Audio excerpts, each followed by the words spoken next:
Hello, hello. Welcome to the Film Gamer Podcast, episode 24. Yes, of season 3. I have decided not to start, season 4, episode 1. What's the distinction?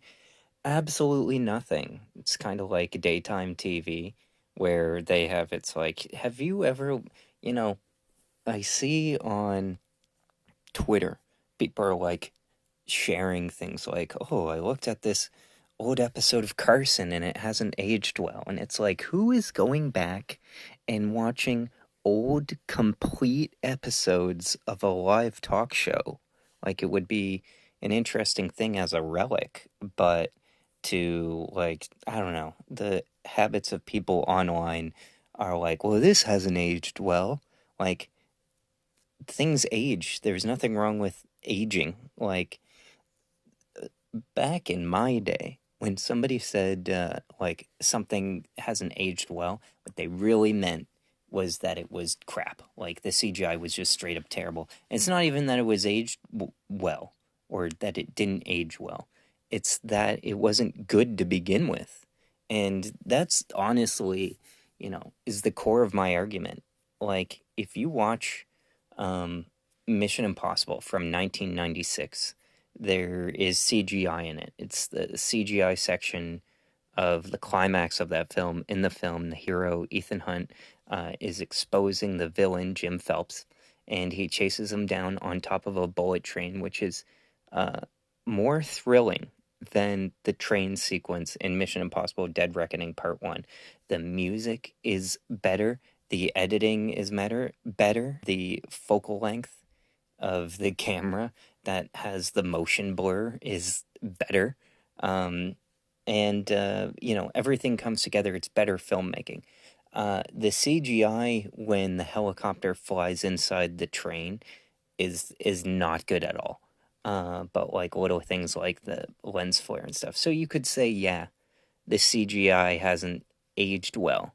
But you could argue, because this is post Jurassic Park, like if Steven Spielberg were to do it, and he was building DreamWorks at the time, so maybe he could have slotted it in instead of building DreamWorks, because his last movie at that point was Schindler's List. Can you imagine him going from Jurassic Park to Schindler's List to Mission Impossible? That'd be pretty funny. But anyways, um, the if he were doing the CGI, I'm sure it would have aged better. Because I mean, one of the reasons why Brian De Palma has uh, fallen out of favor, you might say, is because he's not like the biggest technical wizard. My understanding is his movie Red Planet, and I believe it's Red Planet because there were two. It's either Red Planet or Mission to Mars. I'm guessing it's Mission to Mars, actually. It has some visually like interesting things in there. Um, if you go by the trailer and some of the stuff, it's one of those movies I'll totally watch one day. But it's visually interesting, but the CGI isn't good. If Steven Spielberg got a hold of the CGI in Mission Impossible, um, it would be quite good, I think, based on the lighting and stuff. But all of this stuff is based on schedules.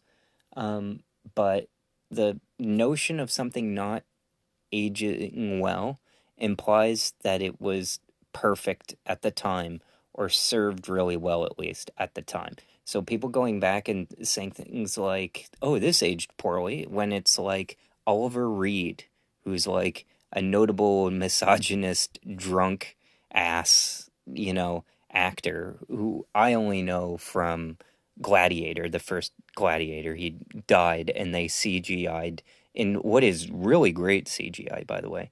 They CGI'd Oliver Reed's face to finish his performance in Gladiator. That's very, very impressive. Um, so, I mean, that's CGI that's aged well. But what hasn't aged well? Oliver Reed's like attitude towards Shelley Winters on that episode of The Carson Show. And he's just kind of like a pig, and he's just basically insults the guest beside him. And somebody would look at that and say, "Oh, that hasn't aged well," but it wasn't there at the time. Like, my dad tells me because I didn't see it. Uh, Adrian Brody, when he became the youngest man ever to win Best Actor. He was 29, a record that still stands, and he made it with Halle Berry, just kind of grabbed her and kissed her. People are like, "Oh, that's aged horribly," and my dad's like, "It did, like, it was horrible at the time." Like, uh, all these the notion that like all these people are coming around growing up, it's like, "Oh, this is aged like milk," and it's like, well, you weren't there at the time. It was bad at the time, and this Monday morning quarterback, these like trying to retrofit stuff. It's like all of the values that people talk about somebody or something not having are omnipresent or omnipotent. I'm not even sure if I'm using that word correctly, at least in the correct context. However, like, I think when the intention is there, the uh, thoughts and attitudes are there. There's an idea behind it, and it's executed well. Um, Something ages well, no matter what. Like, I remember showing my roommates, and I was really excited at the time. To show them like The Matrix, which they'd never heard of, and I'm like, "Oh, you're gonna have your socks blown off."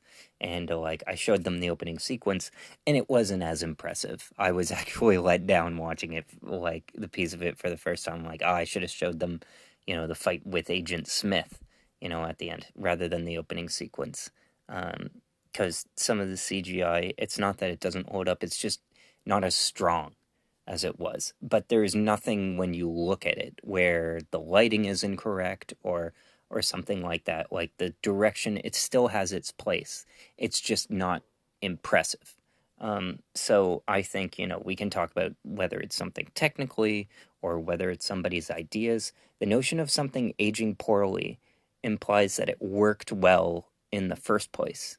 And I have a harder time than you would think looking at something that, you know, it's like, oh, they nailed it at the time. And then thinking, like, as the years went on, oh, no, they didn't. You know, certain things may come to light, let's say, about an actor where you're kind of like, I don't know. Like, I'll give you a good example. One of the blogs, this is an actor, it's a TV personality who thought he was a bigger deal than he was, and he got canceled, quote unquote. Andy Signor on Movie Fights, and there's this moment where they talked about what's a good performance by an actor this year, and I think it was um, he used the example of Shailene Woodley, who, I don't know her exact age at the time, but she was pretty young, and it was like a nude scene in a movie, White Bird in a Blizzard. And it was like, that's what the movie was known for, was that she was like nude. Like, it was specifically in, cinephile circles. Like, it's not a movie I've ever heard anybody in real life talk about. Anyways, it's during the late young adult boom of like the genre, Fault in Our Stars, Hunger Games, post Harry Potter, that kind of stuff comes out. Twilight comes out and stuff. They all make huge amounts of money, and that sort of ends with Ready Player One, I would say, the peak of the genre at least, or it graduates into adult thriller novels again with 50 Shades of Grey and Where the Crawdads Sing becoming hits. And this year we'll have, I think it's The Idea of You with Blake Lively. Or I'm probably thinking of like some forgotten rom coms. The End with You? No. Okay, now I have to bring this up. Blake Lively is in a movie. Um, Autocorrects to Blake Lively. She is. She's a lovely actress, a lot of presence. And, some people, she's not even in much, but she has a lot of screen presence. It's kind of like a weird thing. She's in this movie Cafe Society with Kristen Stewart and Jesse Eisenberg. She's not in it a lot, but you just see her and smile, and she's like, and you're like, oh, this is like a 1950s movie star, So she's in this movie coming out.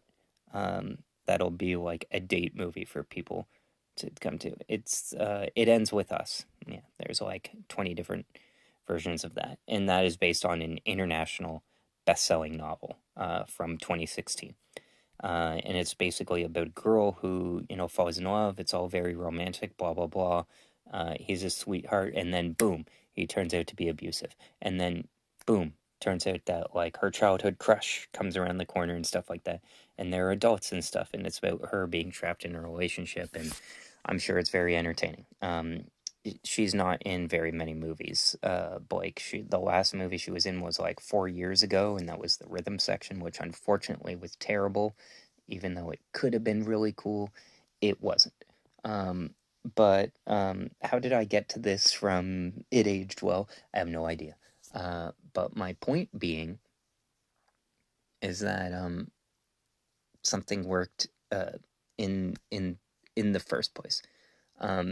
So I've never seen White Bird in a Blizzard, but um, all I know is that Shailene Woodley is like nude in it, and that's like the big deal. Andy Signore points out that as like his favorite performance, and you can tell in this episode of Movie Fights that like the people working with this guy Andy Signore know him and are like repulsed by it or something, or they knew that it was happening, and like they knew of his attitudes and stuff to a certain degree. At least they was a creep or shady or something like that, and he like defended it in kind of like a semi eloquent way of like, no, I liked it because she pulled a performance out of her that I did not think that she could, and I thought it was a sensitive subject matter and handled very well, and they weren't convinced at all. But I was kind of like, the cinema purist in me, you know, I'll allow people, because I'm an optimist, the ability to sway me if they might have like a dicey personal opinion or something like that. If they're passionate and thoughtful about a movie, and they're like, this might not be, politically correct, but I believe this because X, Y, and Z, because I felt this way, and if they explain it, I'm kind of with them. It's kind of like one time when I worked at Staples, this one fella came in, and he was describing a movie, and he was describing a quote that stuck with him. I don't remember the quote, but the guy, who's an old white guy, used the N word, and I'm like, oh wow, he must really feel about this if he, um, was willing to say the N word, forgetting how, people that age kind of tend to say it without hesitation at the drop of a hat. And then he later came back and said it while I was talking to a black customer. And he said it like, I'm not even sure if they heard him when he said it, even though he was right beside. But I went from that point of like, oh, wow, this guy really cares about opinion to like, oh, that's like, okay, well, this guy's clearly an idiot. And so that's an example of being recontextualized about something, because you get more information, or it comes to light in that way. And it later came out that Andy Signore on this show was like a pervert, and he was fired. And the bigger problem, of course, was that their media group were told multiple times that he was a pervert and did nothing about it. He was like just him trying to take advantage of fans at meets and being creepy. And it was enough that it was like when it broke out, he was completely gone.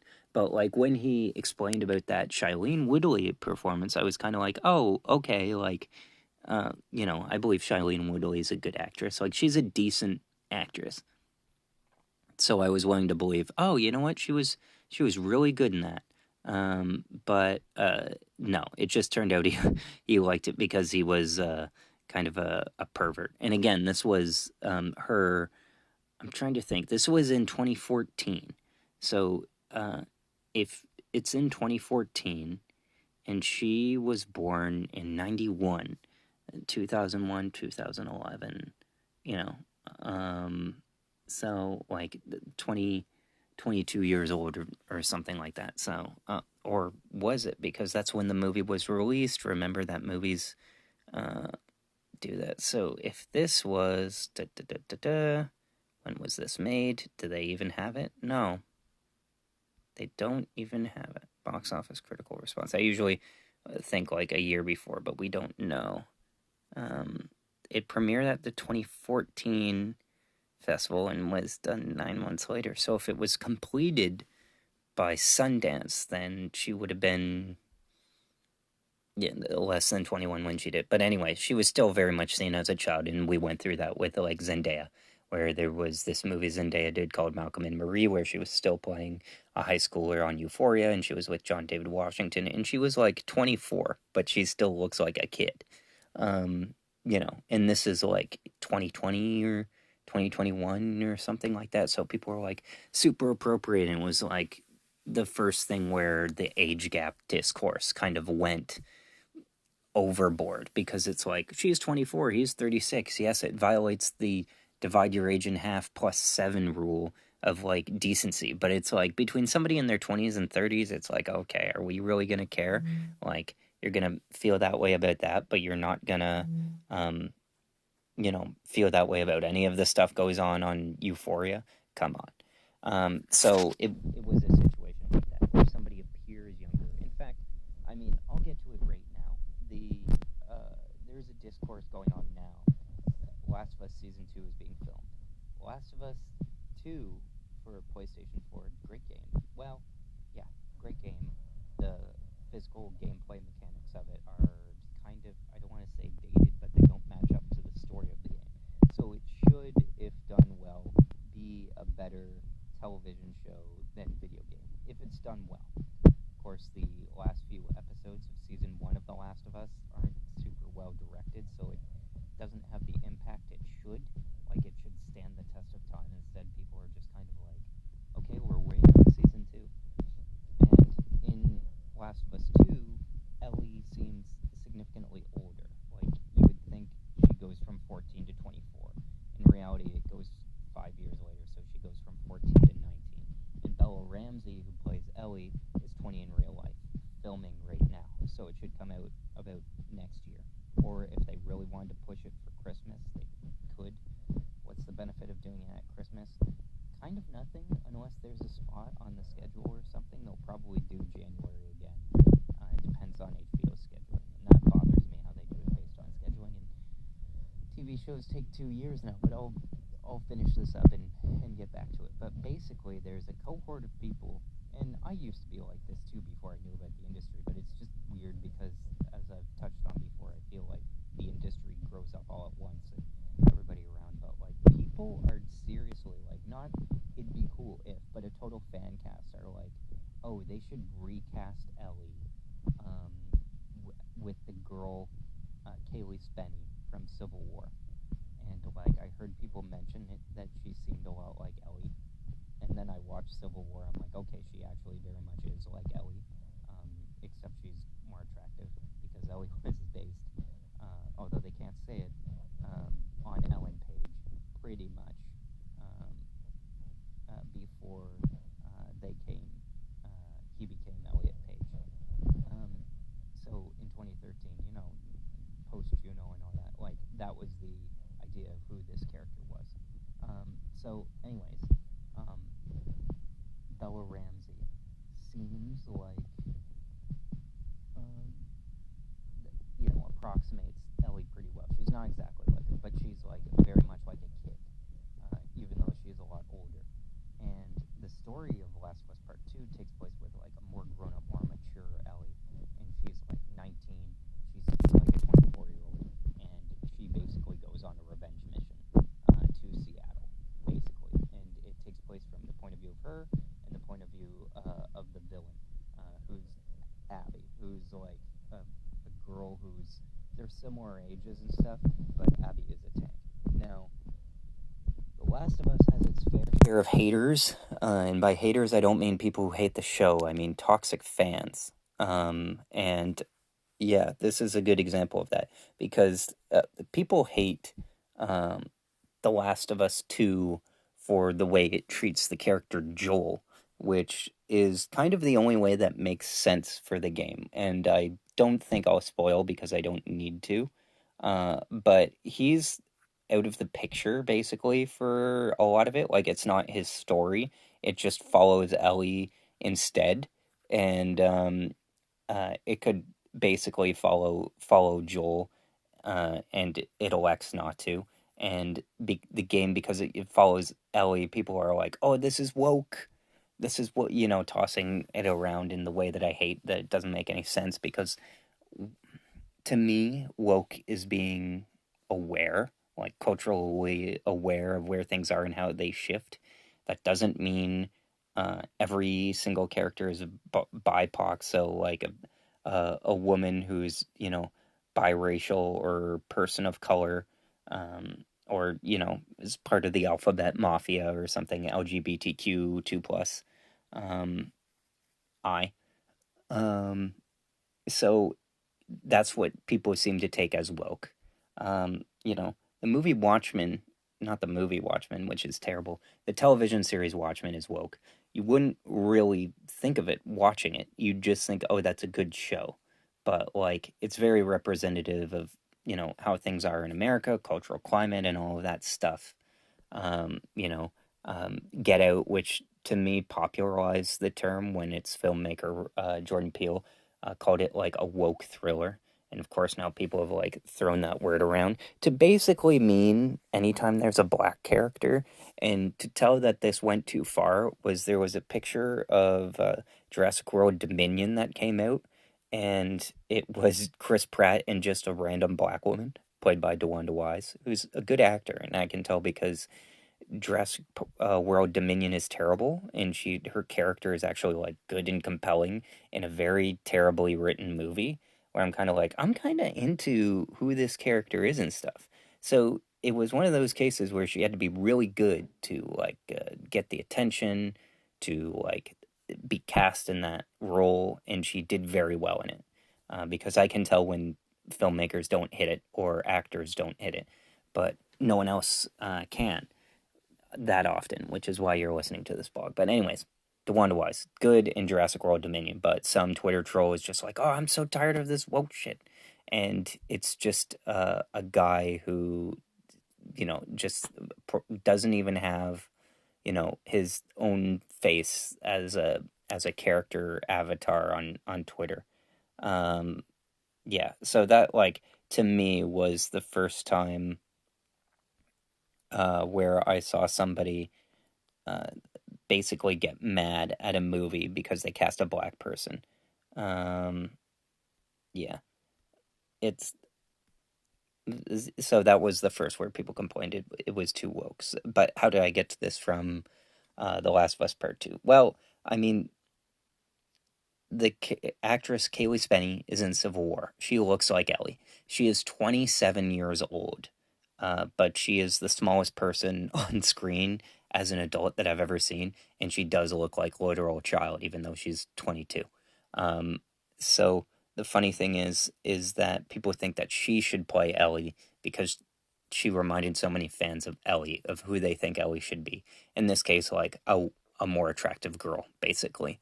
Um, so these people, these Twitter trolls online, um, who most of them don't, uh, uh, like most of them don't have their faces in their profiles, in their social media profiles. They're like an anime character or comic book character or celebrity. And let me tell you, when you're in an argument or talking to somebody on social media about a piece of media, and they say, something disagreeable, look at them and ask yourself, am I arguing with a real person here or am I arguing with a bot? And most of the time, that will be them, an anime character, and they have like 20 followers. Um, for retrospect, I'm a pretty average person, and I have 1,000 followers on Twitter. Of course, I've had it for longer than other people, but it's like if you don't have over 500, I mean, what are you doing? Um, yeah. Anyways, these people are so serious that they think that The Last of Us Part 2, the television makers are going to see the complaints about their complaints about what the hidden behind the scenes photos that people have taken with a phone camera, And they think that they're going to see that, and they're going to see and judge the fan reaction, which we know they can see, like on Twitter. The one thing about today is that filmmakers and television makers are way more active on Twitter, and they're way more responsive to fans. And we're in a post Snyder Cut world, um, which was the one thing that gave into fans and made them feel like if they shout enough on Twitter, then people will change their minds. So ever since then, people have been arguing life and death about everything. But these television makers, or these nerds, believe that HBO is going to see their comment, and then they're going to stop filming. They're going to take everything that they filmed and throw it in the trash. And then they're going to fire the person who they've already signed, like, to a legal contract and gone through all this stuff and fitted for hair and makeup, who was already in the last season, who audiences know. They're going to fire the lead actress of their television project, uh, and then sign another girl who knows what projects in development that they haven't vetted yet. They're going to hire her, uh, and film the show with her, even though she's 27 and she's playing somebody now who is like 8 or 9 years younger than who her character is supposed to be. They're going to have her face off against the girl who plays Abby, who, by the way, is a pipsqueak herself. Like, and I don't mean that as a pejorative. I just mean like the character of Ellie is very small. She's supposed to bulk up for season two. That's not the way they decided to go for this one. And so the person who they cast as her foil, as her bad guy, is Caitlin Dever, who's like another small girl, which is fine. Another change that they made was the love interest, Dina, is way more attractive than she was in the game, which is just kind of funny to me. But hey, um, you take a little from column A, you put a little in column B. So these fans seem to think that like a major corporation is going to fire somebody, risk all that backlash, and recast because they said so on Twitter and they think it's a good idea.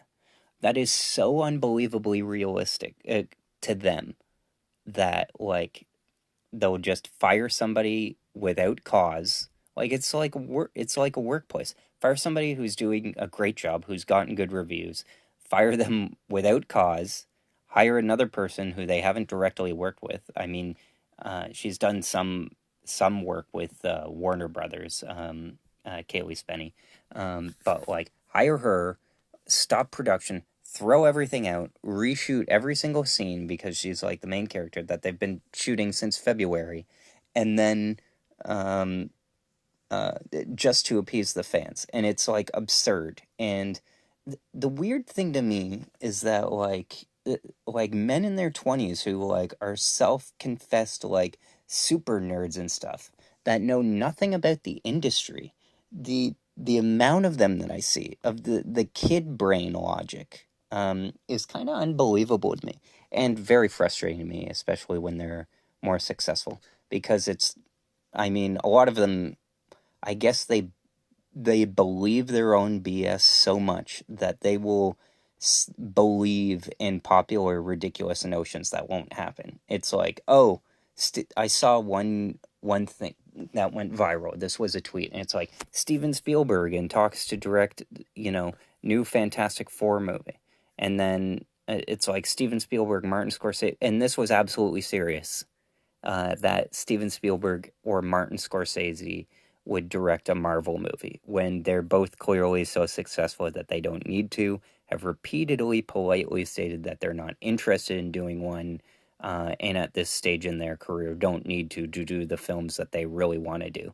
Like Spielberg got offered Spider-Man and turned it down. He got offered Harry Potter, wanted to make it animated, couldn't, and turned it down.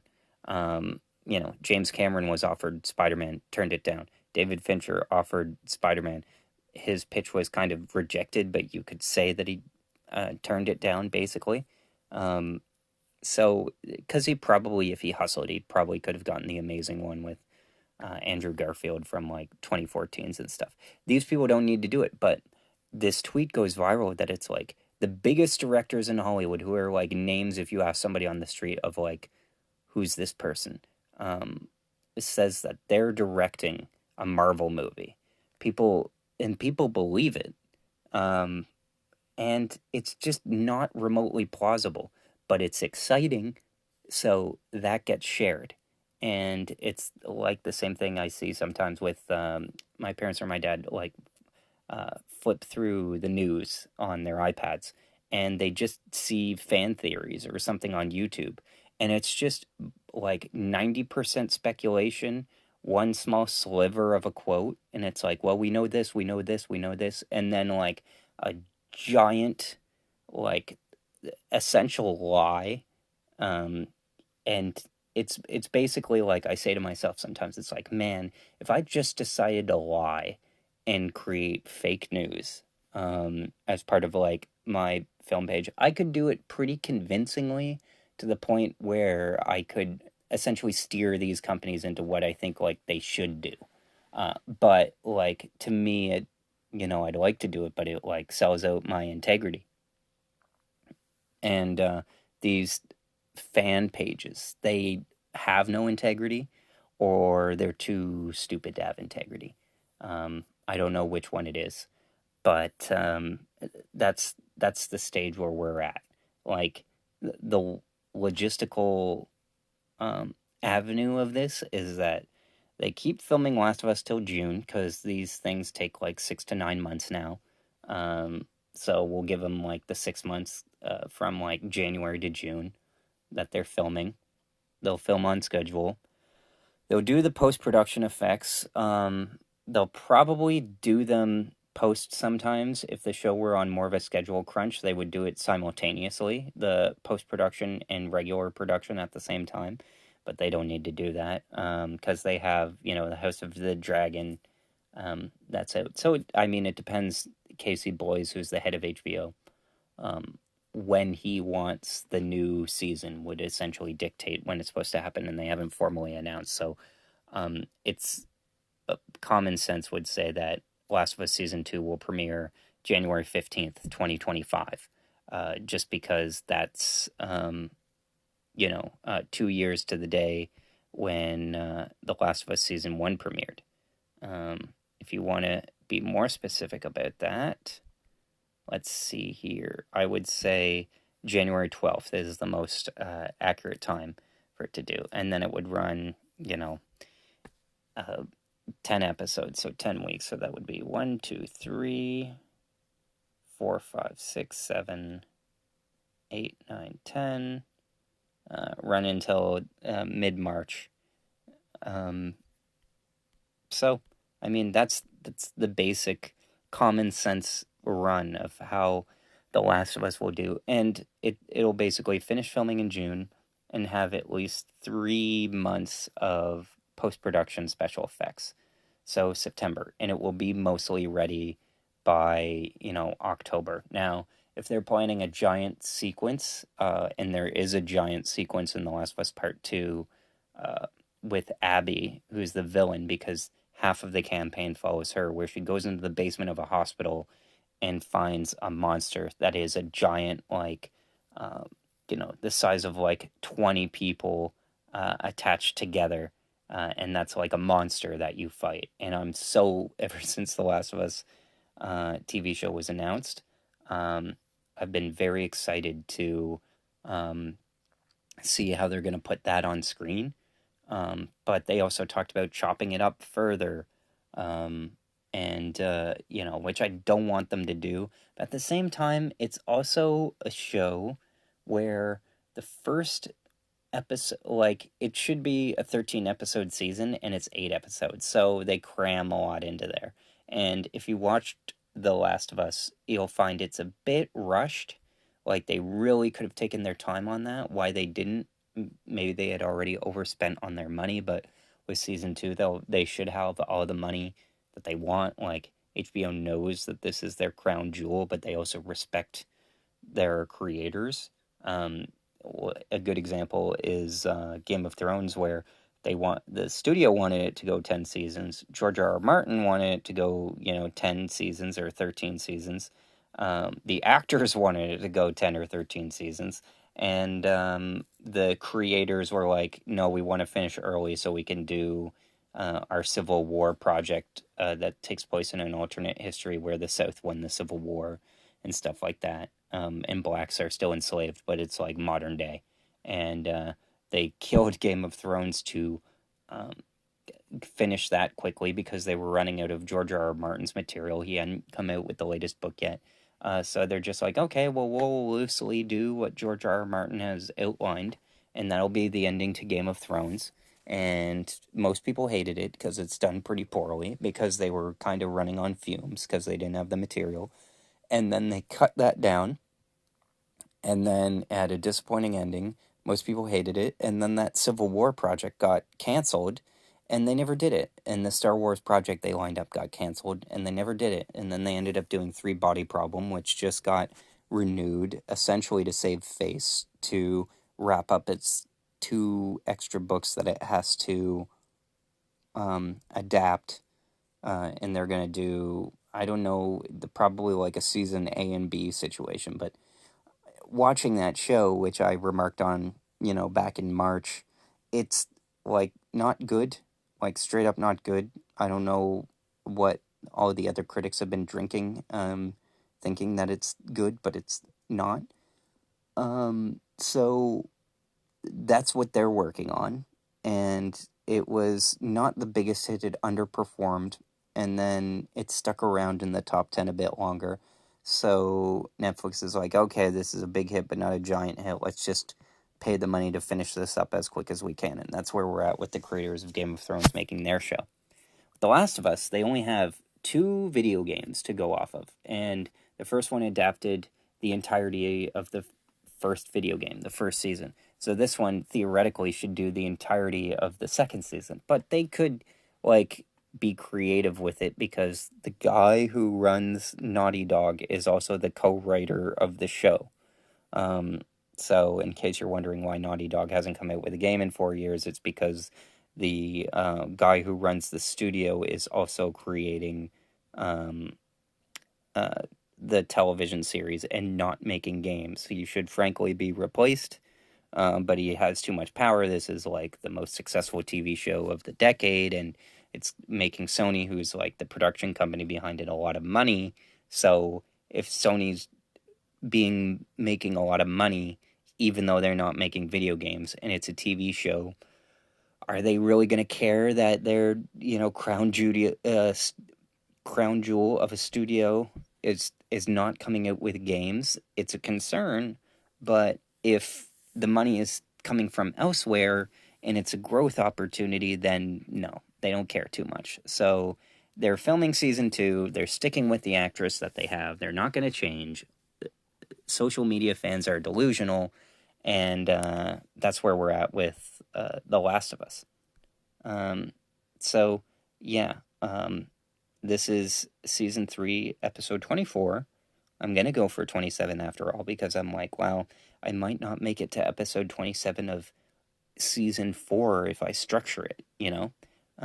So that's what I'm going for right now. And if I go to, let me see, 3 weeks from now, I will. Oh, I'm back in November. I didn't adjust my thing here. To 25, 26, 27, June 9th. I'm kind of happy with that. That lines up with the Emmys. Because the Emmy season, as I've mentioned, it ends in May. And starts in June. So very rarely do TV shows continue past May. They usually start in September or they start in January, sometimes March, but they'll have a shortened run or they'll drop all at once. Or, you see you're supposed to see a lot of mini series or mini specials come out around here. Or but they'll be wrapped up by the end of May, which is what Better Call Saul did a few years ago. And then they will start in June. Like you'll see The Bear which premieres in America on June 27th. And that way the critics can get confused when they vote on the Emmys in August because they'll have just seen The Bear season 3 and they'll vote for season 2 with season 3 fresh in their minds because The Bear premiered like last July. But the Emmy season goes from June to May. So they're basically confused on that end.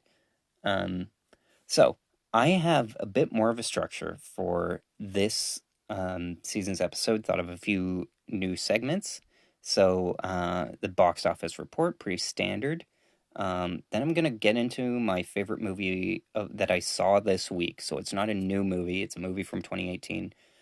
The Strangers Pray at Night. So I'm gonna tell you about that, and then I'm gonna go through the current reviews of the movies in theaters. Not all of the movies in theaters, but the movies opening. If, which got like 60% on Rotten Tomatoes, Furiosa around 85, Garfield at 67, Megalopolis at 37, and Horizon, which is at like 53. I talked already a bit about 2-year TV seasons. I'm going to talk about late reviews coming out for Hellblade 2 Senua's Saga, a game that I've mentioned before I'm really looking forward to on Xbox Series S and X. That the reviews are being held back until like an hour before the game releases. Yeah, and then System Shock 2 and how that's a last gen and next gen game, so PS4, PS5. And the ability to play with that because of ongoing thing that people have talked about and it was revealed in numbers is that out of the PlayStation has about 120 million active users and they've only sold 60 million PlayStations. So they mentioned half of the user base of all PlayStation games are still using PlayStation 4, which is a console that was released in 2012. Which is, or was it 2013? I always get those two confused. I want to say 2013. I didn't get mine until 2015, but the PlayStation 4 came out in, February 2013, and then was announced in November 2013. And then it came out in February 2014. But yeah, that's a long wait because it was, February and it's like not coming out till November. Odd. Anyways, but it was a different time. This is over a decade ago. A machine that came out over a decade ago. Whew. It came out like the same week too. November 2013. So, anyways, people are still playing on 10-year-old consoles, and the problem is that even with PlayStation 5, like, I can't immediately tell the difference between PlayStation 4 and PlayStation 5. And then you play or see a game like Rise of the Ronin, which looks like a late era PS3 game. This is a samurai game that came out in March that's a PS5 exclusive, but doesn't look it. There's just isn't that generational leap. You can tell what the generational leap is if you go back and you watch the PS4 reveal. One of the games that they have is Killzone Shadowfall. And looking at that game's presentation is the last time where you're like, wow, like Uncanny Valley. This looks like something that I can't play on my PS3. This looks so futuristic. The graphics look so good. And since then, we haven't really had a wow moment in terms of graphics power in video games. Video game graphics have more been used for building open worlds and online infrastructure. Like the best example of like PS4 era game, which doesn't push graphics but power, is Fortnite, and how basically it's become a metaverse. So like you can race cars in there now. You can do the survival mode. There's like actually the base mode that Save the World that nobody has ever paid for, which I swear they shut down. Fortnite, Save the World. Yeah. Retail versions of the game. Like, there's a paid version of Fortnite. It's kind of funny. It was originally supposed to come out as a Left 4 Dead game, and then PlayerUnknown's Battlegrounds came out, and that was like the Battle Royale game that like swept everybody by storm. It's one of the best-selling video games of all time, actually. And then it ran terribly, but Fortnite is like, oh, we'll rip that off, and they ripped that off as like a free-to-play version, but they still had all the building mechanics that they left in, and it didn't add to the game at all. But then it became something because people started like building their way over each other during firefights and stuff like that. Um, but yeah. Um, it's still running, apparently. I'll have to look into that at a future episode. Will plays the original Fortnite. Um, Interesting. Anyways, so uh, I'll be talking about gaming preservation. So that will be how the episode will go, and it only took me 45 minutes to explain that. So without further ado, let me get into the box office report. We're back. I decided to pour myself a cold one to help soothe my throat. I don't know what it is. Is it dry down here? Actually, yes, it is. I do know that. I should get the fan next chance I get, because it's difficult to sleep in this room with a fan, which I usually do when the fam comes home. I sleep on the top bunk because nobody else can fit up there. I'm a small guy. The rest of my family is bigger, or not as in physical shape. So I go in, I sit in the bunk bed, or lie sleep in the bunk bed, and you know, obviously my mom sleeps where she sleeps. My dad is too big and too old to fit in there. My brother got stuck up there. And then my other brother is like could probably fit, but he's like a bigger guy, and my other brother's a bigger guy. And then, my sister has kids. So, that leaves room for me. It's such a perfect out of the way corner. I have grown to like the top bunk. The bottom bunk I used to sleep in, and I like the bottom bunk. But people can mess with you in the bottom bunk. They can mess with you in the top bunk too. But the thing is, when you're sleeping in the bottom bunk and somebody messes with you, you look up and they're over they're over. But if you turn to the right or to the left and you're on the top bunk, people are usually like right at eye level, so you can ID them. I don't know.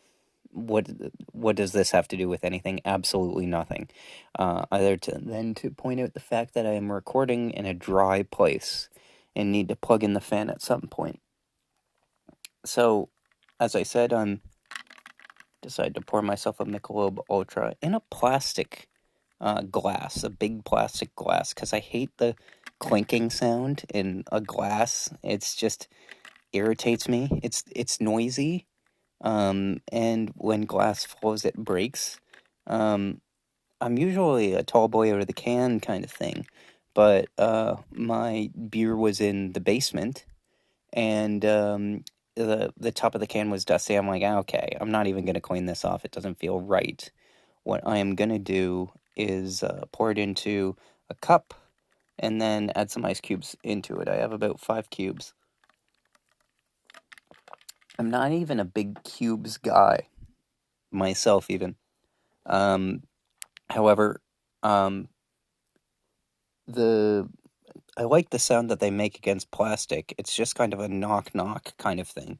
Ice cubes, they do feel fancy, and they cool your drink down. And again, it was like if I were drinking it out of the can, yeah, sure, I would have just had it, and I like the feel of the texture of the can. But I had to, maintain the cool nature of the drink in order for it to be satisfying. I'm not much of a drinker myself. I think back to my greatest drink that I enjoyed, and it was a tall boy of Sapporo or Sapporo.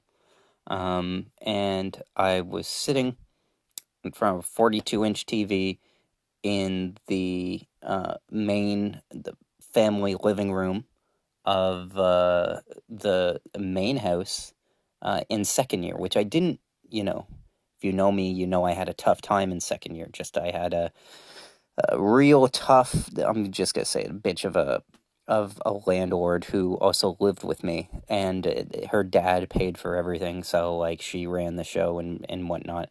But I was able to assert my dominance over the big screen TV. And I remember one night I was sitting in there, and I even remember now just playing Fallout, and it was a weekend night similar to this.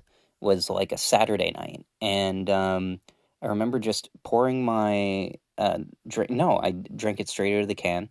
It was nice and cold. I had gotten it out of the fridge, and I was enjoying it to myself. And it's one of the only times I've enjoyed drinking alcohol, just purely, because it felt very much like this is for me. I was sitting, I even have, I think it's the same controller right to my right, the Xbox 360, and I was playing Fallout New Vegas, actually. And I'm like, yes, this is satisfying. This is how relaxing drinking should be. And funny enough, I was um, playing for like 2 seconds that same game, Fallout New Vegas, the same edition even that I had gotten. And that's really funny to me because now I realize I have to be making that up because I played Fallout New Vegas the same month Friends came on Netflix, where I watched that beginning to end. And I, for a month, uh, watched Friends and played Fallout New Vegas. And the reason I remember that is because Matthew Perry is in both. And so it was like Matthew Perry month. It was like, January 2017 or 2016 or something like that. So yeah, that's incorrect. Um, so I would have been playing Grand Theft Auto then, but I would have been on 360. Um, and it could have been, I could have played, it briefly, but I don't think so. I believe the first time I played through Fallout New Vegas was, um, in that time because I got it at Shoppers Drug Mart. But part of me also wants to believe maybe I played it for a bit and bought it. It's always weird, sometimes if you ever watch a movie and then you watch it and you've seen it before, but the time that you remember watching it is like the second time you saw it, and you're like, well, what? Like, I've seen this movie already. Why is the second time more prominent? And it's always about the environment that you're in when you're watching it. That's the movie. That's what it means in your life. I remember I was really angry fighting with my second year roommate, and I went out and I saw Rush. And I went out and I saw Prisoners, and they were like a few weeks apart. But I remember being so angry. I'm like, I need to cool down. I need to see a hot action movie, and I'll go see Rush. And it was like satisfying. It took me away from my problems. But it's like the memories of that movie. I remember seeing the clips for the first time and stuff like that and being satisfied. But I remember the feeling I felt, my emotional state of mind when I was going to the theater. That's what I remember. And that's why people mostly like movies. I routinely forget that the way people feel about movies is mostly having to do with who they are, what they tell them about themselves. I mentioned this story before, but Brad Pitt was in Montreal and he caught on the hotel room DV Life as a House, which is a movie with Hayden Christensen, who played Obi-Wan, and Kevin Kline. It's like a father-son drama, and they build a house together. Um, and just the guy's relationship with his father is what hit Brad the hardest, emotionally. He's like, the emotional state I was in made that movie hit harder than it would have otherwise, I think. Um, so, it's all about when you watch something, how do you feel in it? And for me, again, I'm not a big alcohol drinker, so how I feel of like, yes, I'm in control, because alcohol makes you feel out of control, and I like to be in control. Yes, I feel this feels right. This feels how it's supposed to feel. And it was just me sitting in front of a big screen, around 42-inch television, playing a game, drinking a drink that I liked by myself. It wasn't to get drunk, but it felt like, oh, this is what I'll do when I have my own apartment and I'm living on my own and I can play games on my own and I'll have some free time. Right now, I'm just trying to um, still achieve that dream, sadly, of like having an apartment on my own and living and stuff like that. But like, that was the freest that I would be when I was in an apartment, but like for university, and just had time to myself and be like, yes, this is mine. I can waste all the time here that I need. And how I spent time last night was setting up my game stream.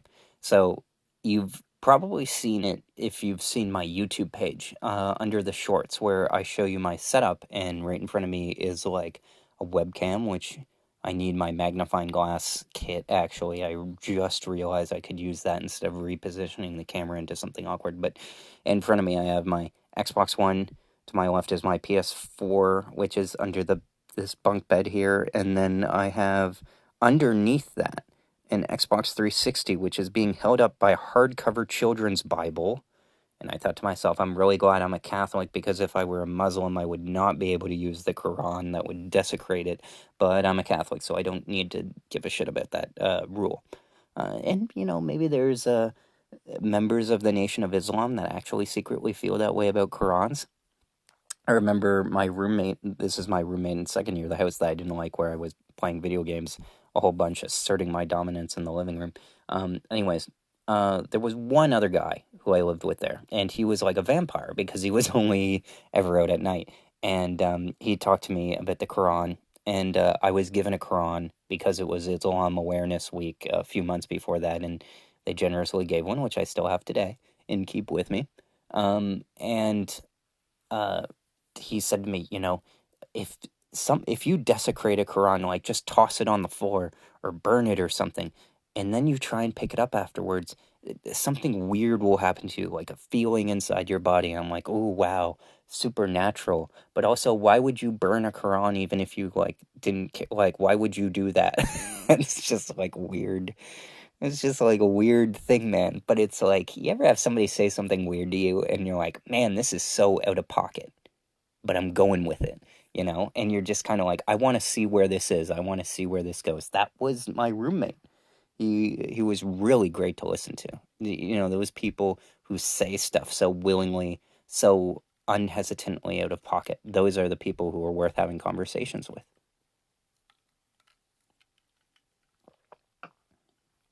So yeah, last night I'm playing Fallout New Vegas, or for the 5 seconds that I'm doing.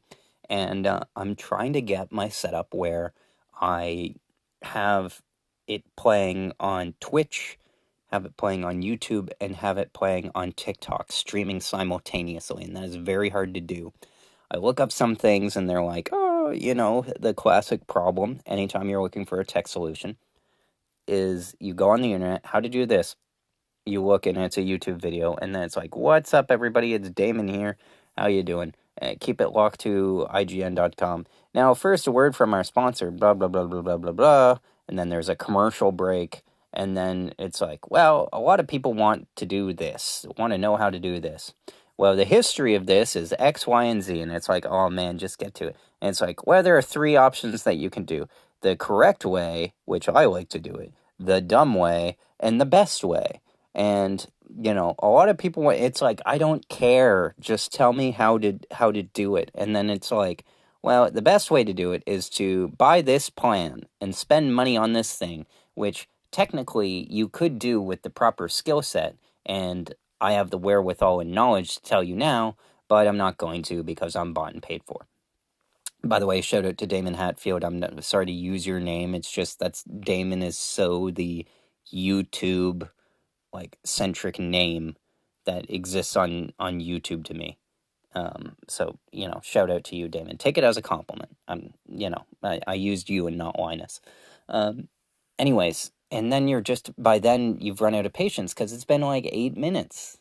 And then wasted time and stuff, and then just to tell you to buy a subscription. And it's like, or go out and buy this new expensive thing. And it's like, no, I'm a tech major. I know that this can be done with the tools that I have. Show me how to do it with your tool. And then the thing is, like, Linus Tech Tips talked about rating graphics cards. And he's like, YouTube is making me review this graphics card. And it's like the GTX 1060, or it might have been the 1030. I believe it was the 1030. And he was like, YouTube is making me do that because there's a performance gap in my metrics, and everybody else is talking about it and doing well with this.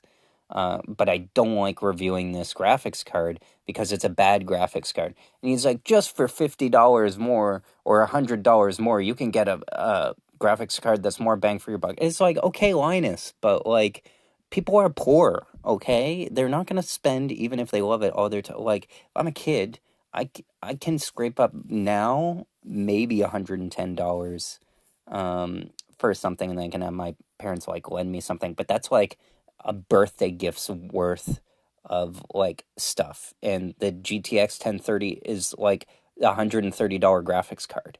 And that's the amount of money that people have now to do. Like, people are playing Fortnite on um, Chromebooks because they can. You know, they're playing on any computer that they can because it doesn't require a graphical processing unit. And the great thing about Fortnite is that it's a very well engineered game where you can pretty much play anything.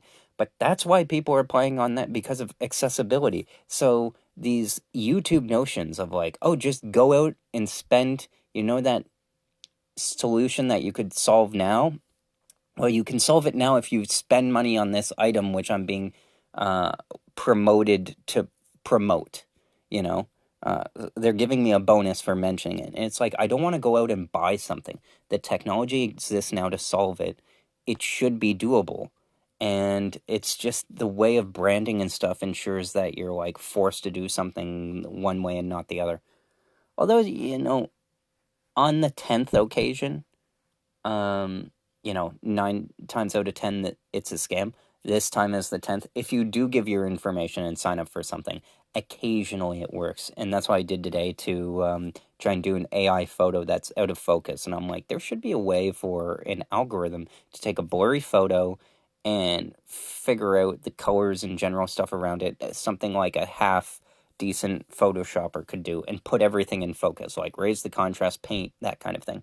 And I gave my information. Google, connected my account. That's so it can sell my name, email address, age, um, half of which is probably fake. But it can take those and the cookies or whatever, and then sell that. But in order to use this AI program, which sharpened up my old photos, and it did okay. My eyes look a bit weird. It makes me look more attractive than I am. Um, Parts on the end are too out of focus, so my dad looks kind of like one eyelid half closed and stuff. But it's good. It's a cool little program. I totally forget the name of it now. I will most likely never use it again because it probably will ask for more currency. But it was cool for one photo. You know, you go to this stuff if you play your cards right for something, and you use the free trial correctly on a lot of tech stuff. That kind of stuff works. Why am I drinking Michelob Ultra? Because the Chris Pratt Super Bowl commercial showed Chris Pratt, in shape Chris Pratt without the beer gut, and he was promoting Michelob Ultra, and and it implied, hey, I used to be fat, but now I'm fit, and I drink Michelob Ultra. We all know that actors don't drink when they drink on movies and TV shows. It's a dissonance because you're like, well, Tom Cruise obviously doesn't drink. Like, these actors don't have time to do anything but work out and yell at their agent and go to galas and be smooched and that kind of stuff, and pretend to be interested, and then they show up on set, and then when they're on set, they're property, so they can't leave property, so they have to be in their trailers so they don't wander off. And then they have to be escorted to set, and they have to be known where they are at all times. And they basically have to wait for the film to get to where they are. And then sometimes, there's delays. Oh, the sun isn't in the right place. I saw this clip for Bad Boys 2 where it's like everybody's standing around doing nothing because there's a tiny cloud in front of the sun. And I'm like, I can't believe they're so calm about it. And Bad Boys 3 ended up being like a mega hit, but I'm just kind of like, okay, there's not B-roll or something that can be shot. Like, we're just like waiting around because a cloud is in front of the sun, and everybody is being paid minimum wage, and this is a crew of like hundreds of people. Like, it would blow my mind the amount of money that's being lost on it. And you look at Bad Boys 4 coming out now, and the story for Bad Boys 3 was solid, but it looks like a dollar store YouTube video movie. Like the CGI is terrible. You look at the CGI of Bad Boys 2, that bridge chase. There's a car chase in the middle of Bad Boys 2. I've never actually seen Bad Boys 2.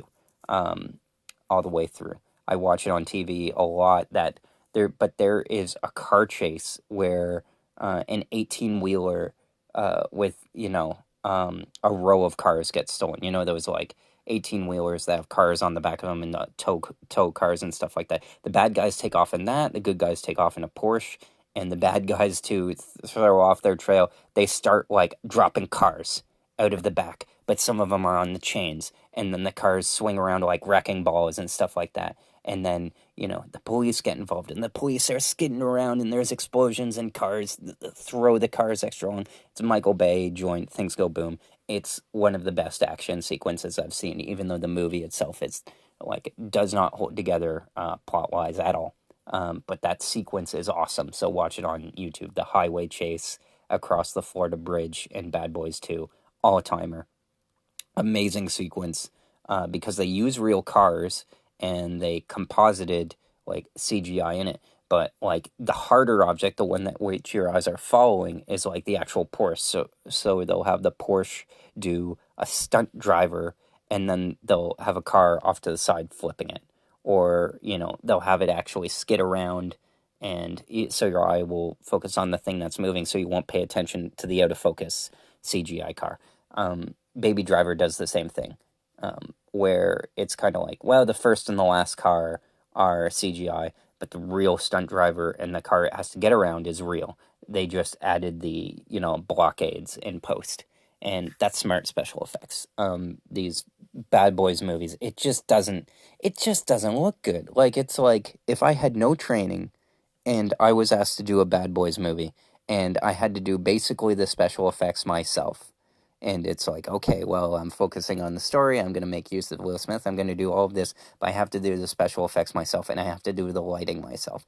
That means that the people who are paid to light professionally did not work on these movies. And if you look at Bad Boys Ride or Die, which comes out in a few weeks, and the reactions for it are like more of the same. Somebody said it's not the movie for me, and it's not. And that's the thing, is like it's the same directors doing the same thing they did last time, so it'll be more of the same but less. Like Bad Boys 3 was as good of a movie as it possibly could have been. Um, they're not going to be able to do that again. Like there's nothing like, oh, if only we had more time, if only we had more money, we'd be able to do this. No, Bad Boys 3 is most likely the best that they could do. So Bad Boys 4 looks like more of the same, except there's no like COVID excuse of like why this looks not as good. So, anyways, movies now look like crap because they're done by amateurs and they don't let the professionals do their jobs, I guess, or things get rewritten and redone in post. Like it's like with Tom Cruise when he made Dead Reckoning. Tom Cruise is a professional and the best to ever do it. So, when he does a stunt and he then says, okay, we're going to do this now because I want to do this. I want to put a submarine in this movie. I want this to happen. It's going to be for the money. Like, it's going to be worth it to see on screen.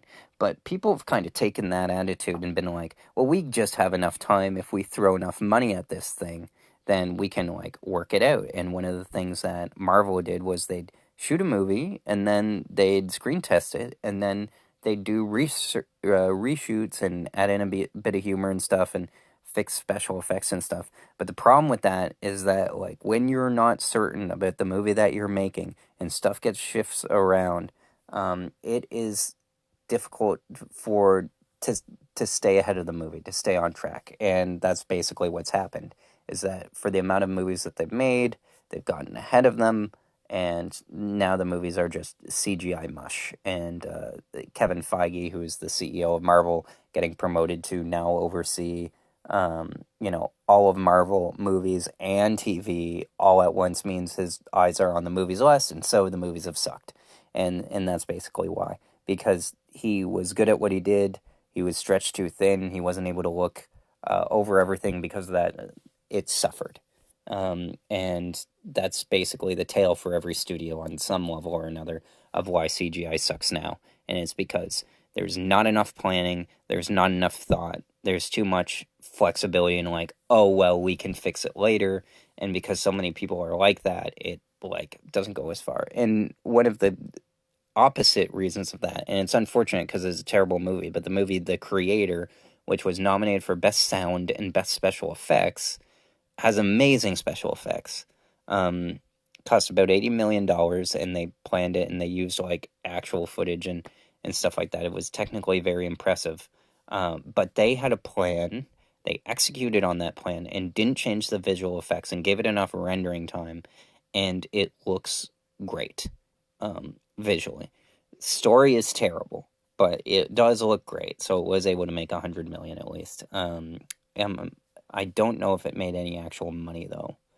But the thing about that is that since it's a 20th century movie, 20th Century Studios made it. It's a division of Disney, so it goes to Disney Plus. And if it goes to Disney Plus, technically it has to be paid to be put on that service, even though it's like Disney paying 20th Century, which they own. They're just kind of moving money around, but technically they still have to pay it because that movie has to be profitable, and Disney has to like its spending has to make sense. So they just essentially move money around, and it's funny because Universal did the same thing. Like they paid themselves to put Oppenheimer on Peacock.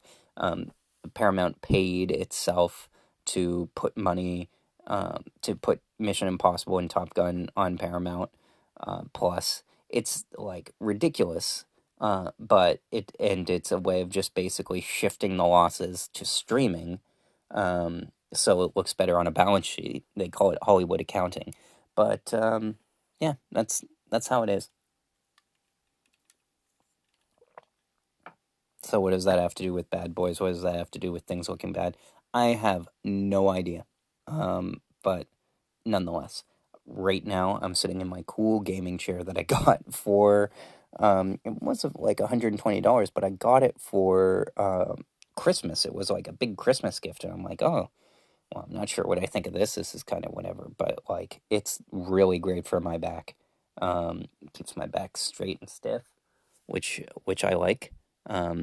So I'm sitting in this. I have a little kind of table, folding table here, and then a bigger folding table behind it, and then I can rest my phone on it and my drink. I also have my Blue Yeti to my right, which ideally I will use for streaming. But the other thing is that the table is off to the side, and I talk pointing forward, and I do have a leg, like an arm amp thing that I can attach all that to, but like these folding tables aren't heavy enough to do that. So I don't know. Maybe I can use the ladder here to this bunk bed, but yeah. And then Kleenex because I just always feel like I perpetually have a cold. And then I have water because I need to hydrate. I was thinking about all day how I wasn't um, eating and or how I wasn't drinking because I wasn't drinking water and I have a bit of a headache now. Nobody to blame but myself. Getting older. And then, I mean, good thing I brought in the coaster, but I'm not a fan of the suction rings. It's, again, why I don't like ice cubes. It's very annoying. To my left, I have my fancy laptop, which I took it immediately after I bought, and then it got returned to me, and then I heard a bit of a buzzing, and then I had already purchased a laptop and returned it before due to buzzing. And then I'm like, you know what? I'm just paranoid. I shouldn't do this. I shouldn't be greedy. I shouldn't push a good thing too far. Um, and now that buzzing, although I haven't heard it in a long time, still happens. Um, I'm annoyed that I didn't take it back in. And then the other thing about this laptop, which is it's cool, it's super thin, but I paid like $1,000 for it, so better work. Is that like half the time the audio and video is out of sync, which is really annoying. And then I recorded an episode a few weeks ago where I was staring at it for the whole podcast, and then my eyes started to go crazy because we've since figured out the scientists that OLED screens, LEDs specifically, mess with your eyes. They don't just keep you up at night, but the level of radiations like cause disturbances within your, you know, circadian rhythms and stuff like that.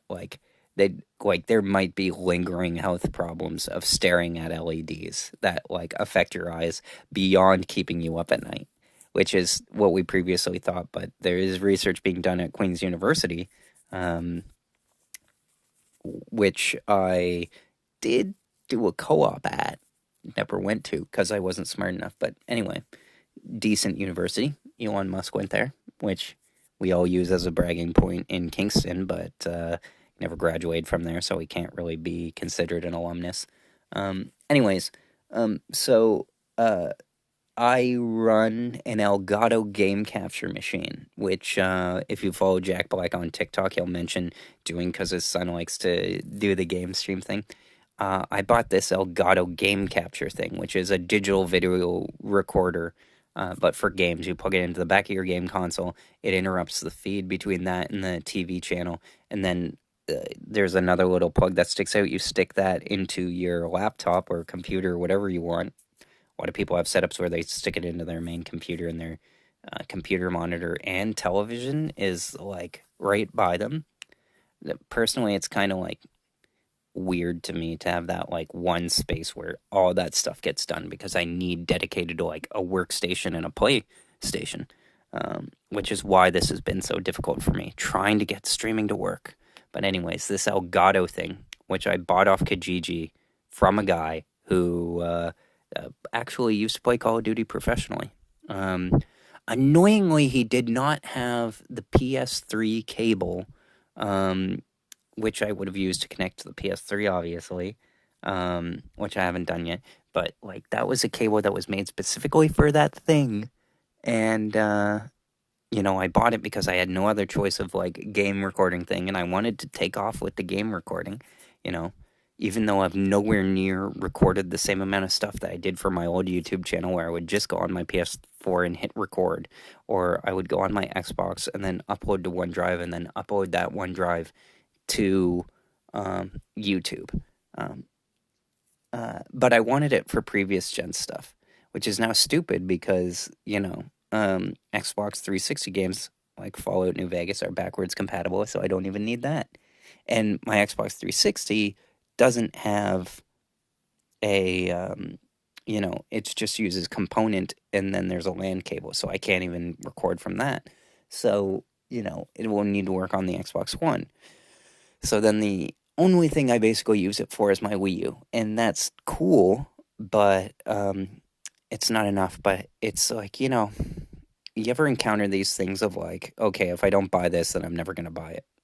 And for me, it's like I have dreams of being like a game streamer and stuff, even though I myself do not understand strongly enough the value proposition of being an entertainer commentator of games. Like people who can't afford games will watch a playthrough of a game and they'll watch, the little face in the corner and them like overreact to everything. That's my problem, is that I don't overreact enough. Um, I don't really like performing unless it's in a legitimate setting, like a play, or I do really well in a movie or act, but like I can't fake perform on YouTube or something like that. It's just it's too phony to me. But I said to myself, I need to get this because I have a brand, the Film Gamer. I should be able to do that. When my mom asked me, okay, why are you doing this? And I said the same thing when I bought the Blue Yeti, even though I already had a microphone and I used the previous one so much. But I'm like, no, I need to upgrade. But I didn't throw out the old one, and now I'm in this limbo where I kind of want it to work half the time and then kind of don't. And it's like, uh, do I have not enough equipment or too much? And I think I have too much. So I have too much equipment, and it's like confusing for me mentally because I have to move it around half the time. If somebody comes and visits, I got to move everything up. And then the other issue is workstation versus PlayStation, of like, okay, I can technically fit all this stuff in this room here and I have it all set up now. And then I go and I sit down and then I'm like, oh, I forgot this at my, on my computer. I had to take something from my computer and do that. So now I have everything reasonably well set up where I have my new fancy laptop. And then I have my laptop that I got before I went off to school, which is still handy because it still runs Windows 10 and can run a bunch of stuff. I can still look up stuff for it. So I have both of those. The Elgato I plug into the fancy one. But the big dilemma is this: I want a game on YouTube and TikTok. So how do I do that professionally? That is, there's the game and there's me. And they're not running secondhand. Like, I'm not putting my phone up and pointing at a TV screen and hitting record, because that's amateur. I want to do it the professional way, the way that it should work. And the issue with that is that it is very hard to record on like two separate devices, one thing to two different platforms simultaneously. I did have a network called Restream that is supposed to do that, but you need this special stream key for TikTok in order for that to work. And the way streaming is set up now is that it's very easy to learn and very difficult to master. So it's basically like anybody can stream live anywhere with their phone as the camera. Just point it at something and there you go. And if I just did that, I'm sure it would be good, but I'm not satisfied with the fidelity. So I'm playing Fallout New Vegas last night, and what I try and do is that I play through the Xbox, and you would think, well, that's solved right there because you can just stream to YouTube. No, you can't. Xbox has since changed, and you can no longer stream to YouTube. I guess Microsoft Gaming officially got into a fight with Google, probably over ads or something. And as a result, they became a competitor, and they tried their own cool thing called Mixer, which I was really into. It worked really well, and they got a whole lot of stuff. But the problem was everybody was just using Mixer, and not many people were watching Mixer. So they were doing that as a competitor to Twitch, which, by the way, Twitch, which is the whole reason like game streaming mostly exists, does not make money. Like, it's not profitable, but it's owned by Amazon. If it were its own independent company, it would have been profitable by now. But a bigger company swallowed it, and when that happens, they have basically no idea because they come at it externally, not internally brought up. They have no idea how the company works. And it's weird because I'll get to it in another segment, but that's basically how Sony is. Somebody explained to me, well, Sony, they're proud of their PlayStation division, their gaming division. They brought that up internally. That came out in 1996. They had a consumer electronics deal with Nintendo to develop their disk drive. And at the last minute, Nintendo decides it wants to do a cartridge. So Sony had already made all these relationships. And they're like, well, if Nintendo is going to screw us over and go with Philips, another consumer manufacturer, why don't we just make our own, game company ourselves? And crazy, foolishly, maybe because Nintendo had done it and they're a Japanese company, they're like, well, if somebody from our own country is doing this, we can do this. So they make the proper deals with developers, and thus the PlayStation is born. And that's something that came out of Sony natively, like within the company in corporate culture. It was like when it launched, it was very Japanese as well. And which is weird because it seems since then, the PlayStation has become so huge that it actually has become a very Americanized company. But in 1989, they bought Columbia Pictures, which Columbia, another name for America. They are a movie studio that has been around now for 100 years. So going back to 1924. And so that is something that they bought in 1989. They didn't develop that organically. They bought an already finished company that was like doing very well. And in fact, since they have bought it in 1989, like none of their movies have won Best Picture. and very few are nominated for it. They've essentially made crappier movies as like the norm. And the funny thing is, in an interview, Tom Rothman, who is the current head of Sony Pictures, talked about like, oh well, we do quality this, we do quality that, and he'll point to Quentin Tarantino's movie, which they distributed Once Upon a Time in Hollywood.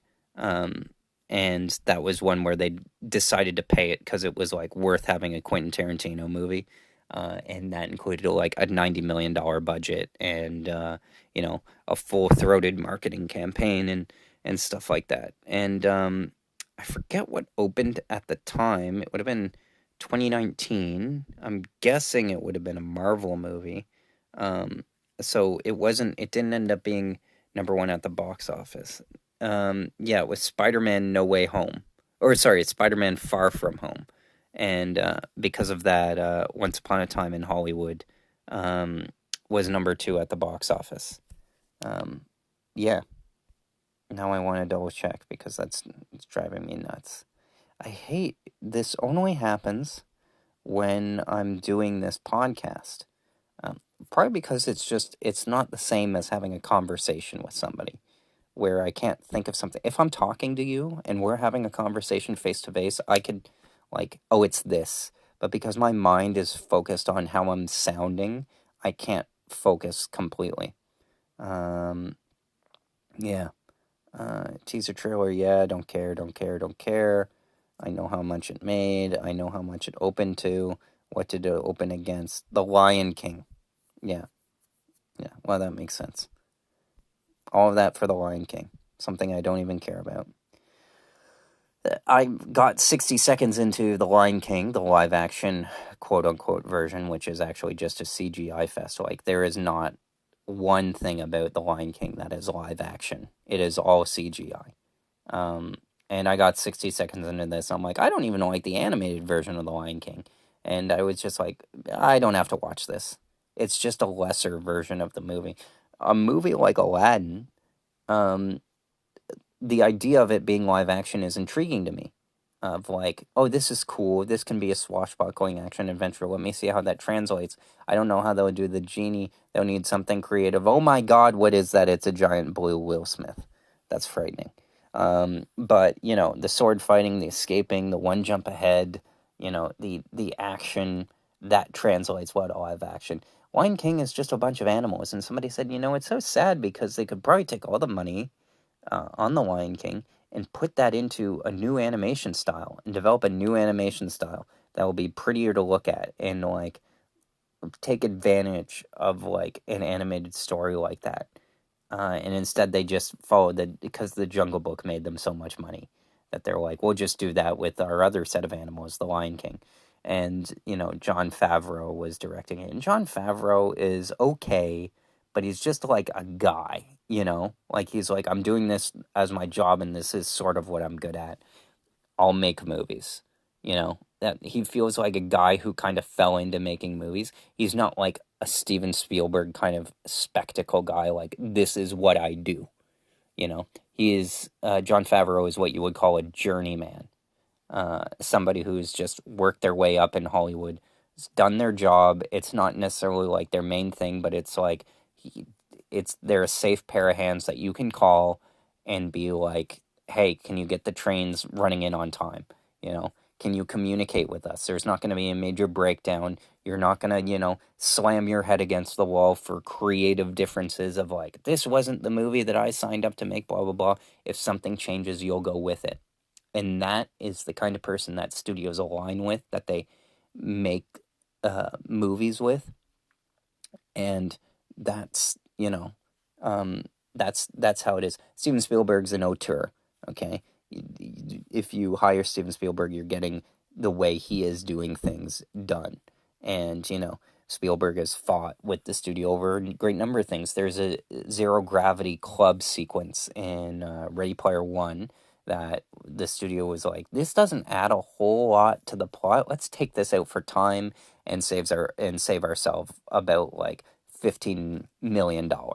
And Steven Spielberg was like, no, we're we're getting this done. This is important. And they had paid him a significant fee of like $20 million plus grosses, probably, to get this done. So a condition of that movie being made was that with Warner Brothers was that Spielberg would be the one to direct. So they kind of had to follow with him. And Spielberg plays the game like the reason I say that is because you see a lot of directors like Zack Snyder of like, but I'm coming out with the director's cut, which is the actual version.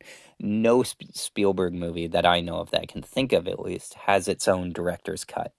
Um, so like he plays the game. There's no Martin Scorsese similarly. You would think Scorsese would have a lot more pull, and to a certain degree he does, but he's constantly like, you hear about him butting heads with the studio, or it's hard to get this made and stuff. But again, he doesn't have director's cuts. It's like his version is the version. Quentin Tarantino, same. His version is the version. Ridley Scott is a bit different, because that's just kind of like he changes a lot around, and because Blade Runner is a good example of the theatrical version of that came out and it was pulled apart by critics for this reason, that reason, and was changed a lot in the studio. And they're like, well, we have all this footage.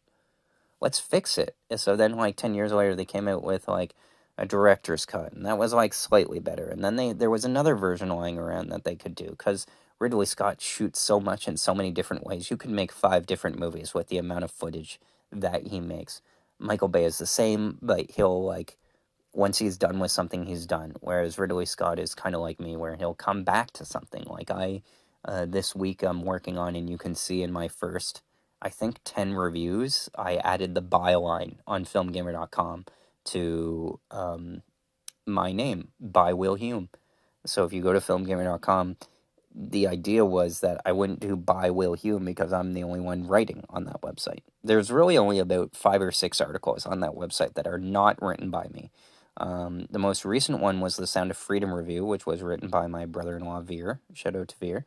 Um, he wrote that review, and he kind of didn't know exactly how to write, and I'm just like, just type it into Chat GPT. I don't care. I need like a different voice, and what's interesting to me, and I'm happy, and I'll freely and openly admit this, because there are a lot of reviews where I put like my heart and soul into, and spent like a month making. And then there are some articles where it's like I didn't exactly know what to write, and I'm super precious about my words and writing. So there are some articles that have changed George Lucas style and like altered them. I don't alter the intent, but I will alter for clarity of like, okay, that's a grammatical mistake. That doesn't work. This sentence just ends. What the heck is that? The one I've altered the most is my Polytechnic review, which is funny because that is not something that is written for filmgamer.com. That is something that was an essay that I wrote um, with somebody whose first language is not English, Samuel Wang, or she Wang. Me and him did a paper on Polytechnic, which is a Denis Villeneuve film. It's in fact the movie he made before he made Incendies, which he was Oscar nominated for. Was Oscar nominated for Best Foreign Language Film, and then he made his English debut with Prisoners. So you see everybody's like, best film run ever, Denis Villeneuve, and they act like Prisoners is like his first movie. It's his first movie in like America, but he made Incendies before that, so some people include Incendies because it's well reviewed. Nobody includes Polytechnic, which is a good film, and it's only like 78 minutes long, like, or 74 minutes, and it's shot completely in English and completely in French. So they do a take in English, and then they'd shoot another take in French, and it's about I mean, it's very perverted to call it like an action movie, but it is about a school shooting, and they show the school shooting, and they do from their perspective of a male victim, a female victim, and the killer themselves. And there's really nothing to it. It's shot in black and white, so it's not as intense, and it's shot with a 21 millimeter lens, which is a wide lens, but also close up. So you're kept at arm's length from what's going on, there's like not a lot of extreme close-ups of like the action, but it's like, if you watch a Spielberg film, it's in widescreen, but like so you have to push in really close for the close-ups. But like at the same time, it feels like appropriately distanced. Like the camera still always feels relatively far away from like the action that is going on. So it's not like in your face about any of the violence because it's about a real life shooting that was until sadly 2020 the worst mass killing in Canadian history. In 1988, a guy Mark Lepine walked into a polytechnic school, engineering school. He walked into a classroom, separated the men from the women, accused the women of being feminists, and they're like, "We're just people. We don't think one way or another." And he's like, "I hate feminists. I'm gonna kill feminists." And then he uh, separated the men and the women. He asked the men to leave. The men did. And then he shot up the class of women. And then he went around killing people, but he only shot at the women. Like he didn't shoot at the men. And the movie is that, and it's like I remember seeing it and thinking because it's a hard movie to find actually. Although every National Canadian Film Day, so April around Earth Day, April 20th or something like that, you can watch Canadian movies for free on National Canadian Film Day, and CBC would play Polytechnic, and they also play it every December 8th or around there, which is when that um, disaster or tragedy happened. Um, anyway, so I remember watching it in school and thinking like, oh, okay, like so this is early. Is this going to be proto Villeneuve, like before he gets his skills together and stuff, and like not look as nice? And then no, it begins with a bang, um, literally, um, uh, loud noises, and it's like, oh, Denis Villeneuve came out of the gate fully formed. But of course, it's his third film. He also made a movie called August 32nd, First Day on Earth, which I haven't seen. And then he made a movie called Maelstrom, which I've also never heard. It's like kind of this weird, um, kind of sexual thing with like frogs or something. Or this woman and I don't know. Watching the trailer, it's too weird to remark upon, but I do look forward to seeing it. But it's just so funny to me when people refer to Denis Villeneuve's filmography, they erase August 32nd. They erase Maelstrom. And I'm sure Villeneuve himself is happy to have it removed. Like M. Night Shyamalan, his first two movies were Praying with Anger and Wide Awake, or Wide Awake and Praying with Anger. And he has those removed, and he considers The Sixth Sense to be his first film, you know? Um, Greta Gerwig did a movie called Nights and Weekends, which she co-directed with Joe Swanberg. But like her first solo effort is Lady Bird. So directors are happy too. If it were up to them, nobody would see Killer's Kiss or any of which is Stanley Kubrick's first movie, or Fear and Desire, which is his first movie. Those are his first two, and he hates those. It's like I want people to watch, think Stanley Kubrick, Clockwork Orange, 2001, Doctor Strangelove, um, Eyes Wide Shut. Probably less so because he like died before he could completely finish it. It was already filmed and he'd done like two edits on it, but it still needed like four more edits to go in there. Like, we're not touching it, we're releasing it as it is. Um, but like, he wants to, like, his completed mature works, that's what they want to think about. But, Villeneuve is like Spielberg in the way that you go back and you watch his early work even, and you're like, oh, this guy knows what he's doing right away. He doesn't like learn and get better at stuff. Like, he does learn and get better at stuff, but his craft, all the trademarks are there. Christopher Nolan is the same, except like Following, which I have on Criterion, by the way, it's the only Criterion I have, is a bad movie. It weirdly has all the motifs of like the black and white, the noir, the femme fatale, the intercut editing, the bizarre stuff like that. But like, it's not a good movie. So you'll like watch it, and the main character is Cobb and stuff like that. And it's a very short movie. It's like 69 minutes or 71 minutes or so. Um, I remember my mom watching. I had recorded it on DVR and I wanted to see it. My mom deleted it for me and she's like, "No, Will, like I tried watching it and it is so bad." I'm like, "Oh, no way it could be so bad." And then I watch it, I'm like, "Yeah, it is bad." But all the stuff that he does there is like present and it was worth it for him to learn those tools and figure it out so he could move on.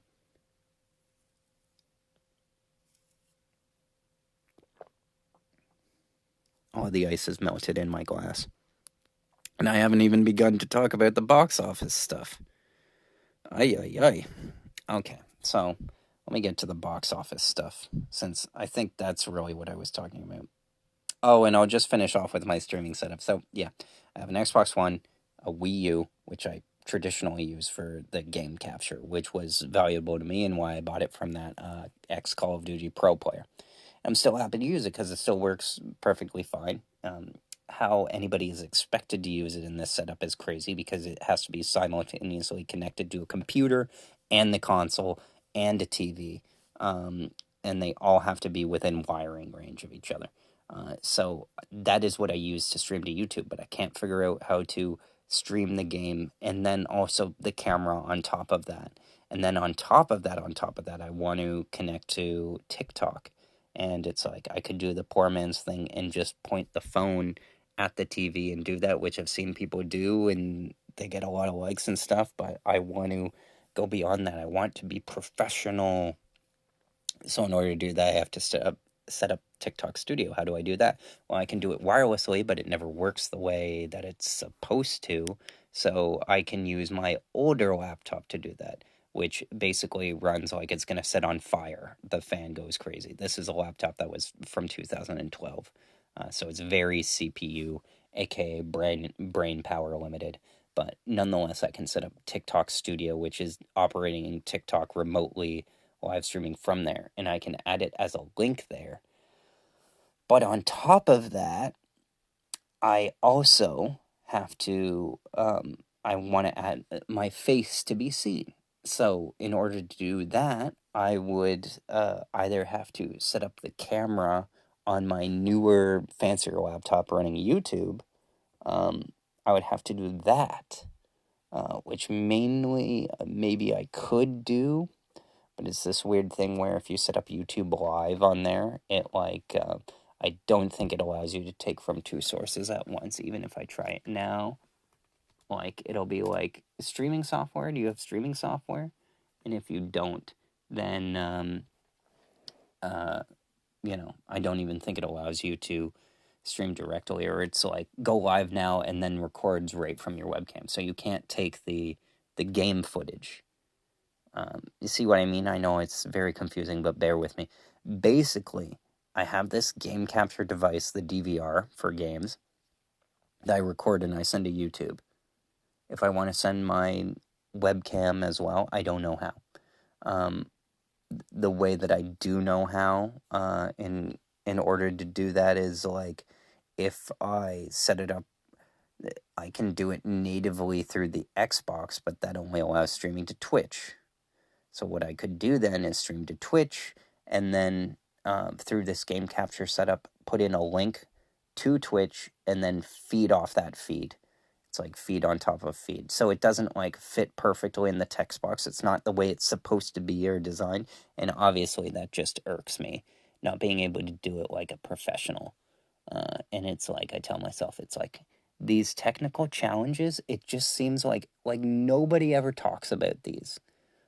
Nobody ever talks about um, being able to, like, oh, I had really difficult setting up. It's like, no, they figured it out, and it's just something that anytime I do something, I just have incredible difficulty figuring out what the friggin' heck I have to do.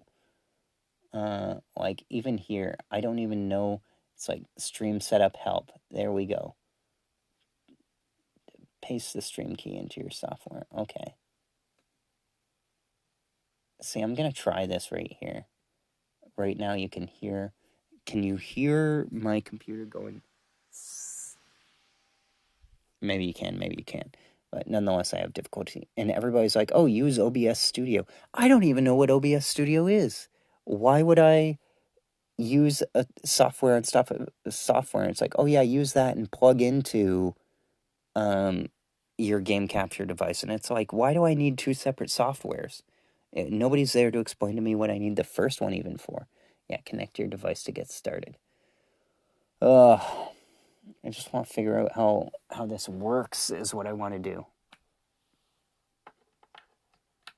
And then the way that I have it set up is that I have to have my Elgato plugged into my laptop in order to have my game console even on, or else the TV signal doesn't work. I. I'm telling you, everybody has difficulties except me. I'm sitting here in front of a TV that has 3 HDMI inputs and a component for my Xbox 360. My Xbox One has a webcam attached to it. I have a PS4 available to me. I have a Blue Yeti microphone, and I have not one but two laptops, even though the second one is old. And apart from that, I have my smartphone, which I'm speaking into, and I have two other smartphones that I can use. And all of that stuff does not help me stream to just two separate things at once, which is the YouTube and the TikTok. That's all I want. The Xbox only allows me to stream to Twitch, so that's out. So I have to use the Elgato to stream to YouTube, which would be fine if I just wanted game footage. If I wanted, but how do I do both? I can't do both. Okay, well, what if I connect my webcam to my laptop and then it's just, see, it hurts my brain. I know it hurts your brain listening to this right now. It hurts my brain talking about it because it's just like, well, if I did the software, it would be easy. But the other problem is that this OBS thing, it requires you to do, and nothing is explained. And I say to myself, I have a communications degree. Why can't I figure this out? Why can everybody figure this out but not me? And, the answer to that is like that I can't make up my mind on where to stream exactly. I've always been a YouTube guy, but considering I put so much of my effort previously into YouTube and then got shut down, it's not very something I really want to pursue. So I'd like to, figure out how to do it on, I can figure how to do it on Twitch, but I've never, how many followers I have on Twitch? 15. 15. And you need to stream like 100% of the time on Twitch. And the other thing is, your work doesn't get saved. You can't go back to that. You can, like, go through the extra trouble of looking through the hour and a half, 2 hour, 5 hour stream that you did, going back and then cutting a clip in it. I don't have time to do that. YouTube does it like we'll record it all as is and put it all there. And that's really fun. But it doesn't show my face. And, like, you don't do super well unless your face is shown. So that's the difficulty I have. That and my beer being flat.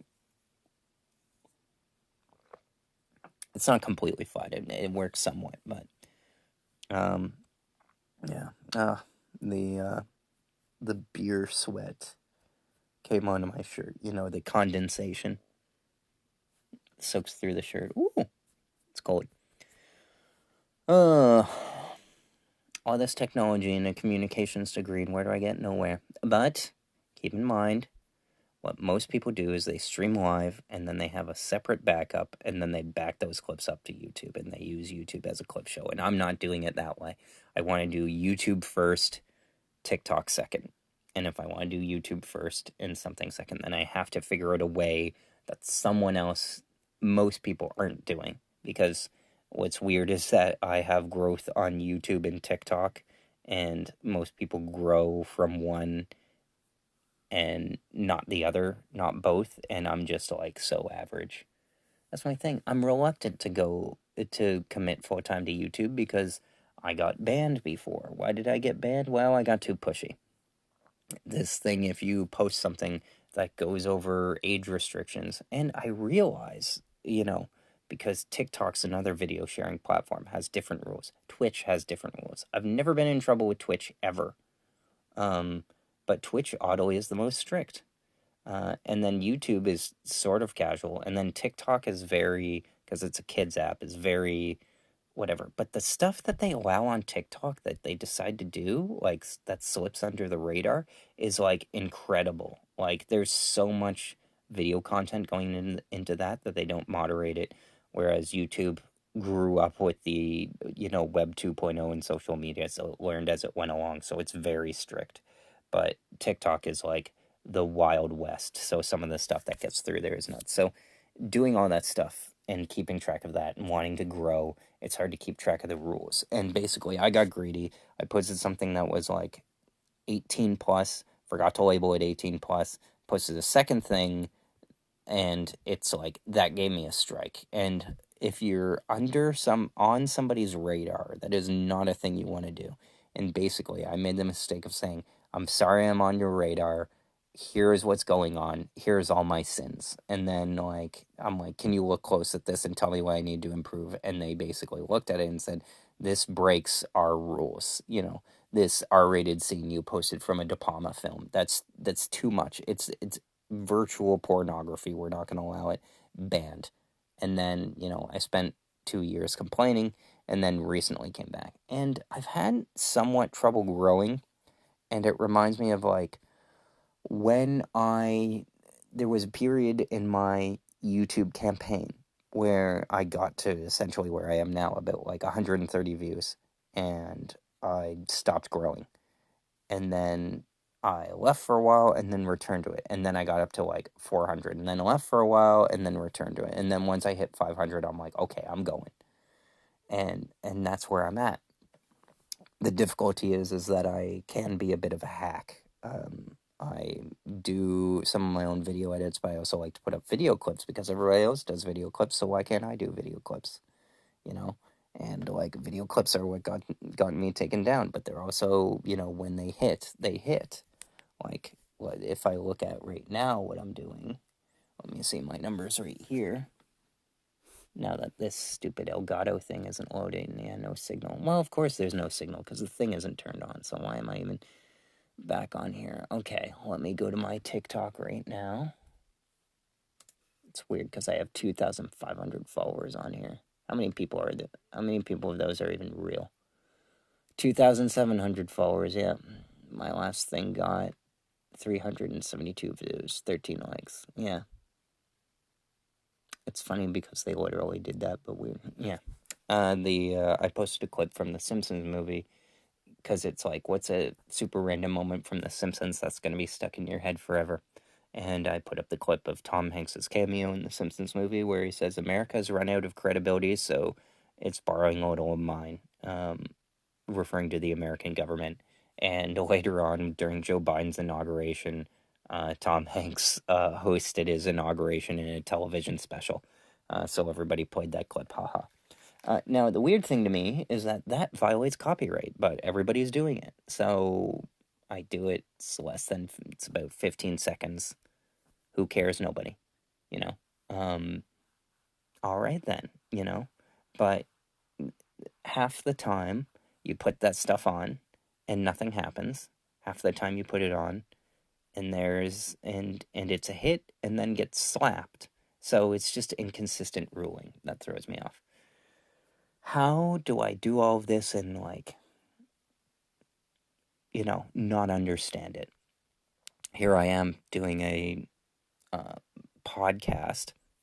I saw a clip today, by the way, of Steve Jobs explaining a podcast, which was funny to hear him do it in like 2006. He's like, anybody can do it. It's like radio, and because it's over the spectrum, and not radio, there's no laws or rules about it.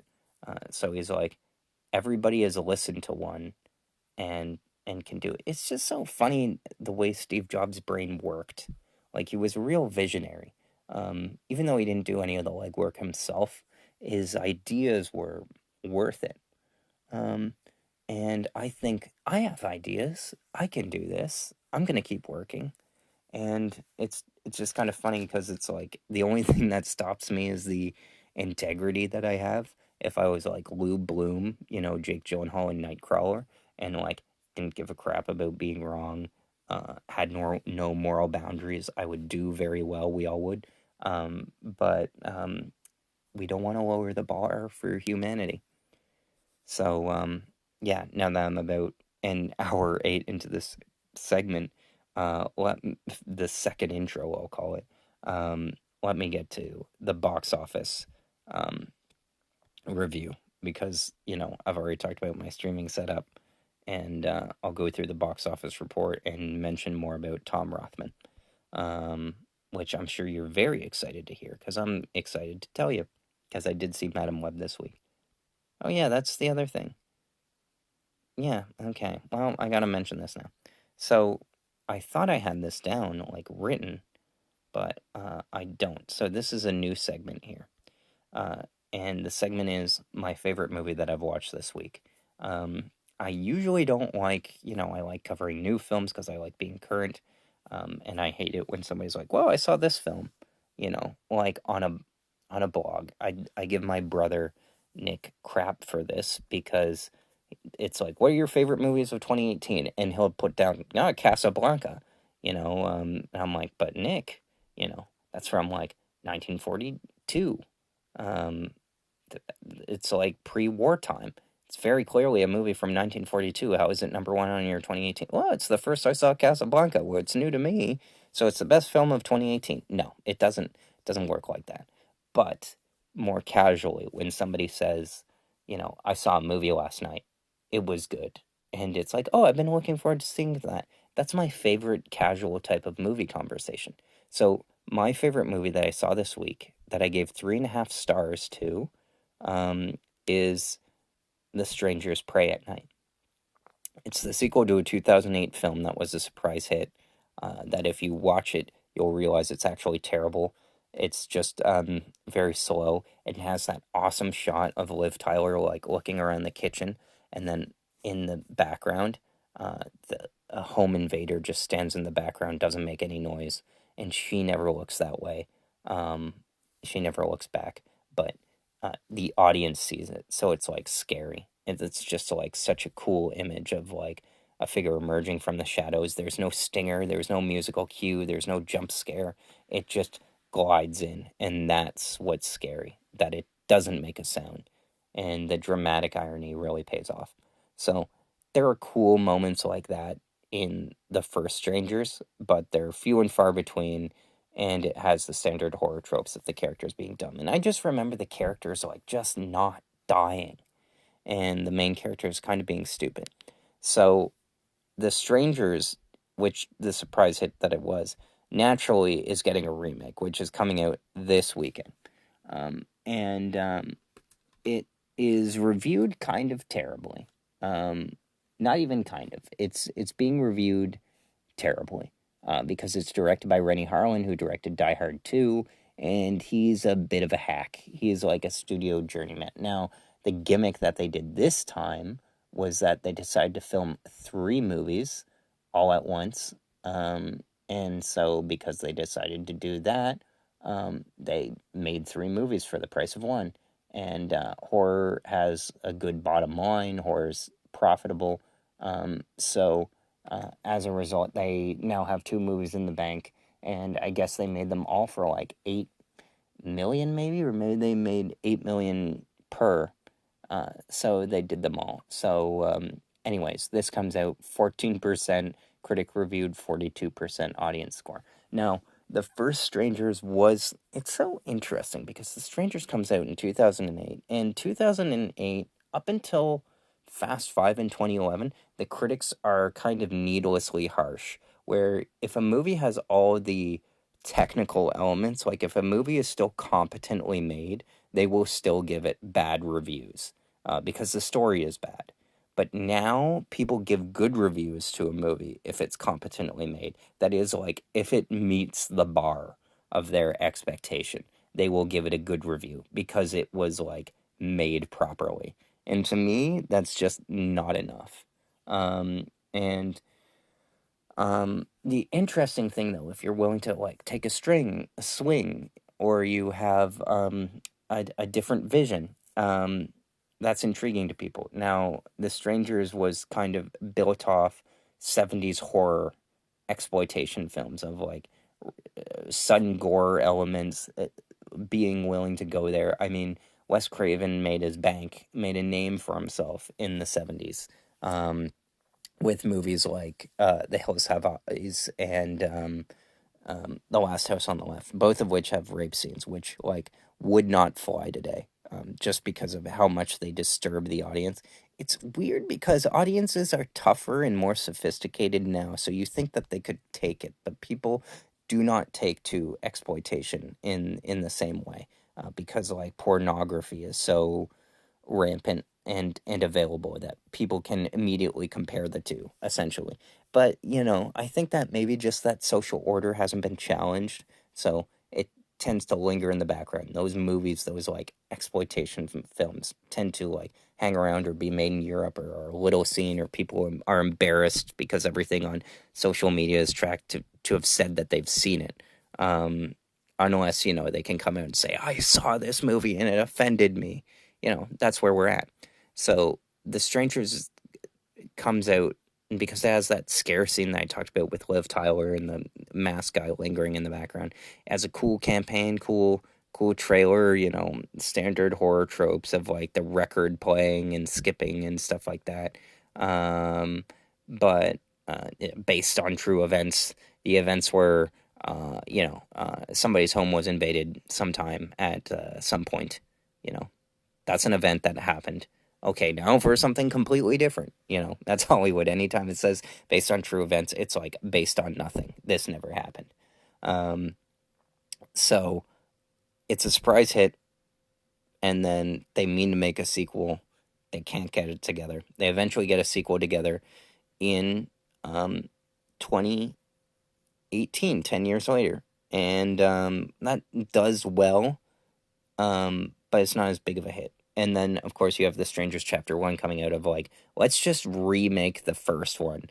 But also, instead of them being a broken up couple, they're where there's conflict, where they can't trust each other. They're like strangers to one another, which is how somebody described it. It's like The Strangers is about um, the people who, somebody that you thought you knew that you can no longer rely on. It doesn't just refer to the killers who are strangers coming into your house just because you're home, and trying to kill you. No, it's about like being forced to rely on somebody you can't trust anymore.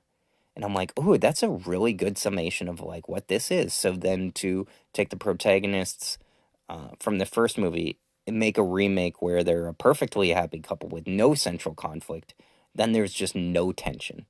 And that's just the complaint of what people are talking about. But Rennie Harlan, he's a journeyman, or he's a hack, and that's what happened. But he was able to make it on time and on budget, and people like The Strangers or remember it enough. Like I don't like I saw Strangers once in 2008. That was, for context, when The Incredible Hulk came out and when Iron Man came out. I was in elementary school. Um or it might have been, no, I was in high school at the time, but it was like early high school. Um and I've seen it once, and I remember and I know I have a superhuman memory when it comes to remembering lines from movies because I quote them all the time.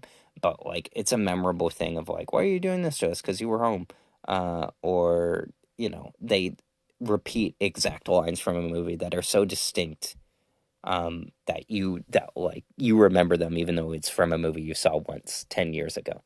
Somebody said the same thing on Reddit. So it's just kind of like an unimaginative remake with the same stuff sanded down.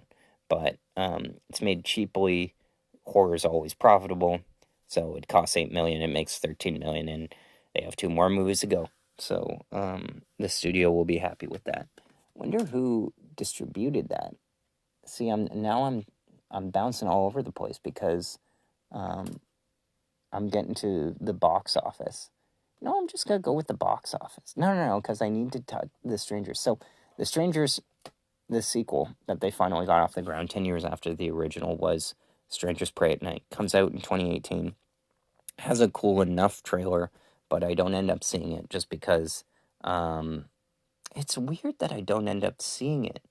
Uh, because I'm trying to think, like, 2018, like, that's, a month after Infinity War. Of course, I never often go see horror movies in theaters, so it's not a movie I was going to see in theaters, but it's also not one I would have rented on video.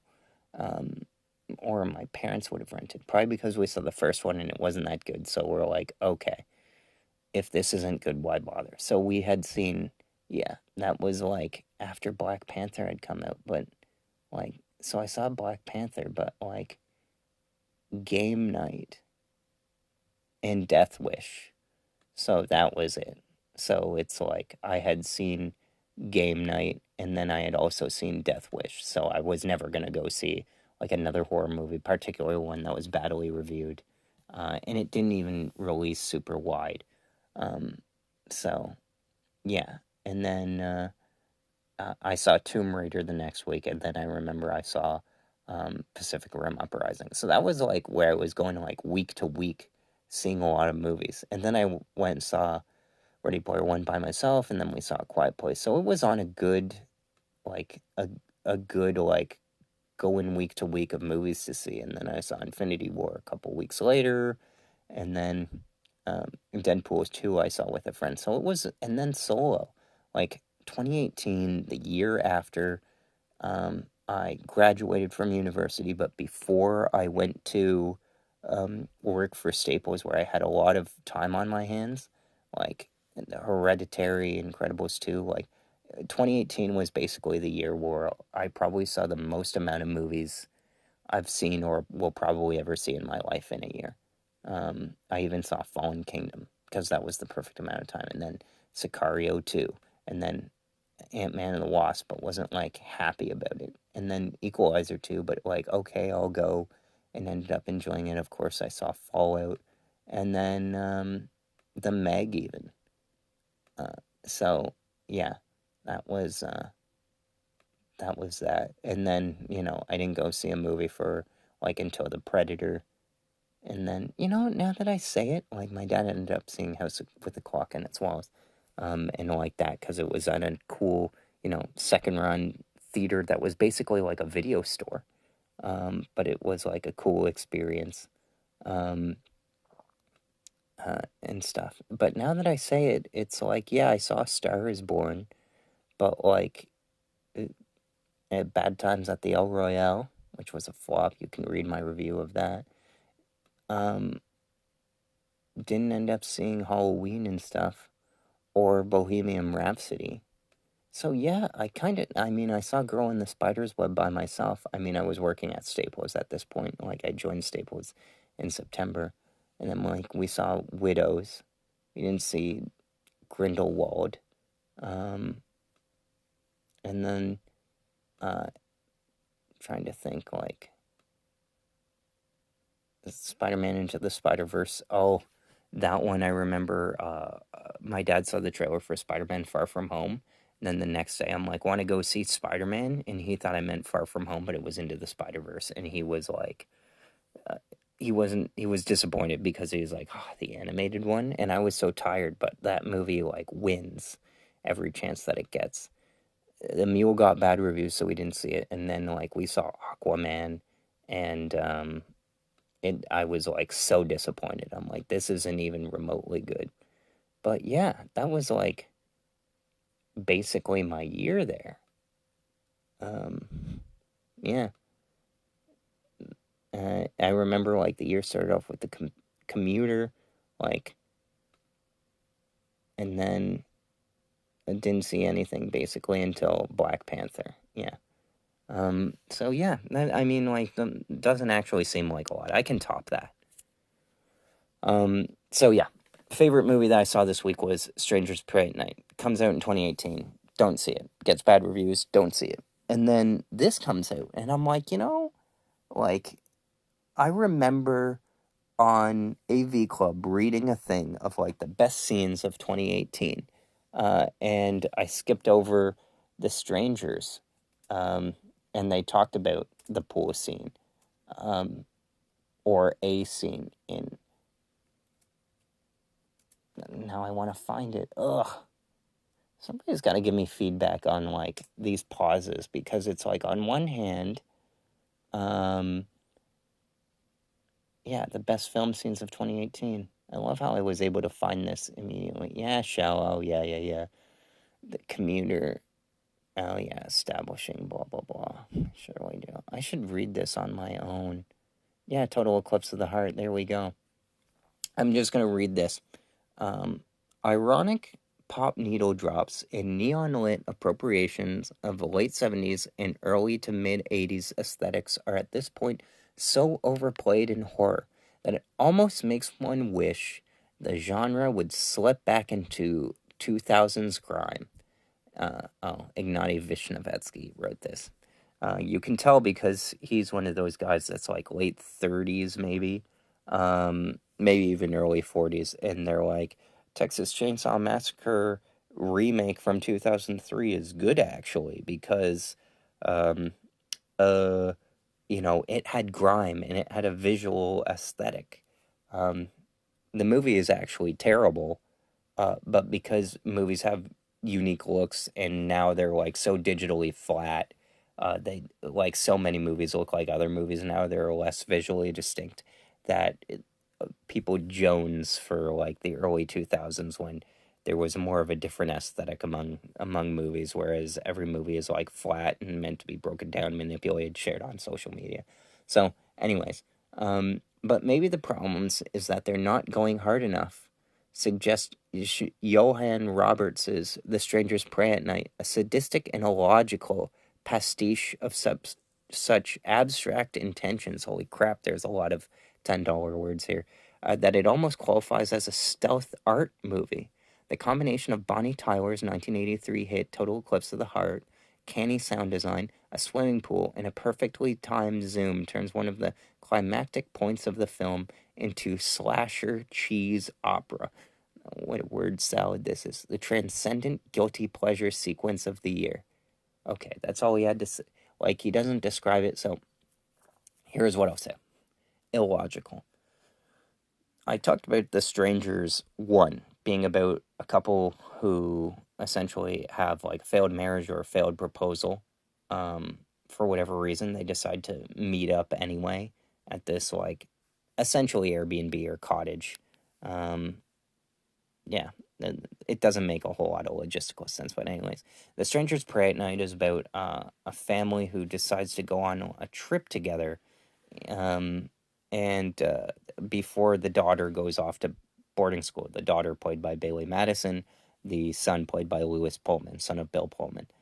He was also Bob in Top Gun Maverick. Um, so yeah, that. And then the dad is Martin Henderson, who was in The Ring. Um, he was the guy, the boyfriend, and then the mother is Christina Hendricks, who was the redhead from Mad Men, the very voluptuous woman. Anyway, their family, the strangers arrive, and it's like sort of like a trailer park, so they're running around a trailer park. And, a lot of dumb stuff happens, and the illogical thing that he points to is that at one point, Lewis Pullman has a gun that he's pointing directly at the killer, but it's that weaselly thing of this thing that only happens in movies where the good guy has the bad guy and they just need to shoot them, and it happens with the bad guy too, but it's like, oh, I'm me afraid to fight him, to shoot gun, like, oh no, scary, like, it's like, bro, you're gonna die, pull the friggin' trigger. And then we can either have the scene where they pull it but they didn't turn the safety off, which gives the guy enough time to turn it, to grab the gun and turn on the safety, or something like that, like have that BS scene. Like, are we really going to pretend in America that we don't know how guns work? Like, you pull the trigger back and bam, most of the time. If that doesn't work, you chamber the gun, you pull the lid back, and then, pull the barrel back, and um, a bullet from the clip slides into place, and then you pull the trigger. The trigger doesn't work. There's probably a safety on it, and then you flip that up or down or something. It's a little latch on the side, and then the gun should work. If that doesn't work, then you pull back the firing pin. You know, I myself have never fired or held a handgun in my life, but I played video games and seen plenty of movies. So it shouldn't be too hard for horror characters, but nonetheless, it is.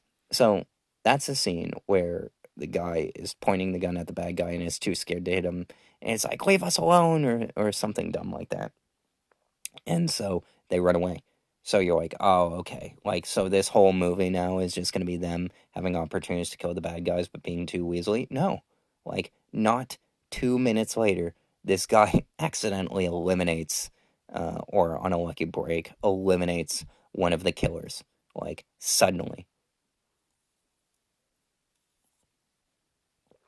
And then the big guy comes in, and the guy fights the big guy, and like you're like, oh shit, like the guy killed one of the killers, so he has a bit of confidence, and they fight in this pool, like this community pool, which is like lit up with underglow and filled with like neon signs, and like if the first Strangers was like ripping off the 70s, this is ripping off the 80s. So it plays Bonnie Tyler's Total Eclipse of the Heart, which I don't think has ever not worked in a movie. Like, I remember it being at the beginning of Battlefield 4. Total Eclipse of the Heart plays in the Jeep, which is submerged in like a lake or something. And they're stuck, and it's like ironic choice. And it's played in The Hangover by the Dan Band, where he adds in a whole bunch of swear words and it's like inappropriate. That's a great song. It never not hits. So yeah, that's all playing while the killer is swinging axes at the good guy. The good guy's like diving out of the way and stuff, and it's like realistic. And then he pulls him into the pool, and they like have a fight, like a knife fight. It's like a surprisingly cool scene that made the movie for me. I'm like, oh, this is cool. Now I get, that. Oh, if I ever like don't have to pay money to watch this, extra money to watch this, I'll watch The Strangers. So it kind of like was in the back of my head of like, okay, somebody said that a scene in this was worth it. So I'm thinking about it. I'm thinking about it. I'm thinking about it. And then a couple of years go by.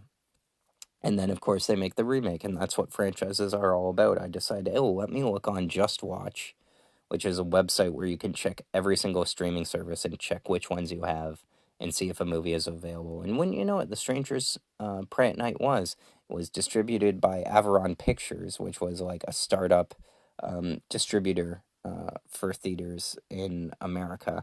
And yeah, they ended up folding because the guy who was behind it was embezzling money. And then for whatever reason, it ended up, somebody still owns the rights to it. So it goes to Paramount Plus. And I saw that it was free on Paramount Plus, and because from a few episodes ago, you'll recall me wanting to watch Beau's Afraid, I decided not to cancel it. They offer me um, half price for 3 months. So I was able to watch The Strangers for free. You know, totally worth $5. I would say that movie is worth $7 on your own. um, to me is, I'm like, okay, horror. Now, if you go in loaded with those expectations, that is, if you go in expecting it to be as good as I thought it was when I was surprised by it, you're not going to agree. You'll think like, 6 out of 10. But it's a worth watch if you like, oh, I want to watch a horror movie tonight.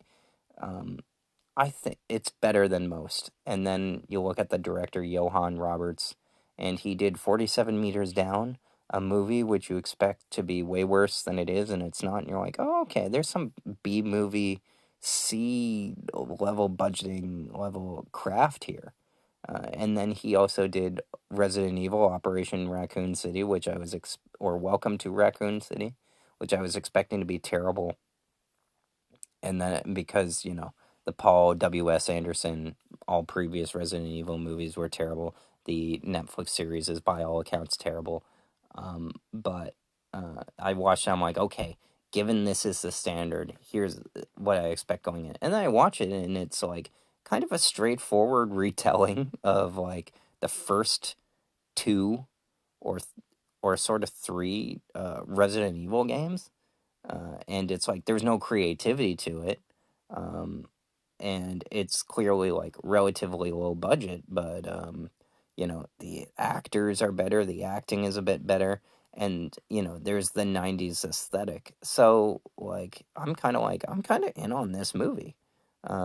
There's a cool scene in that too where the a zombie walks into the police station on fire and collapses, but the guy isn't paying attention because he's listening on his headphones, and on his headphones he's listening to the song Crush.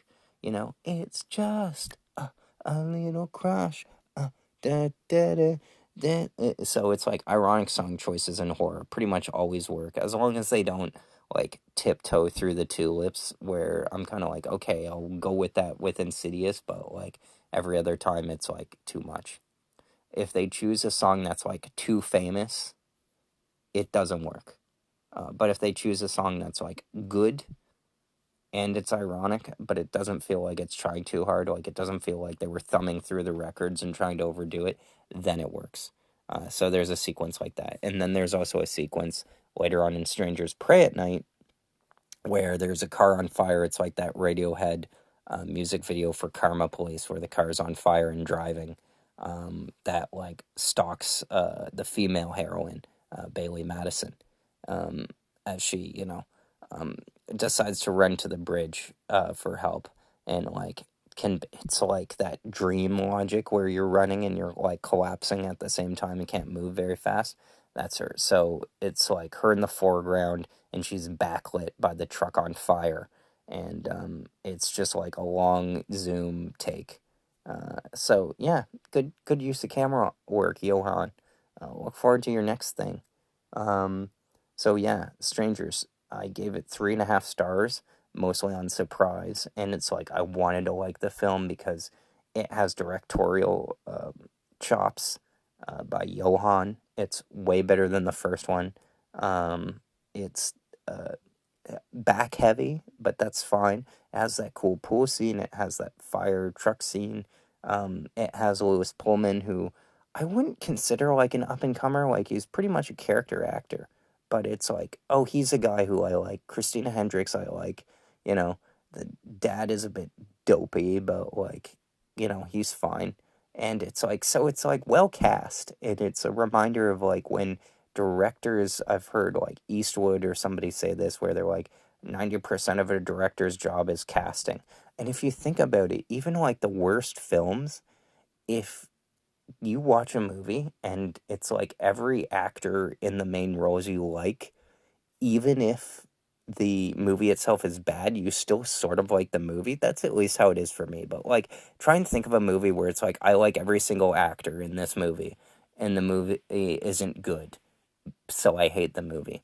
The best example I can think of is This Is Where I Leave You, which is like what somebody described as a profoundly Jewish movie starring all non Jewish actors. It's basically Jane Fonda's screen legend, Jane Fonda, Academy Award winner. Her husband dies, and they're Jewish, so they're sitting Shiva, which is the grieving process. So it's like all the adult children have to be under one roof, and she's like, "You're all my children again for 1 week." And this movie's cast is like Jason Bateman, Tina Fey, Adam Driver, and Corey Stoll, who's also like a really good character actor. Bald guy on Billions, he was also the bad guy in Ant Man, and then the others I don't have to explain. Um, so it's like great cast, and then we're not done yet. It's like Timothy Oliphant is like the neighbor across the street, grown up, who like had a baseball injury, so he's like half. Forgive me for saying, but like retarded. Um, and then you have the local rabbi played by Ben Schwartz, aka Gene Ralphio from Parks and Recreation, comedy guy. And then Jane Fonda doing her thing, and it's like these are all good performers, and it's like the central conflict is the father died and gave them each a piece of the business, so they're like, okay, who's going to take over the business? And then, Adam Driver likes dating older women, so he dates Connie Britton, who's Tammy Taylor from Friday Night Lights. And it's just like there's a good number of famous people in this movie. The problem is that it's directed by Sean Levy, who is a great producer. As a director, he's kind of good enough. Like he'll do two takes every once in a while, maybe three. So all of his movies are like good, not great. And the best example of that is that his best movie is Free Guy, but he also produced Arrival. But he also directed The Adam Project. Um, but he also produced The Spectacular Now and executive produced Stranger Things, but he also produced The Boogeyman, and he also produced Shadow and Bone, but he also directed Night at the Museum, which is actually terrible. So you see what I mean? Like his good stuff is like okay, like Real Steel is another one he did, Cheaper by the Dozen is another one he did. Good enough stuff, but none of them are like, oh, this is amazing. You know, nothing. He's never made nor will ever make anything as a director that's like amazing, and that's like the most distressing thing is that people are like, you have Jason Bateman, Tina Fey, Adam Driver, Rose Byrne, who's like Jason Bateman's um, wife in the film, Corey Stoll, Catherine Hahn, Agatha, House of Harkness. That's her. Timothy Olyphant, Dax Shepard, Jane Fonda. It's like you have all these people, um, and like a good subject matter for a family drama. Romance laughs. He has the heart, and yeah, the movie is just okay, but it's well cast, and like 90% of that movie is 90% of the way there. So it just needed to take like a storytelling risk or do something cool, something other than just pointing the camera at the actors. Um, but unfortunately, yeah, it doesn't get there, um, and that's a shame, really. So yeah, um, how the frig did I get from that to talking about like the strangers? Just kind of like that, the difference that a directorial matters and cast matters. So yeah, the movie's worth watching is basically my point because I like the cast. So holy moly. Now let's get to an hour and 40 in. We are getting to the box office for this weekend. And let me tell you, the box office really has been depressed for the last few weeks. Like, we would be in summer overdrive mode, and I'm never going to hit the panic button because I was thinking about this today. If people were like, oh my God, if opened and it only did 30 million, the, you know, IP is where, like, you have these brain dead hacks who are like, audiences love IP. They love sequels. They love franchise. It's like, okay, well, we like sequels every now and then, but we want our vegetables too. Okay? Like, nobody goes around thinking, oh, what IP is there for me to watch? Nobody does that. Nobody says, oh, what I want to watch a good movie. What's a sequel that's there? Like, these brain rot folks, or galaxy brain, as they sometimes call it, who are on Twitter and are like, well, it's clear audiences love IP. Like, nobody talks like that. Nobody thinks like that. It's like, we want to watch a good movie. We'll watch something that's good. The movie that opened to number one this weekend is called If. It stands for Imaginary Friend. It's directed by John Krasinski, who did A Quiet Place 1 and 2. He also did a movie called The Hollers, which nobody watched. So this is him going from like an R-rated film, or is it PG-13? Now I want to find out, but it's so impossible to find. A Quiet Place. It could have been a PG-13 movie. That's what I'll say. Uh, Common Sense Media. Here we go. Age 14 plus. Okay, what is it like? Okay, so permission for Canada to, like, I know we have to adopt our own rating system and stuff because of legal rights and territories and bullshit like that. But like, come on. Like, let's just go with the like, we mostly watch American movies anyway. Let's just go with the American rating system. This says 14 plus, but is okay, so if it's 14A, does that mean that it's like PG-13? because it's close to 13, or is it like rated R? Because Americans are wussies. We know that. What's the story? Is it any good? Like, nobody includes the MPA rating anymore. It's like so hard to find. It's not included on any review. It's not included on the Wikipedia page. I scroll all the way down and it's like, yeah, I know I'm over 18. I've stopped, if I were a sane man, I would stop caring about, okay, certificate 14A. Again, not useful to me. PG 13. There we go. You see, the thing is that most movies could be PG 13. Even the movies that like weirdly brag about having an R rating, it's like most of them could be reduced to PG 13.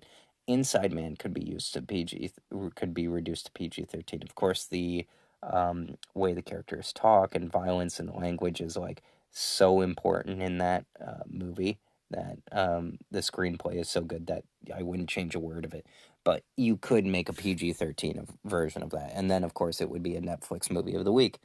But, anyways, John Krasinski goes from PG 13 movie to a PG movie. So, not a huge difference. But this was a movie that wasn't based on any pre existing material. It was originally thought up by him, and it had Ryan Reynolds in it. So, it was expected to make 40 million, makes 35.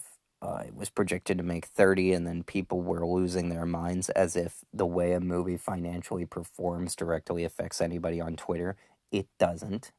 And people thought the way that it was performing was that, oh no, it spells end for the industry. And somebody was like, well, it's sadly, if you look at movies that opened originally that weren't based on any pre-existing material, the number one movie is Free Guy, and that opened to 28 million. This is like a higher number than that, and people were like, well, it cost 110 million dollars, that spells doom. And it's like, well, it opened to 55. It opened to half of its budget. Now, granted, I would say that in order for a movie to make bank, it should make back its budget opening weekend. If it's like opening in theaters, that's like a responsibly budgeted movie. Of course, now movies like Ready Player One isn't going to open to 175 million. It's possible. Like Avengers opened to like twice that, which is like crazy. But like Ready Player One had to cost 175 million, and it was never going to open that. And then sadly, it never ended up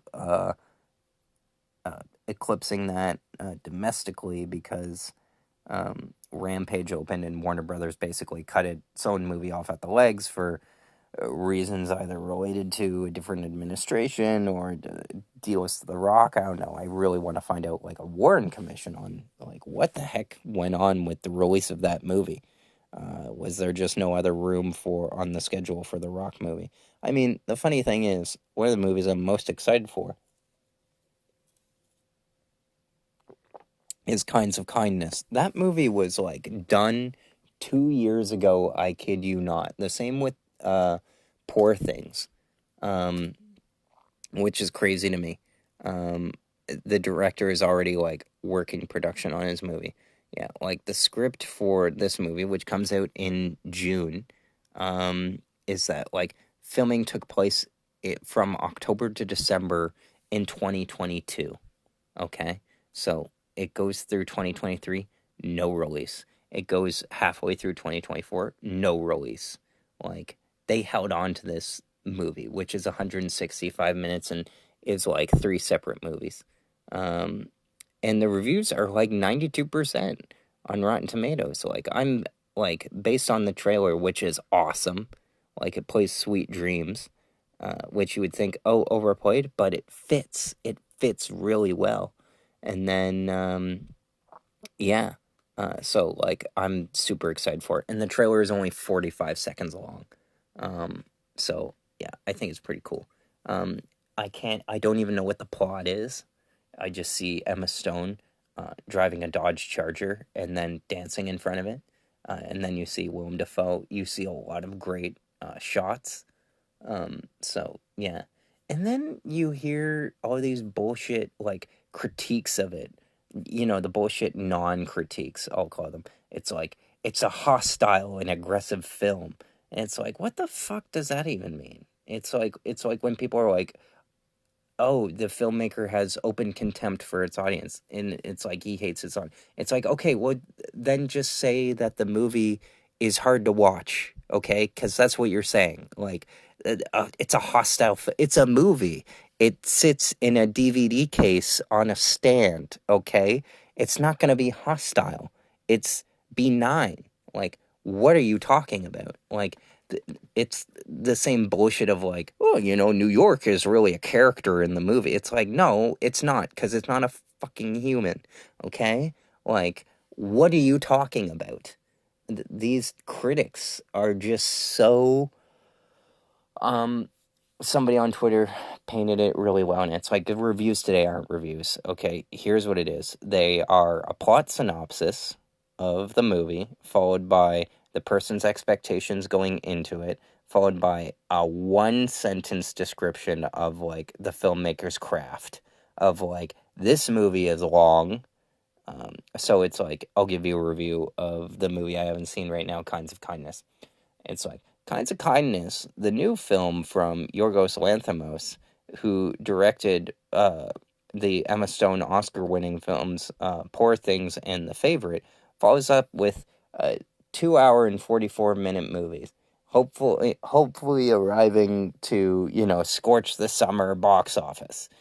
Ignoring the fact that it's a limited release film from an independent label. But anyways, and it's like um poor and it's like Kinds of Kindness is about three separate stories. It's an anthology about yada yada yada, and it's like Jesse Plemons stars as character name, and then it's like now Jesse Plemons is one of the most interesting actors of his generation, and then it goes on to a paragraph about like Jesse Plemons' career.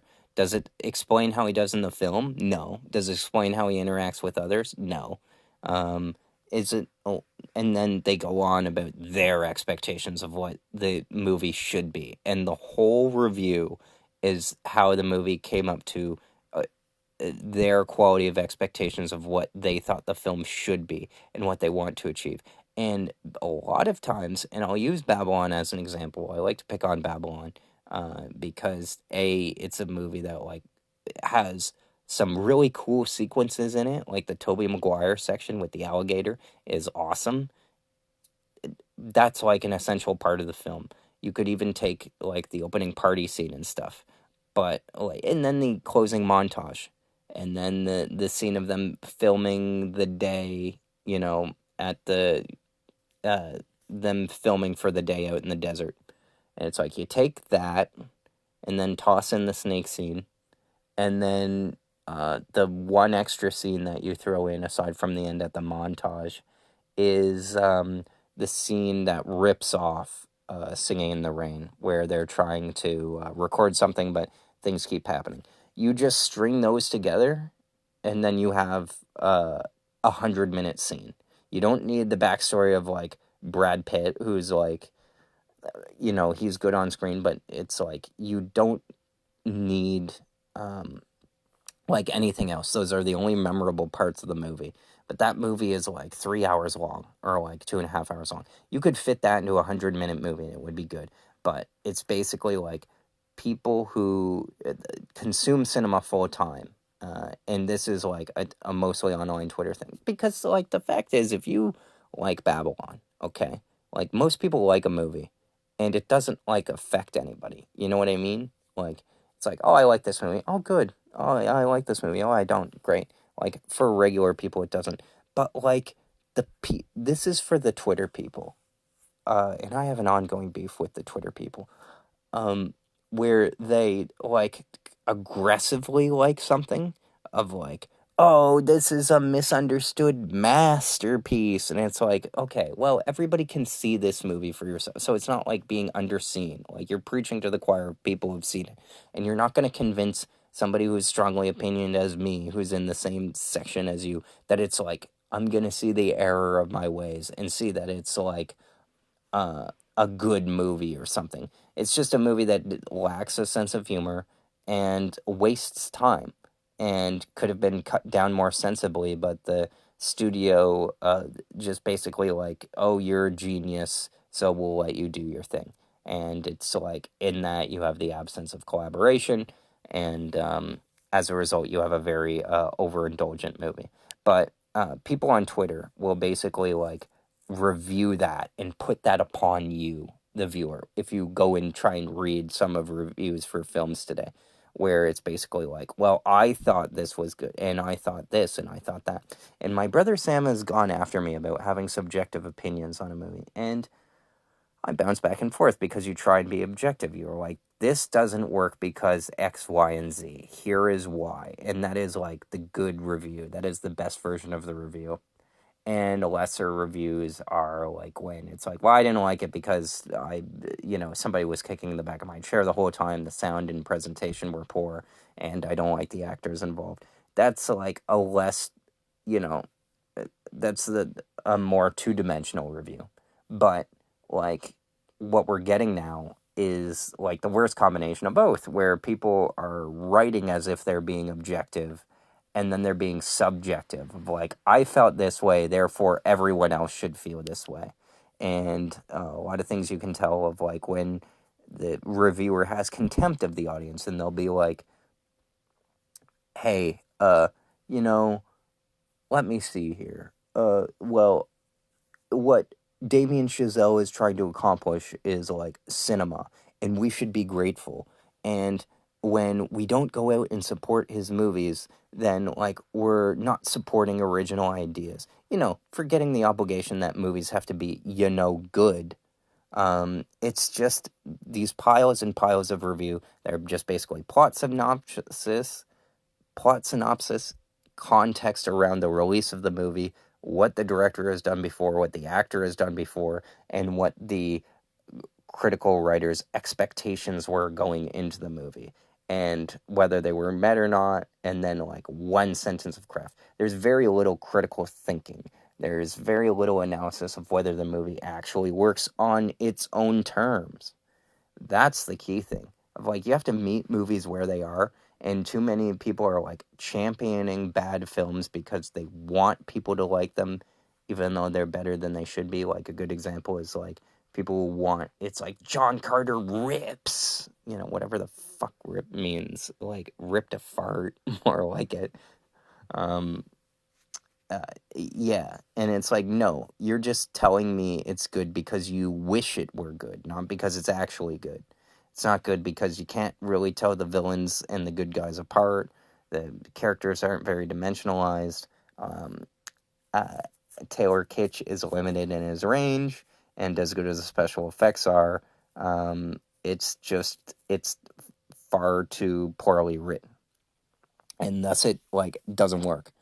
Um, Yeah, and doesn't have and lacks depth too. And is confusing because there's like 30 good minutes in like John Carter where it's just pure explanation. It's like these two tribes have been fighting for 100 years, and it's like, yeah, and I haven't cared for 100 years, and I still don't care. And I in fact don't care about this movie. Like, give me the arena fight, you know? John Carter is a movie where it should just basically be like, this happens, boom, transported to Mars. Boom, confronted by the people. Boom, arena fight. Um, Boom, villain shows up. Then the villain gives his backstory. And it's like the briefest friggin' backstory. And then, immediately the character should do like the hardest, highest, most dangerous, escalating, exciting decision to make to end the plot right then and there. But like again, too much busy work in movies, and you always see it in the worst movies of like the character not making the decision that would end the story right there. If you get to a point where the character should do something that would end or resolve the conflict and they don't do it and the audience is conscious of that, then it's a bad movie.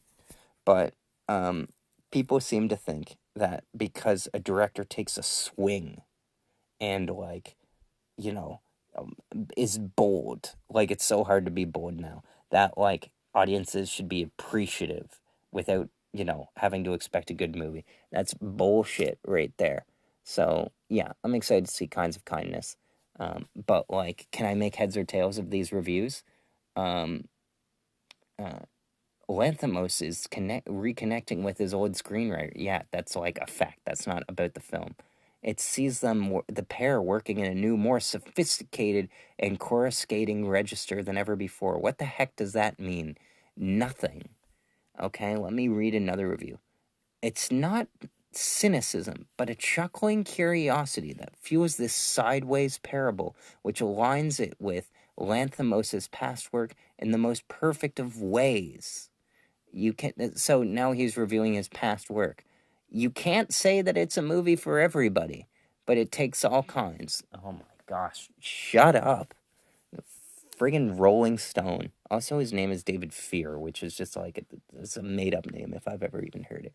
You know, and I mean, David Fear, good for you. Can't say I've ever like read a review of yours and thought, yeah, David Fear got it right, because it's like, again, granted, I am reading snippets of a review. I'm not reading the whole review, but it's like, uh, here it's this paragraph which they take the most important part of it. It's like, a lot of $10 words describing the structure of like the story, and then saying it's not for everybody. It's like saying it, yeah, there's nothing that's for everybody. There's a good quote that Robert Downey Jr. did say about Poor Things, which I find deliciously ironic here, because he was describing, hyping up his pal Mark Ruffalo's work in Poor Things. And, uh, if you've seen Poor Things, you would know that, like, Mark Ruffalo is actually very good in that movie. So, Robert Downey Jr. was selling it really well. And he was also selling really well because he knew at that point, didn't want to jinx it, but that he was going to win supporting actor anyway. So he might as well hype up his buddy because he's got nothing to lose. Like, he's not going to lose Best Supporting Actor because he told everybody Mark Ruffalo was good in this movie. So why not? So he said about Poor Things, he's like, I've heard people say that it's not for everybody. And I say, well, maybe you don't know everybody then. And, that's so true, is like, take a stance, okay? Like, saying it's not for everybody, like, you're a critic. You're supposed to tell me, is it for me? That's your only responsibility. Is like, I'm reading a movie. I should know what the movie is about based roughly on what you're saying. I'm not very great at that, so I usually include a plot description. And then you should say, based on that, does it deliver on its promise? And you can talk about, what you saw in the previews, or what you thought, but you have to talk about the why. And so many people just skip the why. So I'm gonna skip the through this, um, and just let me just read a few. Okay, Bilge Ebery. I do not know how to pronounce his name. Bilg, Big. I always say Bilge Ebery. No, Bilgebury, Big Ebery. Bilge Ebery is how I pronounce it in my head. So, yeah. It can be a bit exhausting. Anthology films often are, and this one is long, but we can feel the director's excitement. Well, that's great. I'm glad, Bilge, that we can feel the director's being excited. Does it make us enjoy it? Irrelevant. He's fully back in his sandbox. What does that mean? Every single director makes a different movie. They start from scratch. You're starting a company from nothing. Like, again, tells me friggin' nothing. Okay, Richard Lawson from Vanity Fair. Those hoping for some grand sense of grand meaning or really any kind of explanation of what's going on are denied. Okay, that sort of tells me something. Kinds of Kindness is clever and a bit snide. A curio cabinet not designed for beauty. Okay, these people are just like in a competition to say the fanciest thing, and none of them are reviewing the fucking movie. Um, David Rooney, Hollywood Reporter. It may not be as thematically cohesive on a first one. Okay, let me stop you right there. Is the movie good? Is all I care about. I don't care about how it's good. I care that it's good. Okay? Um, the longer you mull it over, the more the pieces of the puzzle begin to fit and the common threads start to emerge. Okay.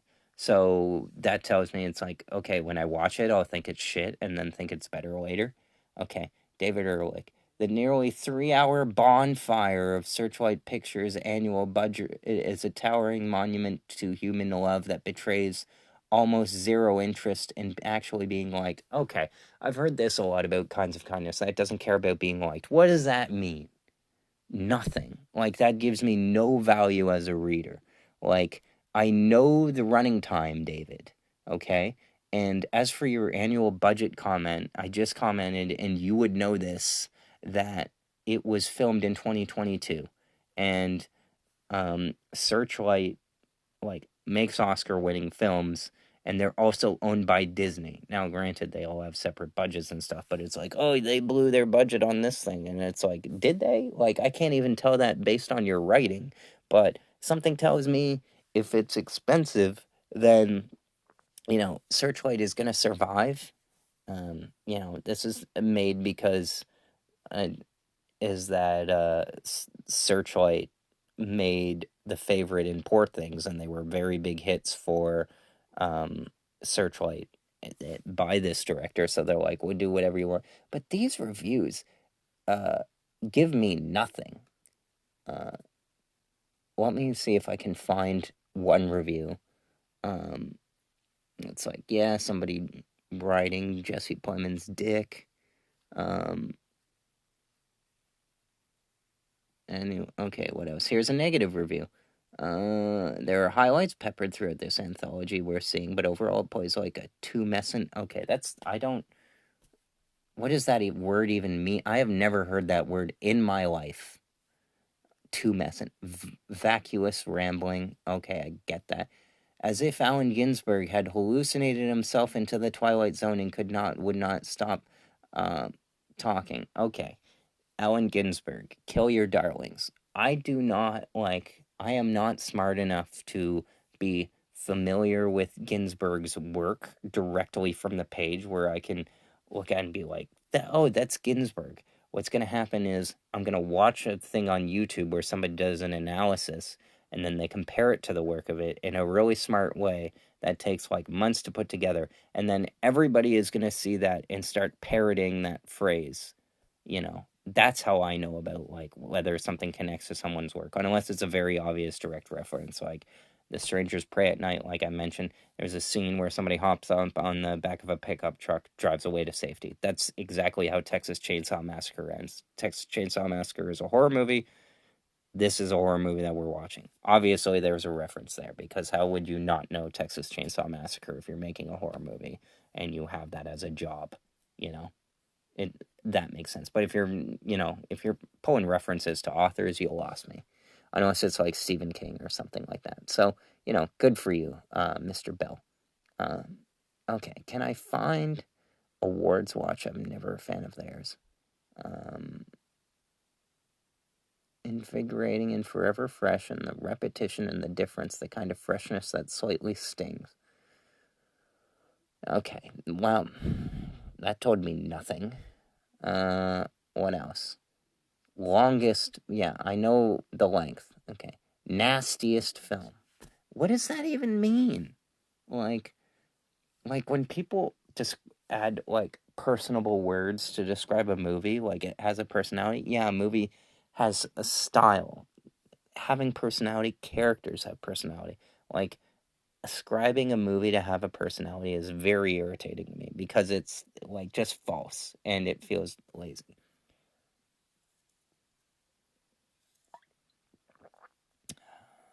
Oh, there's a lot in this movie that is intentionally off-putting. There's still much to like. Like, so many of these reviews are all like, here's a bad thing, here's a good thing. They even out in the end. Like, I'll have to review this movie the same way I reviewed Poor Things. And I also need to get to Rotten Tomatoes, which means I have to finish with my bylines, um, and whatnot. But yeah, that's enough on Poor Things. Let me check and Poor Things. I keep calling it Poor Things rather than Kinds of Kindness. You know what? Let me finish my beer here.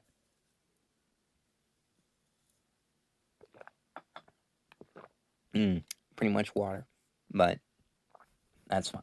Okay, so what does this all add up to? On the tomato meter, that is 92%. Yeah, and that one negative review. So the state of criticism is basically this, and it was the same with Poor Things, where it's basically like you watch a movie, all the critics give it good reviews, you realize it's crap, you tell people it's crap, they don't believe you that it's crap.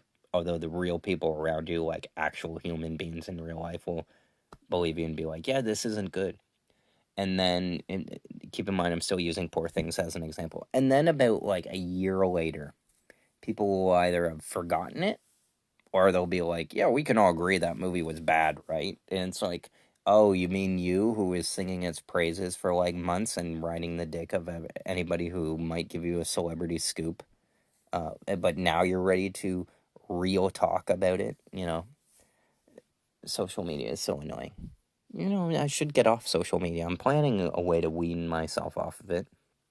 I had a rule the other day where my phone died, and I'm like, okay, I wake up in the morning not feeling like P. Diddy because, man, that guy is going through some shit, and he's guilty as hell. Um, Anyways, and my phone is charged 100%, and then I use my phone. Sometimes I just browse TikTok or something like that. It goes down to 0, and I said, I will not charge my phone.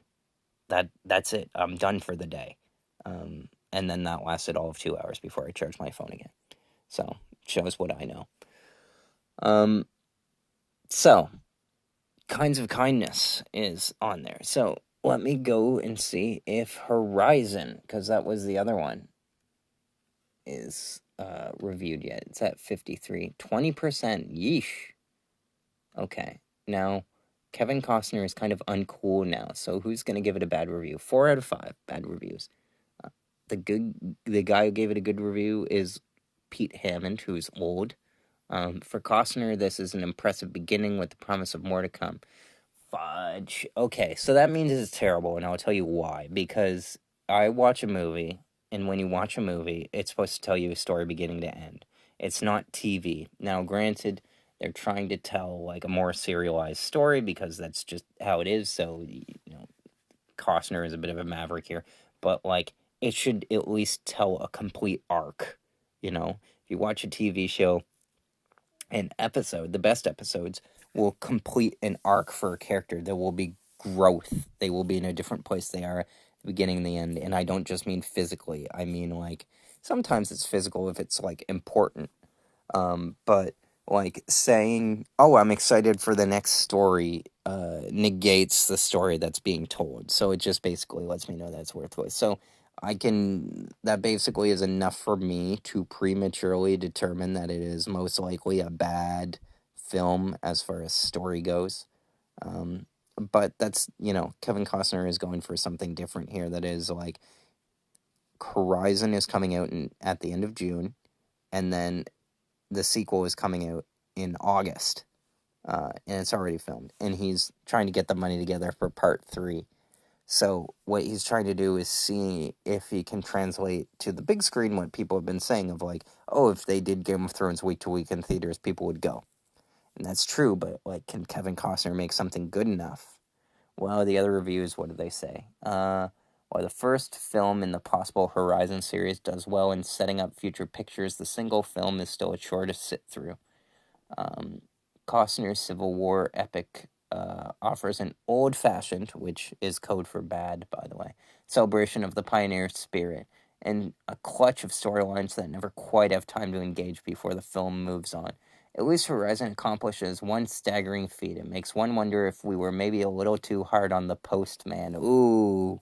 The Postman is a film from the 90s based on a novel about a guy who finds the body of a man who's like a mailman, decides to deliver the mail. And it was horribly ripped apart. It starred Kevin Costner. And I believe he might have written and directed it, actually. But it was horribly reviewed. Like, it was a big bomb for Costner.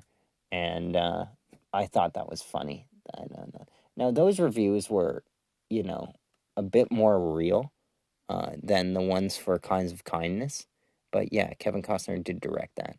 Um, it's a really cool. The Postman is a really cool premise, though, because it's like, who are we as a country?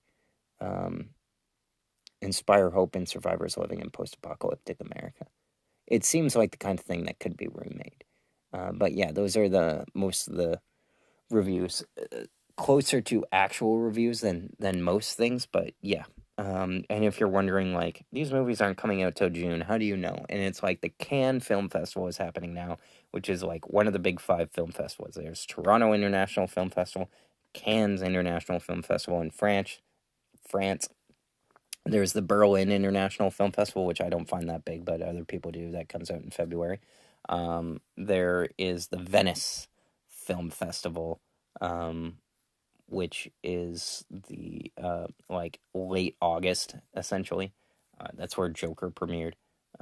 That's actually also where Challengers premiered, but it got delayed from its like September release date to April, and yeah. Um, and then there is Telluride, which basically happens at the same time, but that's not like a big one. They wish they were big. And is that in Illinois? I always forget where that's supposed to be. Then but that's a small one. And then there's also another small one that I'm thinking of that's like Tribeca, which is what Robert De Niro's film festival. That's all like short films, up and comers. Oh, I should do I wonder if I could take my. No, the quality of it wouldn't be high enough. Or maybe, I don't know. I could submit that to the Tribeca Film Festival. The short film that I made 7 years ago. That's on YouTube, actually, that a bunch of people have seen. They wouldn't appreciate it. But it's so hard to make a movie. I want to meet with other filmmakers.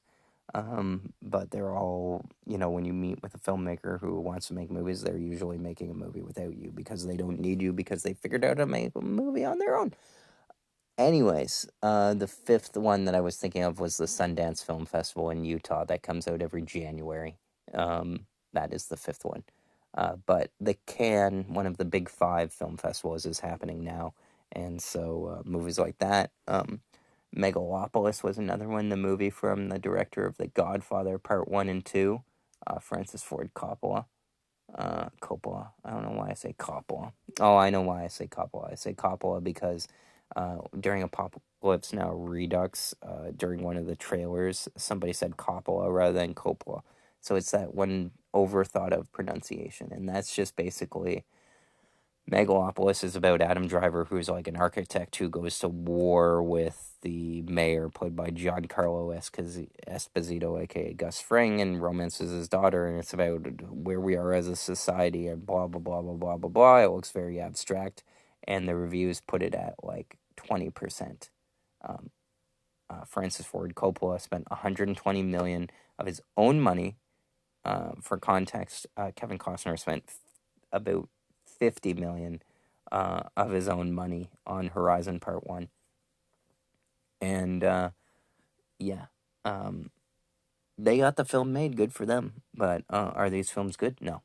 Because the problem with that is because you have something at stake that is your own money, you tend to trust your own instincts more than others. And the problem with that is that if filmmaking is a collaboration, and in order to survive, you need to listen to everybody's ideas, even though when they sound terrible. I know this because when I made my short films in film school, I said to myself, "Oh, well, my ideas are the best. Let me do my director's cut."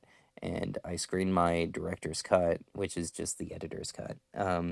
And I would screen that to the teacher and to some of the students, and I'd be like, "They wanted to cut this, but this idea is awesome." And then I'd show both of theirs, and they would genuinely react to the one we all worked on, even if my ideas were completely cut out, uh, or just like one idea was great. And then uh, I would show them my director's cut, nothing. And it made me realize it's like, well, I think that this is the best part, but people don't, you know? People like ideas and they respond differently to different ideas. So you need to be open to other people's ideas because even if you're right, it doesn't matter because other people won't respond. And when you make and write and direct and produce your own movie, you tend to rely on just one voice and that muffles the others. Um, my group ultimate short film that was made, um, it ended up where I had one cool edit and I spent the entire day editing it. I'm like, this is cool, here it is. And they're like, yeah, the girls, I came the next day and the guys said to me, um, Yeah, the two girls spent all day working on the edit. So everything that you edited the day before got completely changed around, with the exception of one cool edit where I took the voiceover of what they were saying in interview, and then I edited with what looked like B-roll footage that like complemented what they were saying on screen as they were saying it. And I remember I'm like, man, they tore up completely what I did, but that one edit idea I had was so cool. They had to keep it. And that's basically what filmmaking is. It's taking all the best ideas and keeping the best ones. And you have to be receptive to everybody's ideas, even if they seem shitty, because, as Scorsese said, something might not work in the moment, and then in the editing bay, it makes sense.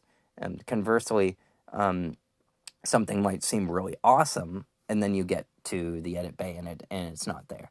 So, that's how it is with filmmaking. You have to be open to all ideas, shoot all ideas, shoot, throw everything on the screen, and then, see what sticks.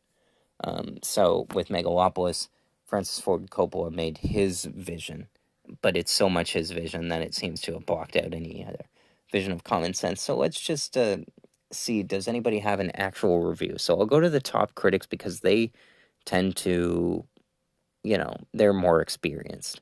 Uh, this isn't the car crash it could have been, though deeply flawed and very eccentric. Exactly what movies can and should be, unflinchingly earnest.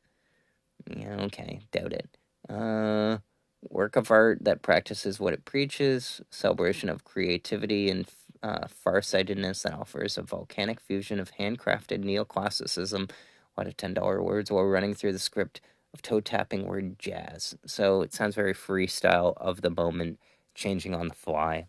That complies with what I've read about it. Uh, okay. London Evening Standard. Imagine a Paco Rabanne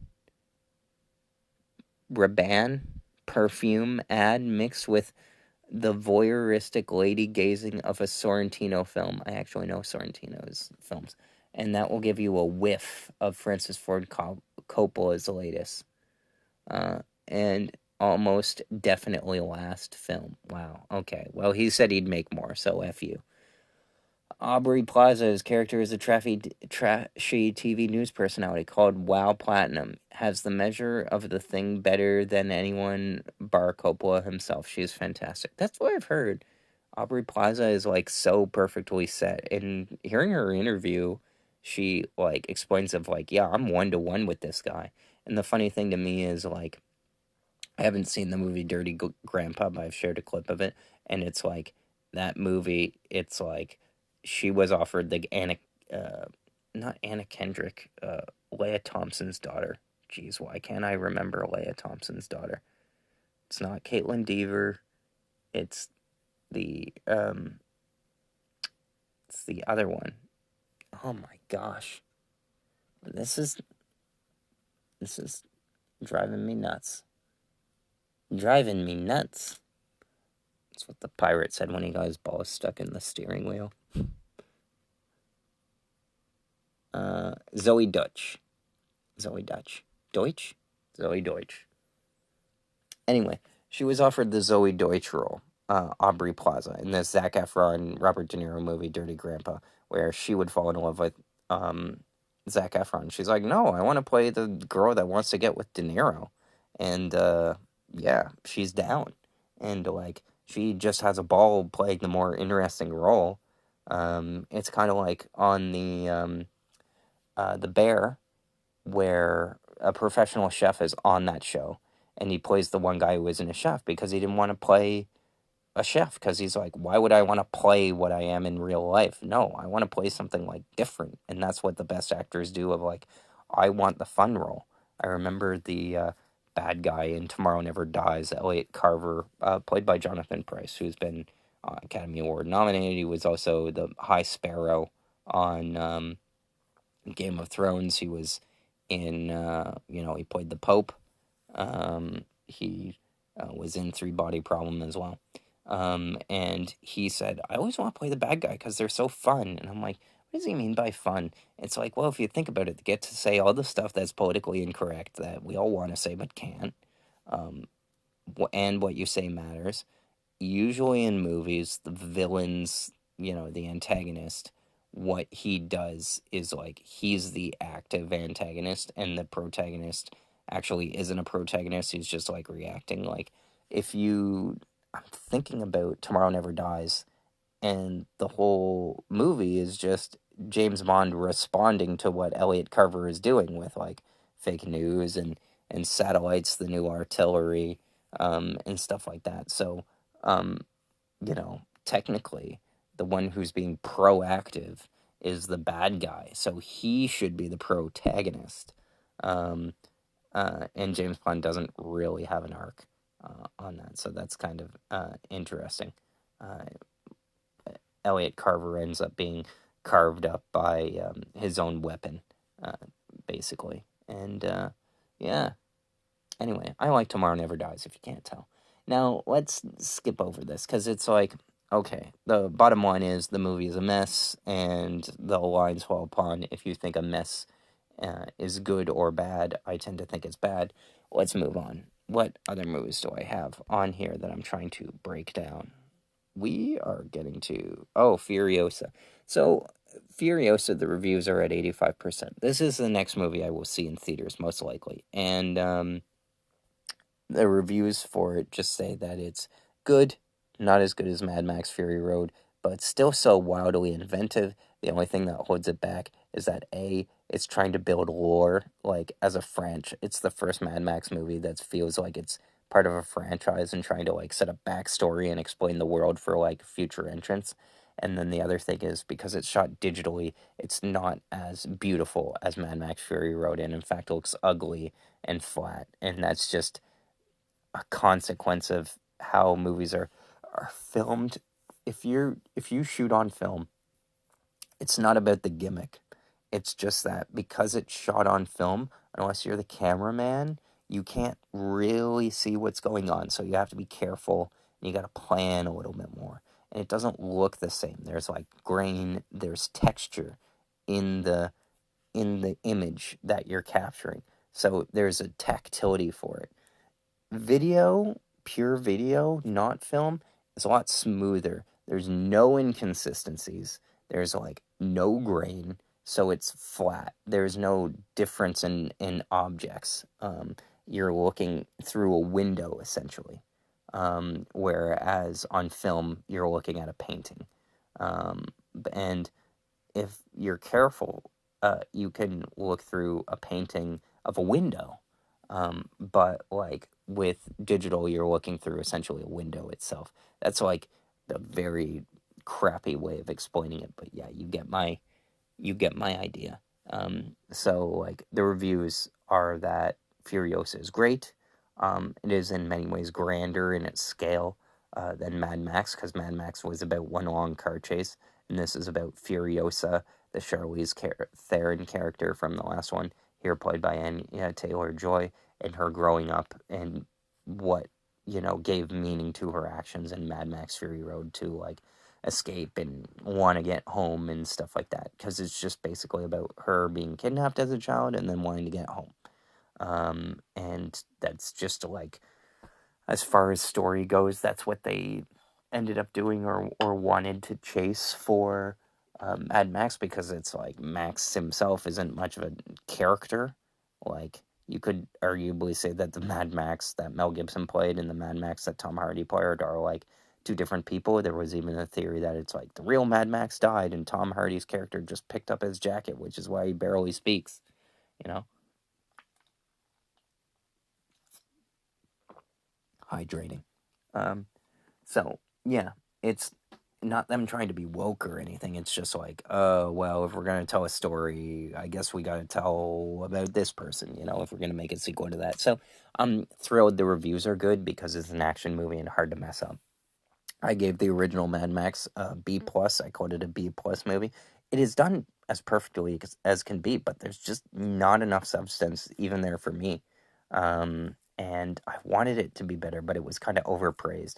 It won 6 Oscars because its technical elements, the costuming were superb. It was even nominated for Best Director and Best, Cinematography. The guy who was the cinematographer was called out of retirement to shoot it. And although he shot the last film that the director made, he didn't shoot this one, I don't think.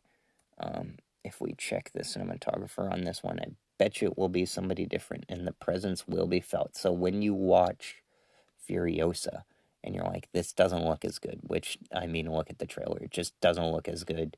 Like, if you go on YouTube, watch the trailer for any of the trailer for Mad Max Fury Road, um, and then watch the trailer for Furiosa.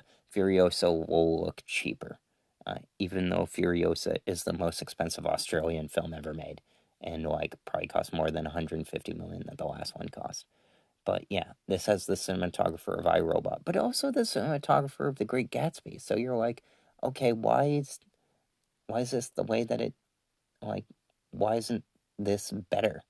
You know, um, and it's like he's done good with good directors, he's done bad with bad directors. But like he shot 300 Rise of an Empire, that was great work that he did. He was just coming off of Great Gatsby, so maybe he just, it's like bring your team, okay. Like, because cinematographers have their teams of people that they hire. Like, you hire the cinematographer, he's not the cameraman on his own. You hire the cinematographer, and they have their team of like camera operators and lighting grips and stuff like that. So they have their people, and on studio films, that is movies mainly financed by the big five studios, they tend to have people already under contract, so stuff tends to look the same. But like a true artist will get to pick their own crew and handpick their own crew to forge a visual style that's unique. um, on this one, this guy hadn't worked with George Miller as a cinematographer before, so it looks kind of flat. And George Miller is like shot on film previously, like most of his career he's like in his 80s. So like working with Simon Duggan, who does have his fair share of experience. Like, he's his first credit goes back to as director of photography, The Mummy 3. Oh, wait, no, that's just his first credit, sorry, is like he did a few British stuff in like 1998. So he's got to be in his like 50s or something like that. Again, Live Free or Die Hard, I mean, he has experience with special effects. I just don't know why Furiosa looks not great. Like, it bothers me because it's like a good movie that also looks terrible, and it's like Bad Boys 3 was that way, but it's like, why did these movies look worse than movies from the 90s? I don't get it. I need to interview a cinematographer. I'm gonna add that to my list. Hey, Chris Hemsworth's wife, isn't it? uh cool, good for her. um Full cast and crew. Let me just get to the bottom of this and see what it was filmed on. Because, like, most stuff films on an Arri Alexa camera. Um, okay, trivia filmed, yeah. Top picks, FAQ, details, filming locations, production companies. Okay, so it costs 18 million more. Technical specs, here we go. Yeah, we can guess. It's longer, it's 2 hours and 28 minutes. Okay, REOX is 65. I knew it. Okay. But also Red Komodo, those are the two with Hasselblad Prime DNA lenses. The Raptor, negative. Red Code Raw, 8K. 6.5K source, 8K source. Okay. But, like, again, visually flat. Like, I'm gonna have to, like, somebody's gonna have to do homework on this because Mad Max Fury Road looks so good. And, like, I'd love to ask George Miller, hey, George, how come this movie costs $18 million more than Mad Max but looks worse? And then he'd, like, throw a chair at me as much as an 80-year-old could. But it's like, that's what we're dealing with here. Like, movies look worse on average than movies did 10 years ago. Why? Digital photography was around. Like, is it really because most people, like, you would point to Fallout, the TV show looks good.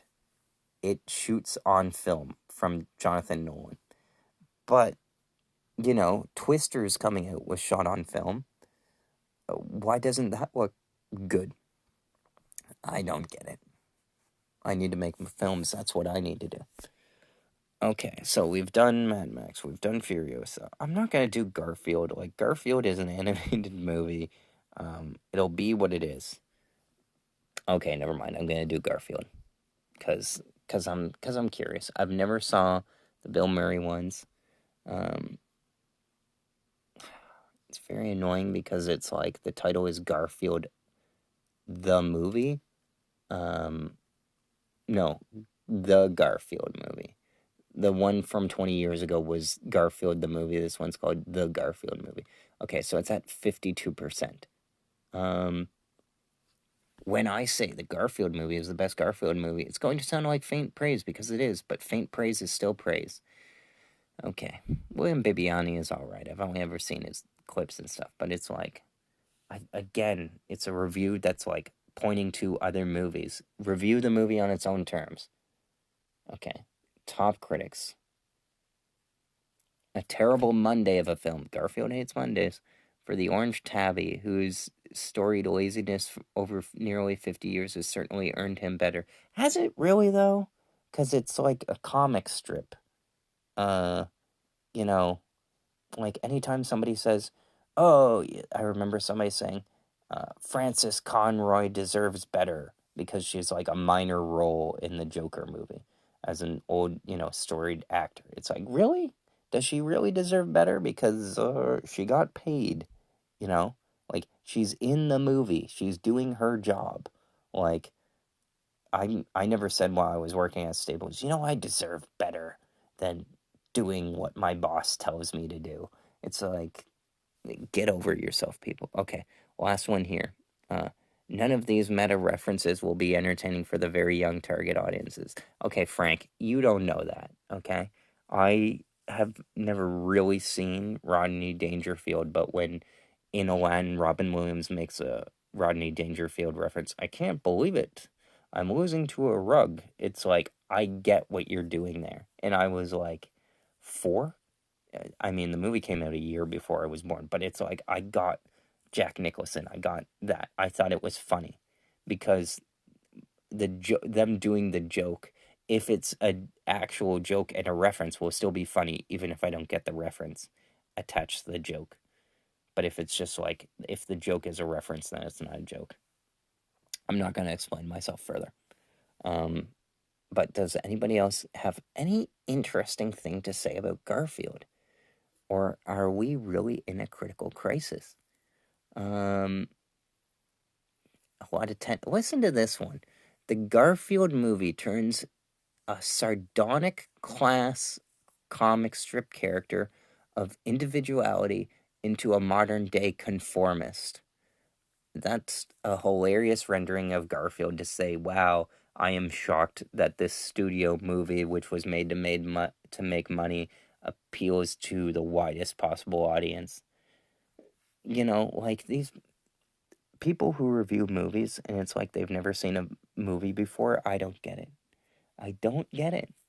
Um, can't think of the last time I saw a movie as bland, generic as the Garfield movie. Well, watch another Sony animated movie. Okay, you'll feel differently. Although this is from the studio that made Blade Runner 2049. Funny enough, but probably because they made Blade Runner 2049, they needed to make Garfield because they lost a lot of money on Blade Runner 2049. Um, Sometimes a family film doesn't need to make you reevaluate your life as an adult. We all need actual fun like this. See, that's a good review. It's kind of like, I'm not being critical of this movie. I'm not asking it to do a lot for me. It's just on its own terms. A watchable kids movie that's definitely not the catastrophe of 2004, but not my first choice on Monday night either. Oh, family movie night either. Okay, yeah. Um, isn't particularly true to the deadpan, lazy tone of the comics. More of an adventure story than that just happens to feature Garfield, but there's some good Okay, so this is like good enough. Uh, Anything else? generic film. Yeah, it's generic. So, yeah, yeah, yeah.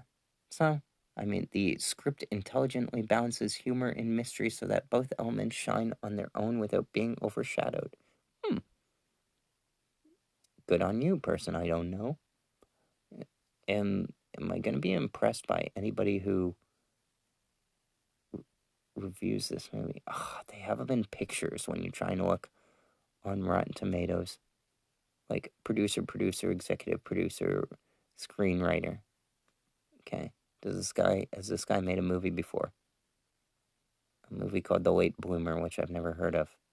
And he was a writer on Dr. Ken, which had its moments. Wasn't the most hilarious. But I swear I've seen this movie. Oh wait, no, I haven't. Okay. Well, maybe I'll look into it.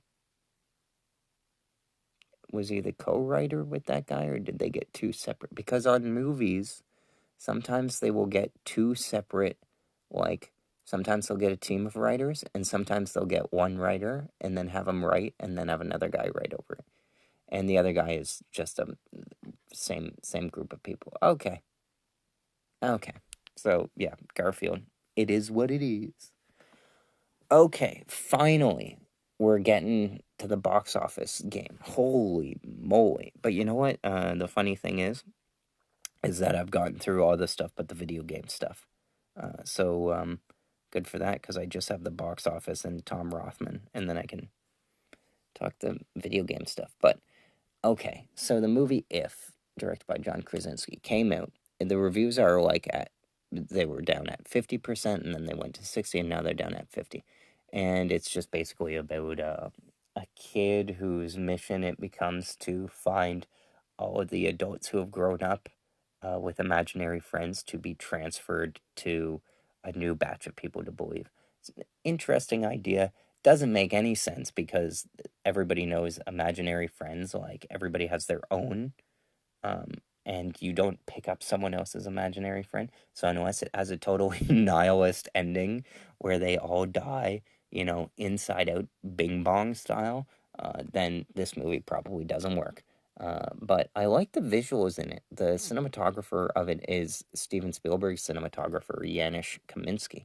But the critics' consensus is that a sweet ode to discovering one's inner child, if largely works as an old fashioned, i.e., terrible, family entertainment despite an occasionally unfocused and unnecessarily complicated plot. So, John Krasinski probably thought the same way I did, where he tried to, the central premise doesn't make sense, but he wanted to go with the idea and make a kids' movie. So, he kind of overworks and overexplains his premise the same way M. Night Shyamalan does. So, honestly, Krasinski should next dust off a M. Night Shyamalan screenplay and do that because, A Quiet Place owes a lot to signs and whatnot, but he clearly would work well with Shyamalan just because they both like to overexplain their plots. So, I'm not going to go into the reviews of this. I'm sure it's okay, does some interesting things and doesn't work overall. We're going to leave it at that.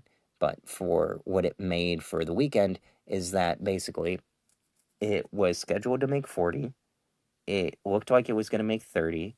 The people on Twitter melted down because everything in the movie industry personally affects unemployed losers like me. Um, and then on Saturday, because shockingly it's a kids' movie, people went and saw matinees and it went up to 35.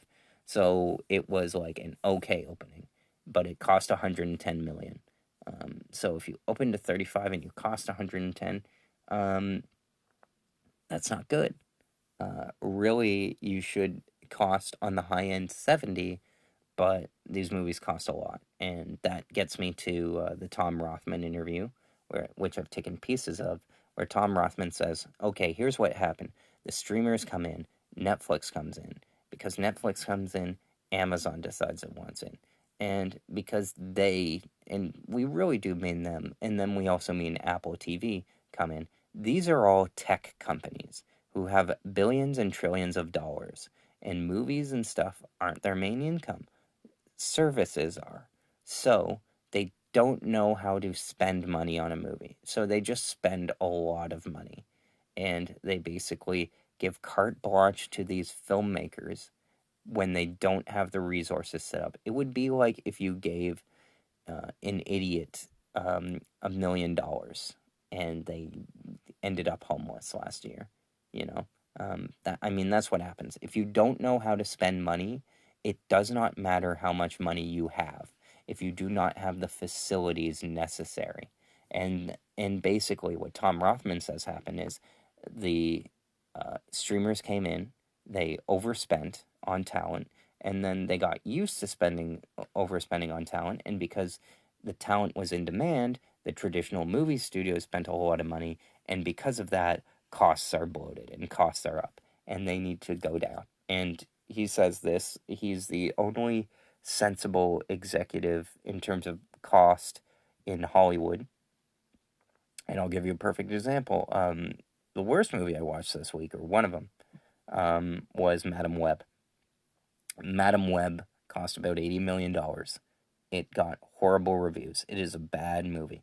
It opened to $25 million, and then it made about 43 in the U.S. and then 50 something worldwide. Made 100 million worldwide, and it cost 80.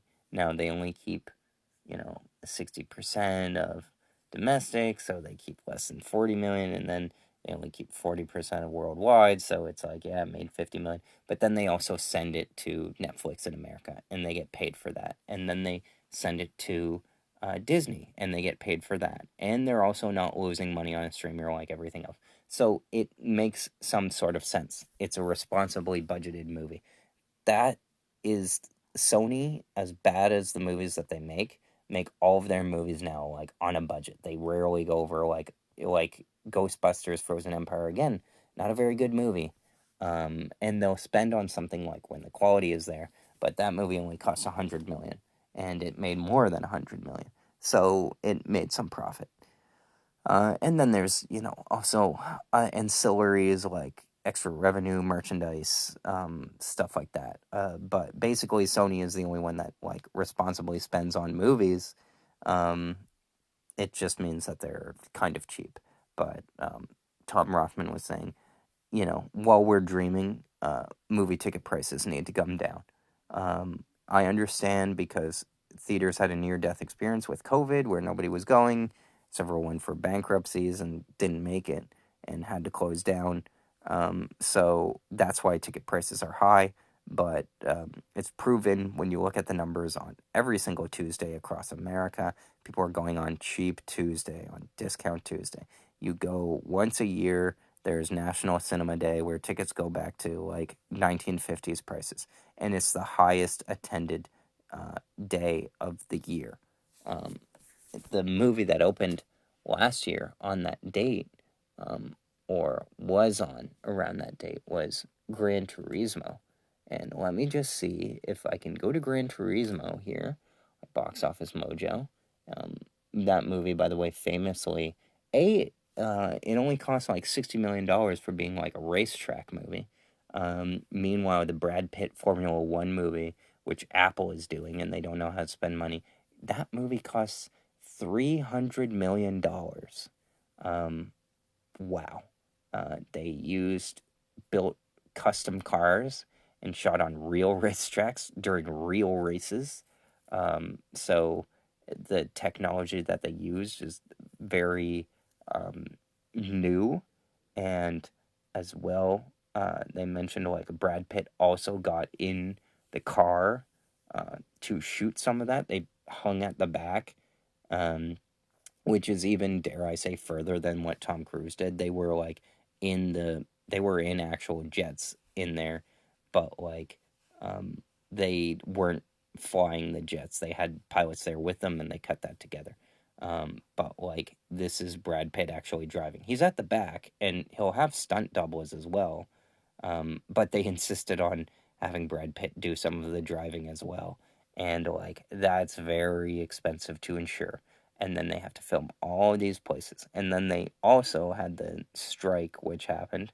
So basically the strike happens, you're paying to keep all of the people in place while losing money on time that could be spent shooting but wasn't. And they could have continued filming with overseas crews, but it was a bad look. So they stopped it because it made them look like scabs. So, Gran Turismo, which was offered to Neil Blomkamp, who made District 9 on a pretty cheap budget, they came to him with this, and they made the movie for 60 million. It makes 122 million worldwide. Okay. It opens to 17 million. They delayed it for 2 weeks, they say because of the strike, but the real reason is because they've been running sneaks and the attendance is very poor. So what they do is they delay it for another 2 weeks, and then the numbers, they can run 2 more weeks of previews, wrap that into its existing box office performance, and count that towards its opening weekend. So its opening weekend was like, its opening day was like 8 million, but 8 million included 5 million of sneak previews, which had been going on for a month. So really it made 3 million. So it would have made like 11 or 12 million, but because they included the weeks of sneak previews, it counted towards 8, and so it opened to 17 million. And did it become? It was number one at the box office. So Hollywood accounting. What can I say?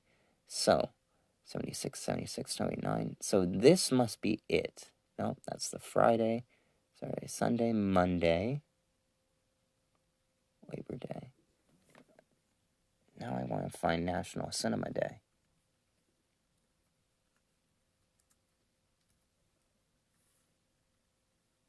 2023, it was, gosh, okay, I switched away from, I used DuckDuckGo. I didn't use, I don't care about the Canadian version. I need to switch to Google, but that's the thing. .org, there we go. National Cinema Day is blah, blah, blah, blah, blah, blah, blah. Yeah, I know. Tell me what day it is. Tell me what day it is. Oh, ads. Experience, donate. Yeah. Learn about the, I don't. I want to know. Thanks for making a success. Yeah, I don't care. Discounted tickets. Celebrate the power of Blockbuster. August 21st. Da-da-da. It was a huge success, drawing over 8 million moviegoers. Yeah. Sunday, August 27th. Okay. So, Sunday, August 27th. It went up 13%. There you go. Let's see. Day of the week. This is a Sunday. And the attendance went to up 5%, 31%, 13%, 37%. Usually people drop on Sundays in attendance. This one did not. Why? Because ticket prices were like $2, $3. And you would think they would look at this and be like, oh, The Little Mermaid went up 42%. The Super Mario Brothers movie went up 200%. Across the Spider-Verse went up 138%. Well, surely, because ticket prices are cheap, we should go, if we want people to go to the movies, we should keep the prices low. But they haven't done that. They have a lot of debt. They want to pay off that debt. So what they do is they up the movie ticket prices, which means less people arrive. And I talked about this last week with Planet of the Apes, so I won't go into it again.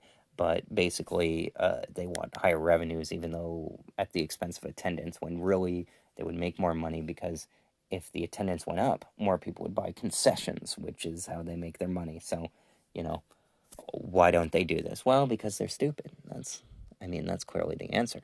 So, getting to it, if is number one. It comes in under projections. Projections are screwy because all of these studios, which are traditional, have not upped their technology to track, enthusiasm. They still use traditional media for a lot of it. Sony is the only one that's kind of kept up with technology on that. Like Anyone But You cost 25 million, made 87 million. Huge amount of money. They said, we spent not a lot of money on that. What we did was we spent on TikTok, and we pushed that heavily on TikTok because we wanted to reach kids and adults and that kind of thing. And it's weirdly, that's Sony is the only studio that's figured it out because, um, they make bad movies. But, every once in a while, Warner Brothers or Universal, like they did for Oppenheimer or Barbie, will pull out all of the stops and just spend all of the money because they're both owned by conglomerates. Um, Comcast is huge in the US. Warner Brothers is co-owned by the Discovery Channel, so a bit less, but they're also like the second biggest studio behind Disney. So comes under projections. This is a Paramount picture. They kind of need this to be a hit, but 110 doesn't seem like a high mountain to climb, and it has a good cinema score. That's when they pull regular Joes coming out of the theater. So maybe it will play for a while because there aren't a lot of kids options. And again, as far as original movie openings, it's the highest one since Free Guy, and again stars Ryan Reynolds. So hey, you know, um, Planet of the Apes, Kingdom of the Planet of the Apes drops more than half, 55%. It crosses 100 million. Is that 200 million? But guess what? It costs 160 million. So it needs to make like 320 million to profit. Is it going to get there? It seems like a long way away. Um, can it get there I believe if you cross your budget though domestically, because international is usually like 50% most of the time, unless it just does terribly or has a botched release. You've pretty much covered yourself by that. So can it get to 160? Technically, it can still have a run. It's one of those wait and sees. But I don't think it looks good. And I'm not talking about the quality, I'm talking about the performance of this movie. They're planning to make more. It's one of the reasons I didn't watch it because I've heard from many people it's like the movie's a setup for like the next tale it wants to tell, not the story in front. So that sucks. And then number three, surprise, surprise, Strangers Chapter One. It cost 8 million, made 12, profit deal. There is no clearer profit deal than horror movies. They always make money. They're always cheap. They don't need it like famous actors to be in it. The stakes are readily apparent. They don't even have to be good, and they have a devoted fan base, and they're very distinct. So uh, I'll see on this list. Another interesting one is Tarot by Sony. Made 2 million, opened to six. Um, it cost 6 million. It's made 15. These are huge margins. You know, you look at this Challengers. It cost 55 million. You know how much it's made? 43. How much has The Strangers made? 12? Oh, it cost 8. It's already 33% over. Tarot, almost 66% over. You know, Godzilla versus Kong costs, 190 million. How much has it made? 194. Well, yeah, it's made like a lot worldwide, but like it's only starting to profit now in its eighth week, you know? Um, what else opened? Back to Black, the Amy Winehouse biopic. There was this guy on Twitter, Sonny Birch, who like actually agreed with me of like Amy Winehouse. He called her a one-hit wonder. People got pissed, but you know what? Like, I kind of only know Amy Winehouse from the Rehab song. I know Back to Black is another song of hers, but I like she's somebody who the industry talks about a lot. Like I hear a lot of people writing and talking about how great she is. She had an Oscar-nominated documentary about her. Um, but the problem is, I do like how Amy Winehouse is like the number one thing when you type in Amy. But like, yeah, and it won best documentary according to this, unless it won like some other Oscar that documentaries win, which I doubt. Oh, why does IMDb take so long to win? Yeah, it won best documentary. I guess I really should watch that documentary. But anyways, that's what I know about her. Just the Rehab song. And people are like, "How dare you?" And the fact is that like she's a British act. She was known for being like very talented and stuff. But guess what? She was supposed to do a James Bond song, couldn't do it. Why? She was way too high. And so, when you have substance abuse issues, you know, some artists like to say, "Oh, it helps me open my mind." It doesn't. You need the prison. You need the shackles. If you're let free by drugs, it you spiral. It sends you to bed and you don't get up. You need something to have you get out of bed, to make you worry, to make you fight, to stay hungry. And drugs don't do that. And that's what happened with Amy Winehouse. She had substance abuse issues and they took her. Um, and the fans were never behind this movie. I don't know how much it cost. I would ballpark 18 million, just pure guess speculation. Um, R-rated movie, Focus Features. Man, they've had a lot of trouble. I've mentioned this before. Their division of Universal, their art house, they have not had a hit in a long time. That's probably why they're doing a Downton Abbey 3. But man, they are not doing well. They just have flop after flop after flop after flop. Now, the thing that came up with Amy Winehouse was that they showed Amy Winehouse, who's, again, I have issues with biopics on artists who are like super recent. Like Amy Winehouse is like the last 10 years. Could be further back than that, but like she's somebody who's been famous this century. So like if I were doing a biopic of somebody, I would do something till up until the 80s. I wouldn't do anything newer than that because you want the clear, complete story. And the thing is that we don't even know what Amy Winehouse's legacy is. And apparently the filmmakers didn't either because they showed the comparison between um, Amy Winehouse in real life and Amy Winehouse in the movie, and they didn't even get the tattoos right. So the fans were on that movie from the beginning and knew that it sucked. It looked a little low budget too. Um, but what's funny is the Bob Marley movie. I tried watching it and I'm like, I have no desire to watch this. It's just like this happens and then this happens and then this happens. But you know what? Bob Marley goes back beyond the 80s. He's an icon. His iconography is set. This is the story. Apparently, the story they tell is him like traveling to Britain and then back again and then doing a concert and then almost being shot. There's like little that tells you about who this person actually is, why they make their music, or how they make their music, which is all anybody wants to know. Like Bohemian Rhapsody. Oh, how'd you make Another One Bites the Dust? Duh, duh, duh. And then they play the song. Awesome. That's all anybody wants to see. Oh, there was an awesome concert they played. Here's the concert. That's the finale to the thing. Oh, the band had fun. That's cool. People didn't like it because it was too simple, basically.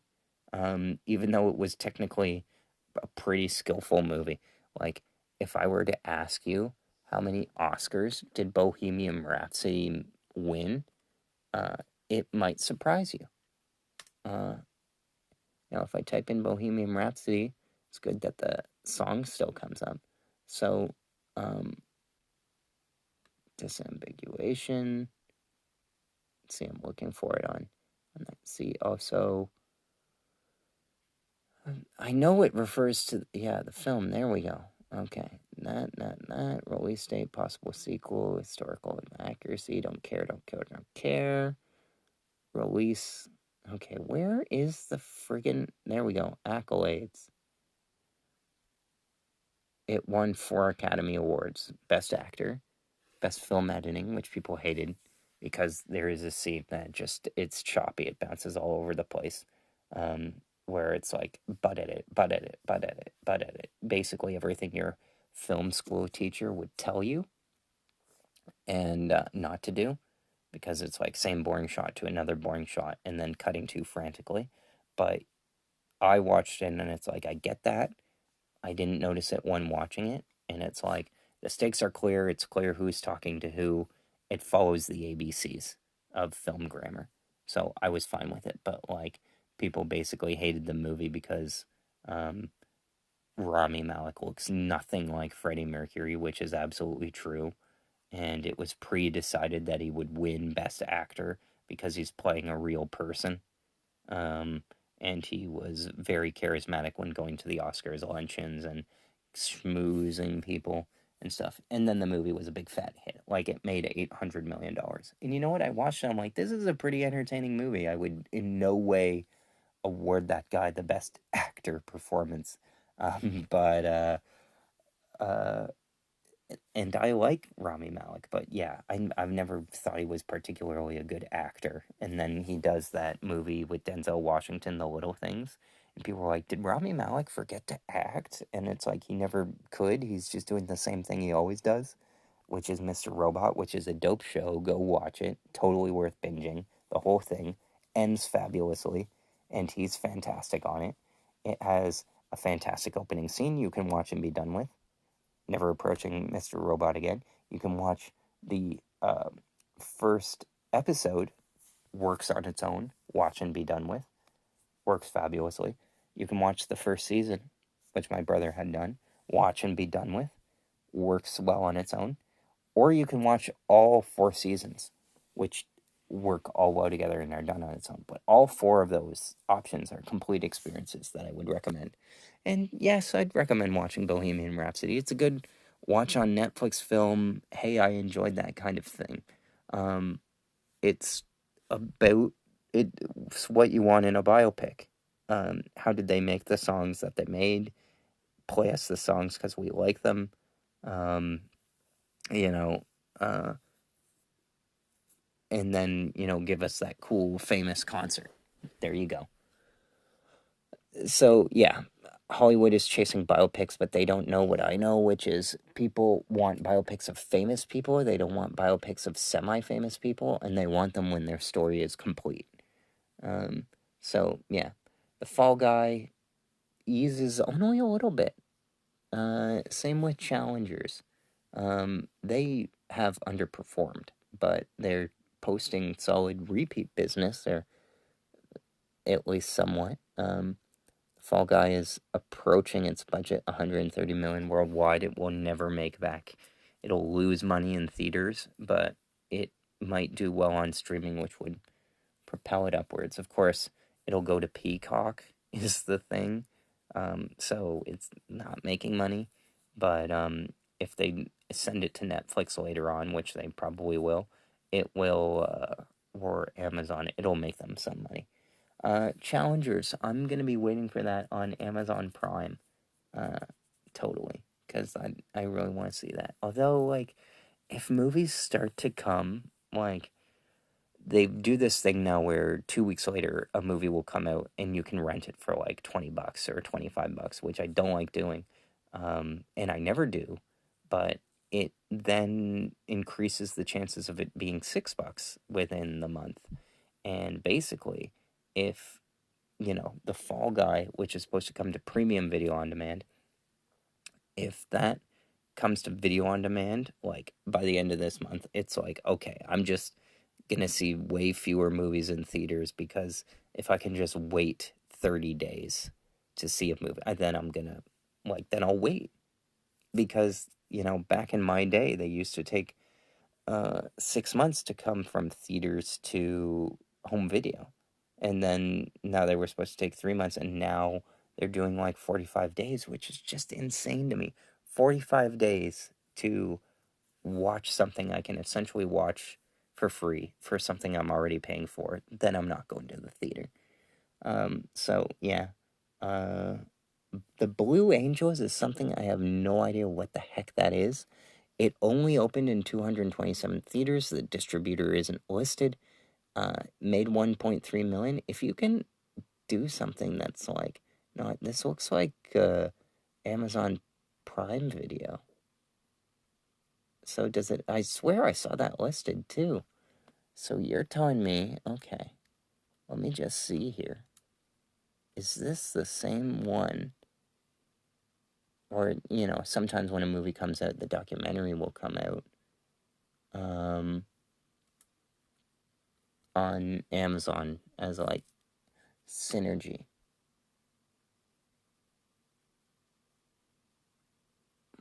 Okay, it's not listed. It doesn't have a Wikipedia page.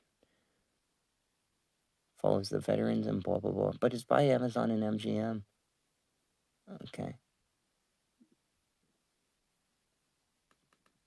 Da, da, da, da, da. My laptop is in a weird place. Oh, frick. Oh, because the streaming thing's set up. Okay, give me a second here. So, interesting thing. The Blue Angels from producers J.J. Abrams and Glenn Powell, who did Top Gun, and then also that boring movie Devotion. But hey, he's part of it now. Anyways, the poster for this says The Blue Angels Prime May 23rd. So you would think that, oh, it's coming to Amazon Prime on May 23rd. But this past weekend it was in IMAX. Because it was in IMAX, and when you go see movies in IMAX, I forget the IMAX theaters, they play IMAX movies. So that's why. But I just found it impressive that it's like, oh, something that's going to be on streaming on like this week that just premiered, uh, played exclusively in IMAX and made 1.3 million. That's pretty cool. But it being all that, it's like an Amazon IMAX movie. I wonder what the revenue split of that is. You know, because that's just very curious for me because it's like filmed for IMAX. Just looking at a preview right now.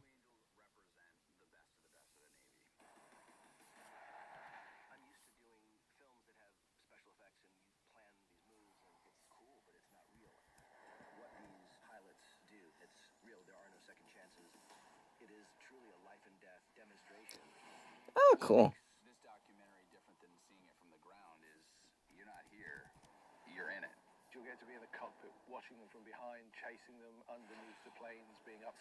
Oh, that looks cool. I can see why somebody. So I can see the appeal of why like people went to see this, and this had the full backing of IMAX. So there you go. Number 9 at the box office, and then number 10 is that religious film Unsung Hero with 1 million. Uh, so and now it's made 19 million. Good for them. Civil War hanging in there with 1 million. Um, it's doing fine.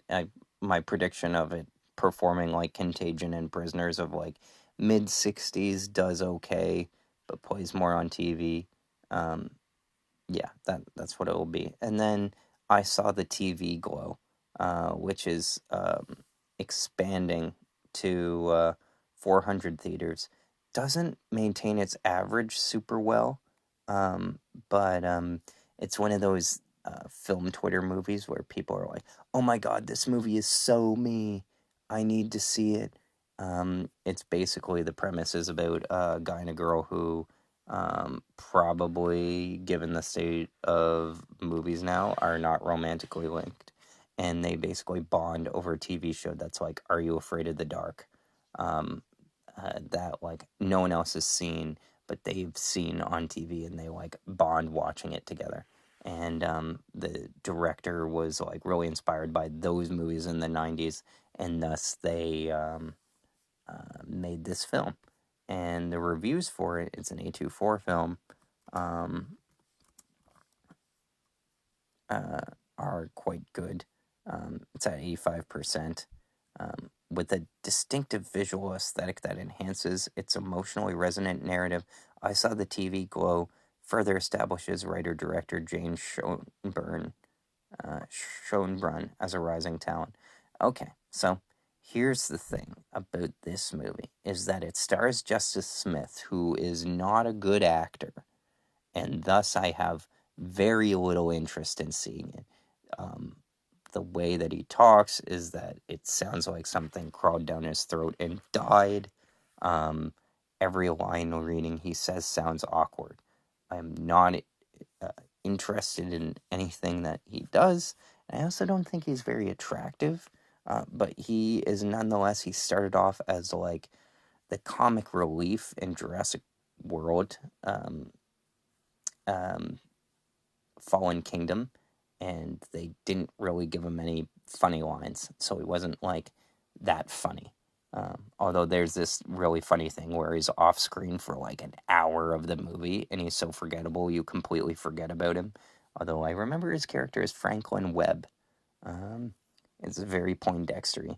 And then like he arrives on camera during like the middle of a pan, but because he's so unimportant, the villain doesn't like recognize he's looking at him.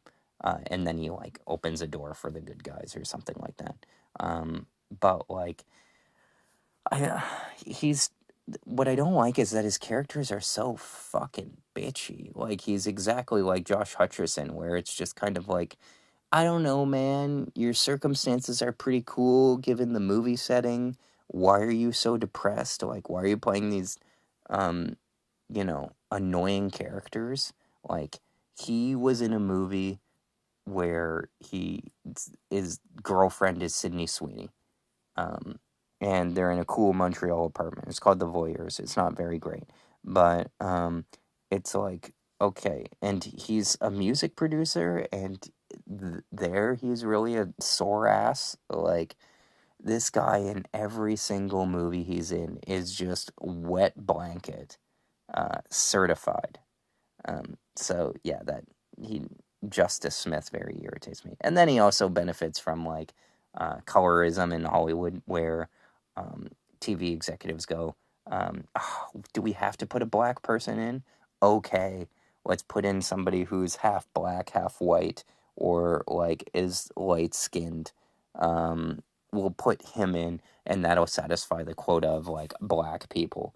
So he sadly benefits from that.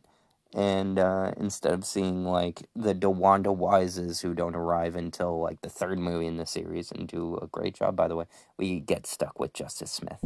So it's like really annoying. Guys, if you have to, speaking of like colorism, like colorblind casting and stuff like that, like I know it's sort of unnatural to like fill your quota, but like anytime I watch like a Disney movie and like on every single one now, it's like the daughter is half black, or the dad is half black, or the mom is half black. And it just doesn't seem, it seems forced.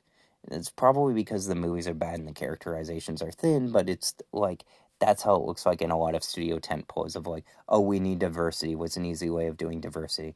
Oh, we'll just make the parent character or somebody like black or half black or something like that, and then people will get off our backs. That's what it feels like. So, yeah. All that to say, I'm not a big fan of Justice Smith. The audience score on this movie is 68%, which leads me to believe of like, yeah, I get what you're doing there, but they're not on board. So can I see what the audience score is? Can I actually read any of the any of that or the all audience? It's not gonna let me. Let's see what the critics' reviews are gonna say. I can't decide the ones why I want to say this is good and this is bad. But blurs the lines between reality and fantasy. Yeah, that's what a movie should do. Yep, blends the real and the surreal. Yes, we've seen that movie before. That beer is giving me hiccups. Mood and vibe overtake plot and story. It's the vibe is or feeling is often stiff and expressionless, even though its um, visuals are drenched in intoxicating neon blues and greens. And that's the thing. I do not like the neon retro aesthetic. I find it hacky. It's a really hacky way to have like a distinct visual look in what you're doing. So, the last movie I'll mention, which is new this week in 12 theaters, and it's by Neon, is Babes, which is a movie where I instinctually swiped past it on TikTok when it was advertised to me by Neon.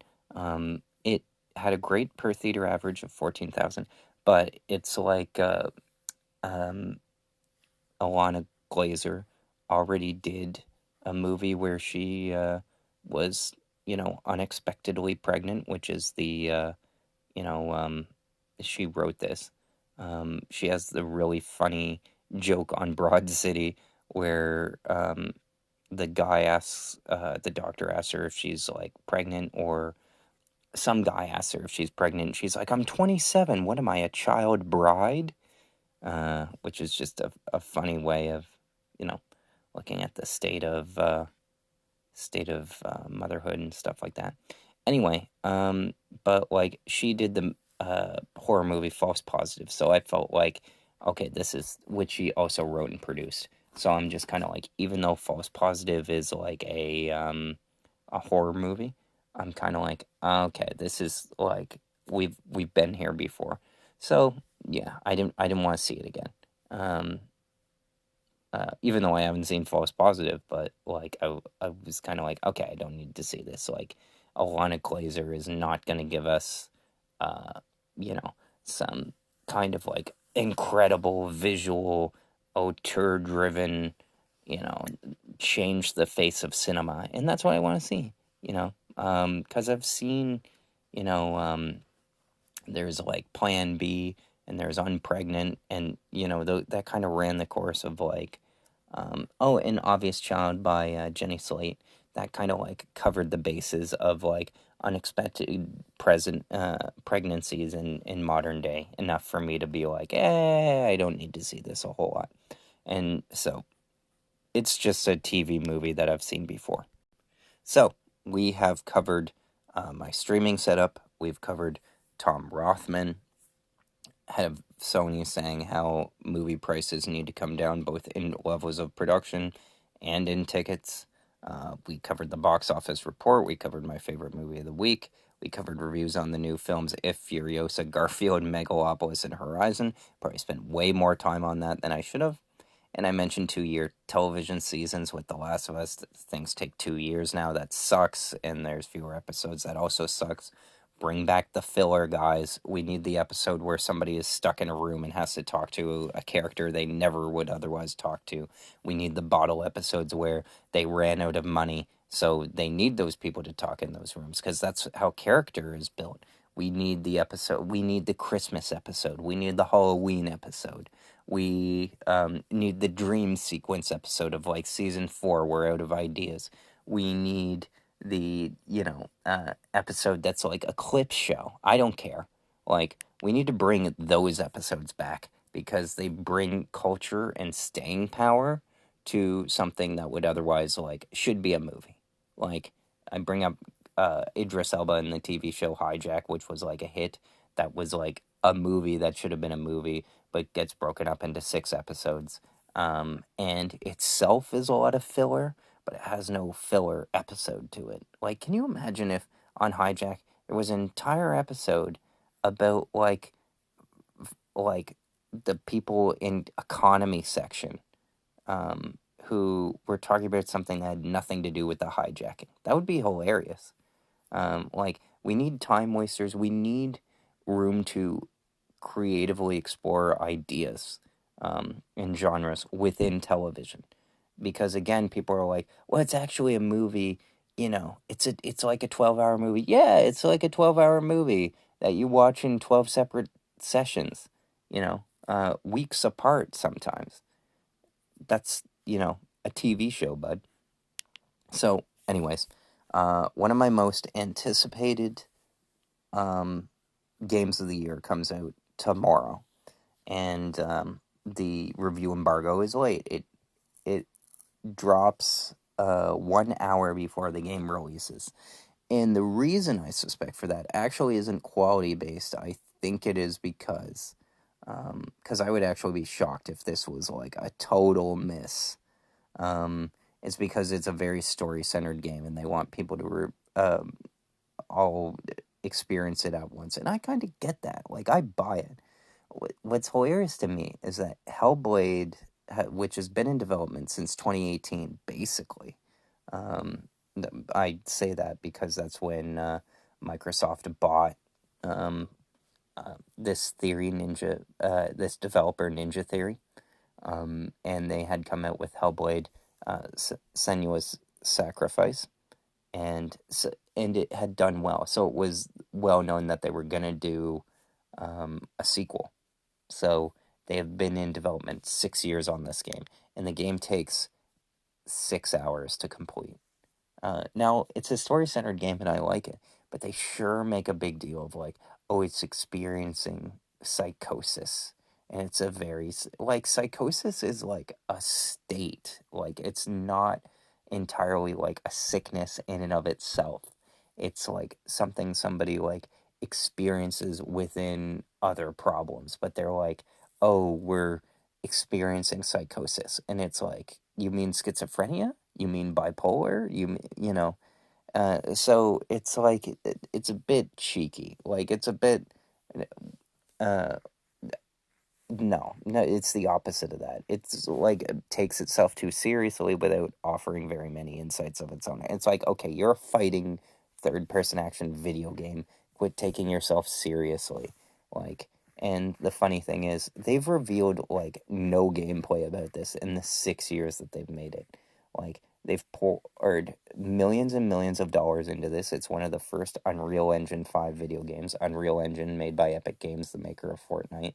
They have a game engine which they have iterated upon, and it's the one that basically all of the industry uses. So this is the new iteration, number 5, of like showing what next generation is capable of, and it's an Xbox exclusive, and is getting no physical release, despite the fact that it's run by $1 trillion company and they have no excuse. They're operating like it's an independent movie, like an independent game studio, while also taking millions and millions of dollars in several years that they would never be afforded to do. So we'll see if it pays off for them. Um, I'm still interested in playing it, but I would need to upgrade my Xbox to do it. So I'm not going to do that because I'm not going to spend, money on a discless console. And I'm not going to spend money on a discless game. Like, I can choose to. Like, I played the game Control, that was fun. But I'm not going to play, something that, like, I can't lend to a friend. That's really the main thing. Like, if you could lend digital games to like friends and they could lend it back, that'd be interesting to me. I'd still get screwed over and, hey, buddy, can I have that game back? Oh, I exited Xbox Live. But, it's at least something. Like, I like lending games to a friend. And Xbox, like, is so anti-consumer to say in one breath, oh, well, we are all about the gamer and game preservation. We have a special team dedicated to it. And then they turn around and don't give a game a disc. Like, that's just stupid. On the other end, another reason why I haven't upgraded is because the generation is still supported, and that is supported with System Shock, which is getting a remake. System Shock is a game that was talked about a lot because it inspired Bioshock. And basically, this team called Night Dive Studios um, basically raised um, money. Now, I would like to play this game on Xbox One, however, or PS4. And the library has one on order. However, I don't know if it will be like a cross platform game in the sense that you can take an Xbox One disc and put it in the Xbox One, and it will, as most games do nowadays, just take you to the store to download the digital version of the game.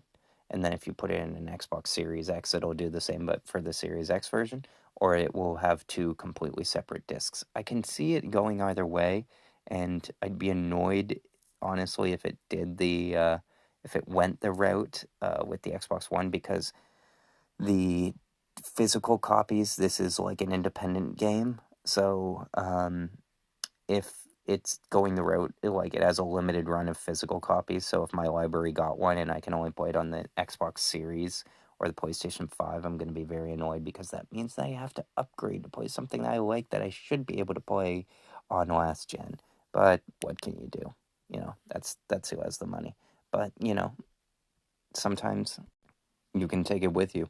Um, System Shock is a game, just to let you know. Because I don't know a whole lot about it, but it's basically like you go to a space station, and okay, it's set aboard a space station in a cyberpunk version of the year 2072. Assuming the role of a nameless security hacker, the player attempts to hinder the plans of a malevolent artificial intelligence called Shodan.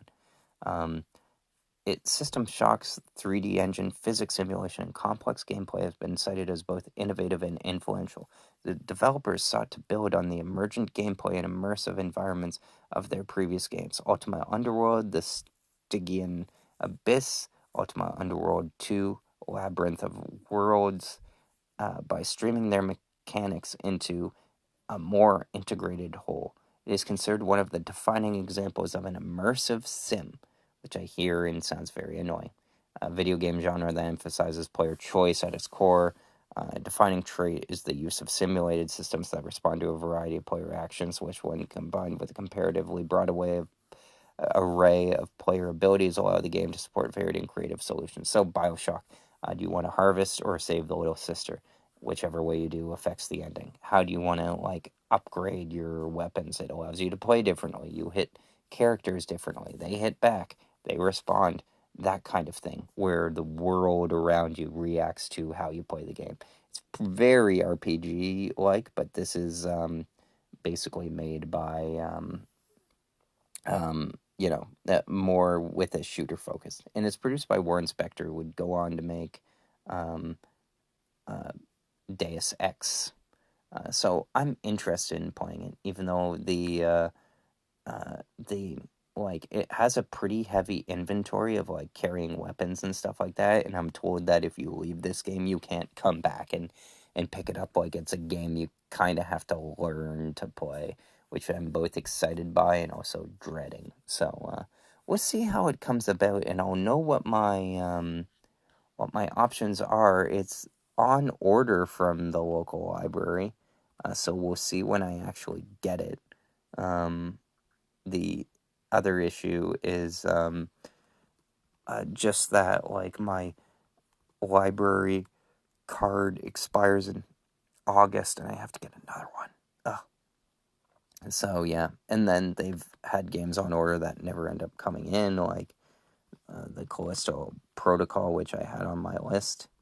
And it ended up not coming in at all, and then after a while it was canceled, so we'll see. But tune in next week, because this was a marathon. Thank you so much for listening to this. Tune in, and I figured out how to edit stuff out briefly without resetting the whole thing.